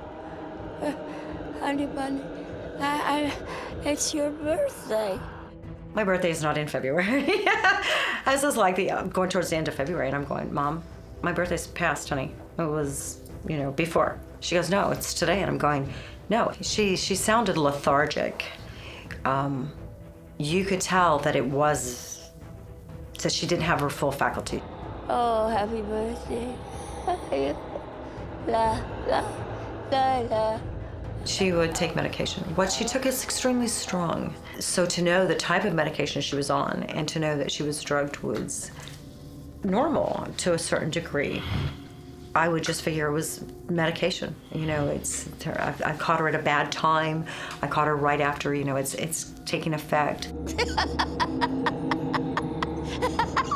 So it just seemed normal to me that she was drugged. But what seems normal at first soon seems bizarre. It just kind of gave me a funny feeling in the pit of my stomach. I thought, that doesn't sound very right. I thought, oh my God, how could you go through that much money? After spending a few months in the care of neighbors, Florida grandmother Peggy Merman has passed away. Her daughter, Janice, drives to South Tampa to start making funeral arrangements with her mother's caregivers, Donald and Jana Mallory. I talked back and forth with Jana quite a few times, getting ready to go. I mean, we had to settle everything at the household first. I think this is what you wanted. Sorry, I'm not sure. Peggy still liked to manage everything on her own, Yeah, thanks. But what happened to her jewelry? Her mother's precious ring is still on Janice's mind. She wouldn't have lost it. Yeah, well, that's true. She didn't lose it. Your mother gave it to me. And she was afraid that, you would get angry if you found out, so she told me to say that it was lost if you asked. Janice puts the ring aside for now. You know that pillow that she used to use?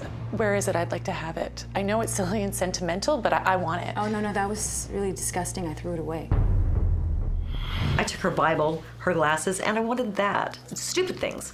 I mean, nothing that was huge monetary value. And I was told she had thrown up on it and that she threw it away. Okay, you know what? Why don't you go get me your car keys, okay? Yeah, about that, your mother gave me the car. No, she didn't give you the car. Just go get me the car keys, or I'm gonna call the cops. I was being pushed around. Nothing felt like it was in order in my world. I just felt so chaotic. So I just let the cop handle it.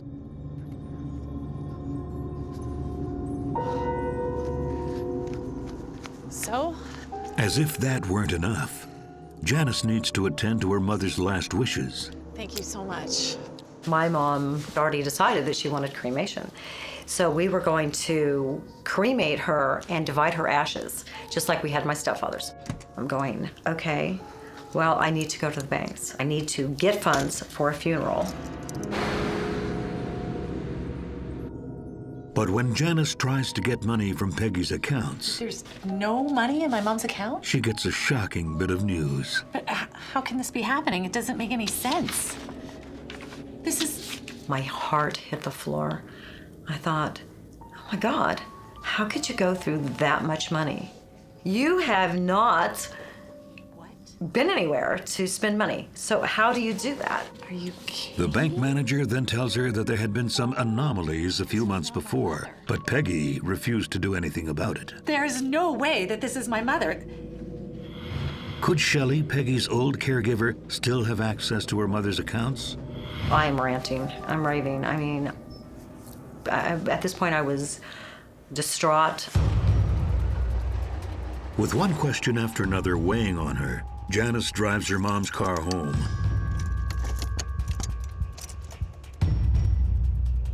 When something in the back seat catches her eye. In the car There is a massive amount of unopened mail. I mean, a stack. It was all her bills. They were all overdue. Past due, collection notices. So yeah, I start opening them, you know, because these are all unopened. So I'm opening one bill right after another. I was freaking out. But Peggy was notoriously careful with money. She was very frugal, very, very frugal, and very cautious about money. Even the missing pillow starts to infuriate Janice. I was told she had thrown up on it. Or drooled on it is what she said. She had drooled on it and she had thrown away. And I said, drooled? My mother doesn't drool. Even medicated. That's a sure sign of drugs, an overdose. But that really struck a hard chord for me. Armed with these suspicions, Janice heads straight to the police. My mom threw up, which she never does, okay? And she had this pillow and there was vomit all over and they throw it out, but my mother would have never thrown it out. It's gotta be pills, right? Look, she's about to be cremated tomorrow. Are you listening to me? I think we have to have an autopsy. What do you... Her claims fall on deaf ears. I was not sure that I was being heard. They think that I'm just some lunatic, you know, because of somebody who just can't deal with it. With the funeral home about to cremate her mother's body, time is running out. Desperate, Janice calls the medical examiner. We had a phone call from the daughters of the deceased, raising concerns that she felt that her mother might have been poisoned. I believe that things are amiss. I really do. Look, there were 2 medications that she was on before she died. I just want to know if the levels were normal. Specifically, the daughter mentioned 2 narcotic prescription medications. One was called oxycodone, and the other one was hydrocodone. And both of those drugs are of concern because they're highly abused, and they can also easily cause an overdose.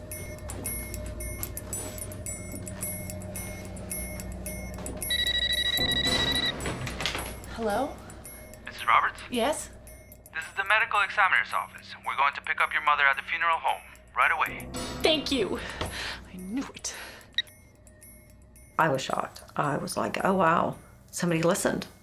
Oh my God, how, maybe I'm not as crazy as I thought I was. The medical examiner can take jurisdiction over any death case if there are suspicious circumstances. So if somebody was intentionally over-medicated, the only way that they're going to be able to determine that is by actually conducting an autopsy. The medical examiner also turns the case over to police detective Chuck Masucci. When I spoke to the examiner, he said that there was more medication in her system than she had actually been taking.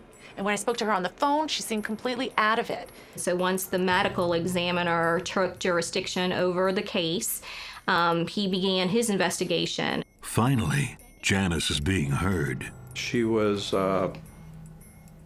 very emotional, torn between grief and anger. And also, all her jewelry was missing. My mom never takes her jewelry off.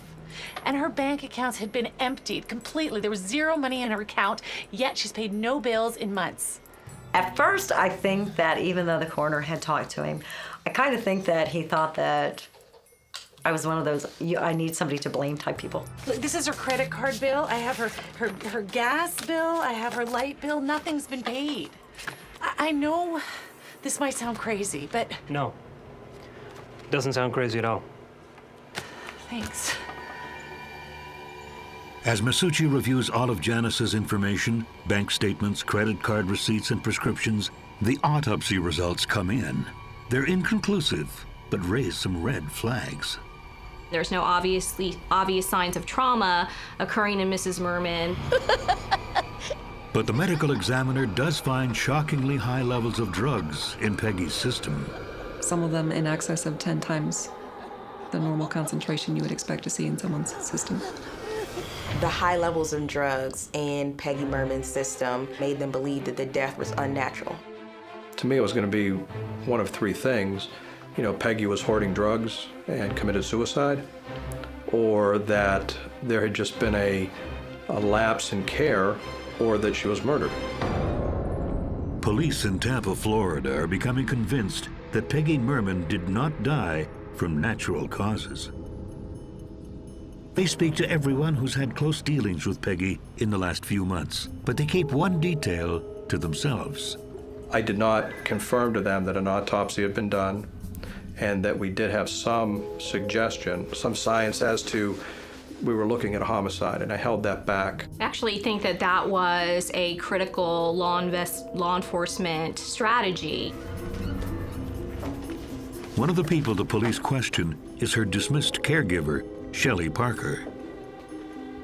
If you go into an interview answering questions, not having all the information that the police have, of course they're waiting for you to trip up. Shelley wasn't forthright during her interview. She had no love lost for Mrs. Merman or for Mrs. Merman's daughter, Janice Roberts. She had been terminated from her employment. She left under a cloud of suspicion.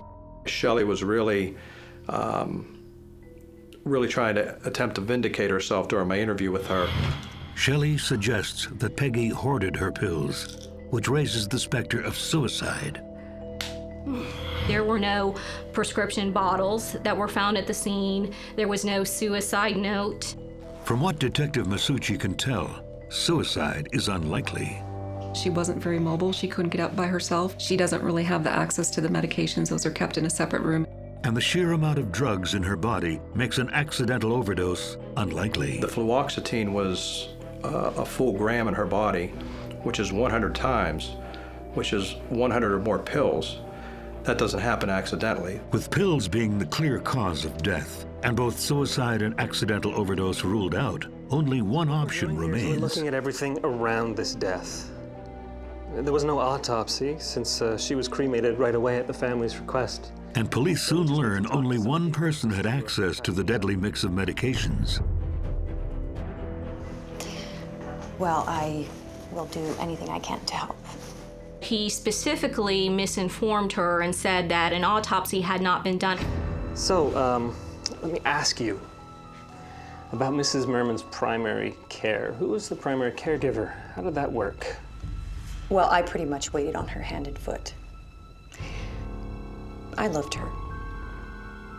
I even used a monitor to hear if she was okay. A baby monitor. By holding all that information, we gave her enough rope to hang herself, and that's what she did. And at the time, she felt comfortable and even confident, I believe, because she knew that the victim, Mrs. Merman, had already been cremated. I think knowing that fact, that there would never be any evidence that could prove that Mrs. Merman was over-medicated, she felt confident in portraying herself as this loving, trustworthy caregiver. I gave her her meds, fed her, nobody else. She eliminated everybody else as being potentially involved in the ingestion of these drugs. Because she was still talking about, I took care of the medication. Very good. I did this, I did that. I did everything. Everybody else is going, no, no, no, not me, not me. Donald was in the other room. He's in there going, no, I never did anything. I did not give Peggy medicine. She hung herself by blowing her own horn. My view of Jana is that she's a manipulative person who thinks she's smarter than other people. She's the type of person that continued to talk to me because she was going to convince me how sweet she was. When police dig a little deeper, they learn Jana is far from the sweet girl who Donald Mallory fell in love with. A review of Jana's criminal background shows prior arrests for prostitution and drugs and theft. She has several aliases. Wow, a string of aliases. I was shocked. I was shocked. I mean, here I'm thinking that she's this little sweet girl next door, American Pie. And I find out that all this is going on and I'm going, holy cow. It'll be fun. And Peggy's ring finally turns up. We heard from Tampa police that the jewelry was found in a local pawn shop. Brought there by Jana herself. I was, oh my God. All I could think of was, they took it off of her body. How could you do that? The prosecutor and police develop a theory about how Peggy was poisoned. The only way that would make any sense is if these pills were being crushed or the capsules were being emptied into a nutritional shake or into her food to get them into her system.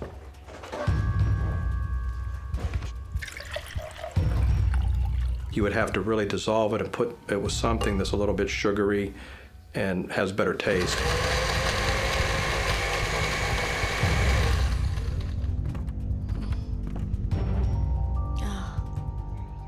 Thank you.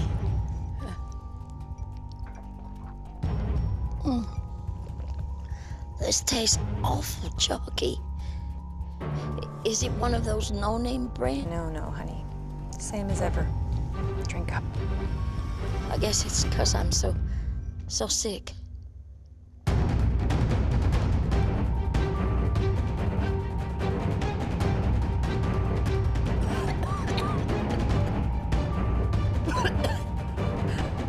The medication would have caused convulsions,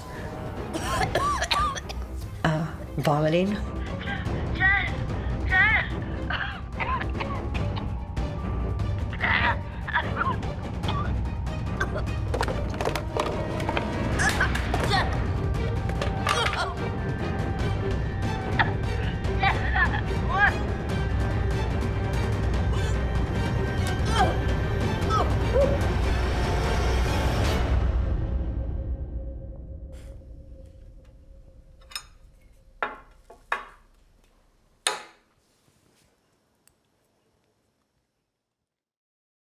They could have backed it off at any time by calling EMS.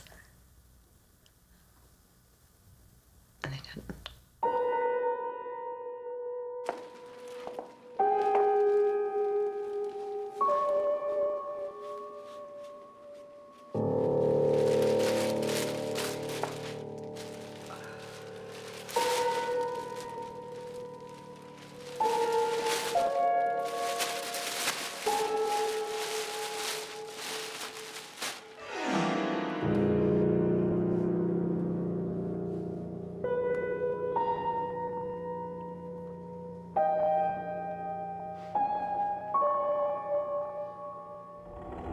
Armed with the toxicology report, the bank statements, the ring theft, and her self-incriminating interviews, the prosecution puts Jana on trial for the murder of Peggy Merman.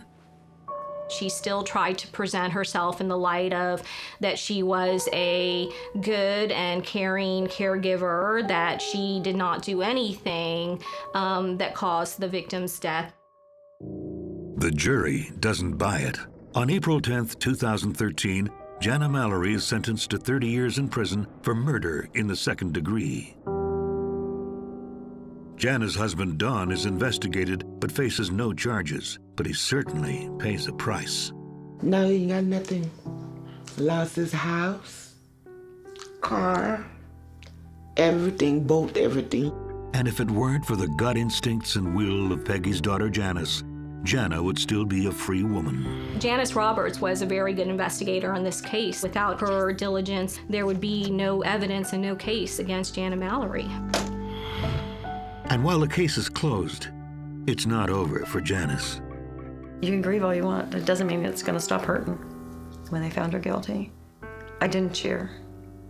All I could do was cry, both for my mother, and I cried for Jana. You know, I've often thought that I wanted to know why and understand it. But what kind of a person does it take to understand that thinking, that cruelty? But I'll never understand. I don't ever want to understand.